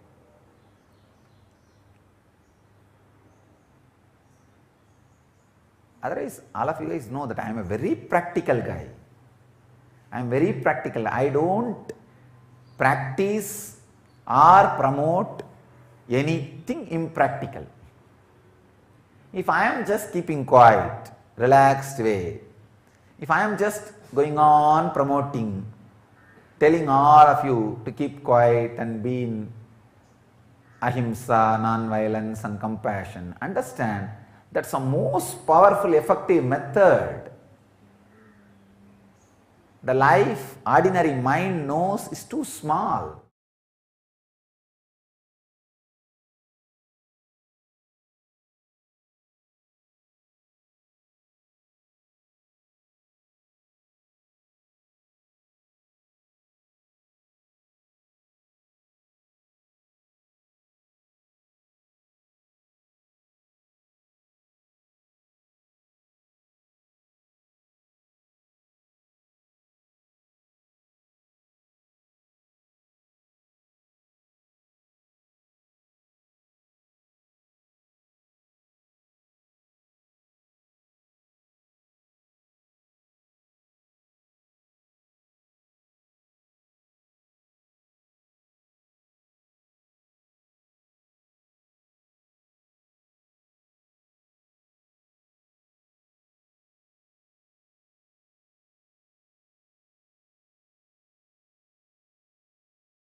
current inside. Everybody is part of my drama, my Leela. The happening which is happening through this body is being supported by all the people who cherish so much enmity, so much conspiracy, so much of vengeance, wanted to destroy me and my mission physically, legally, socially, and character assassination and what not. Try to poison, try to kill, try to threat, try to physically destroy, what not. But still somehow, unimaginable confidence, the unimaginable joy, unimaginable experience whenever I just relax, either into samadhi or into rest or into sleep. Of course, you can call with different names, but I have only one thing, turiya.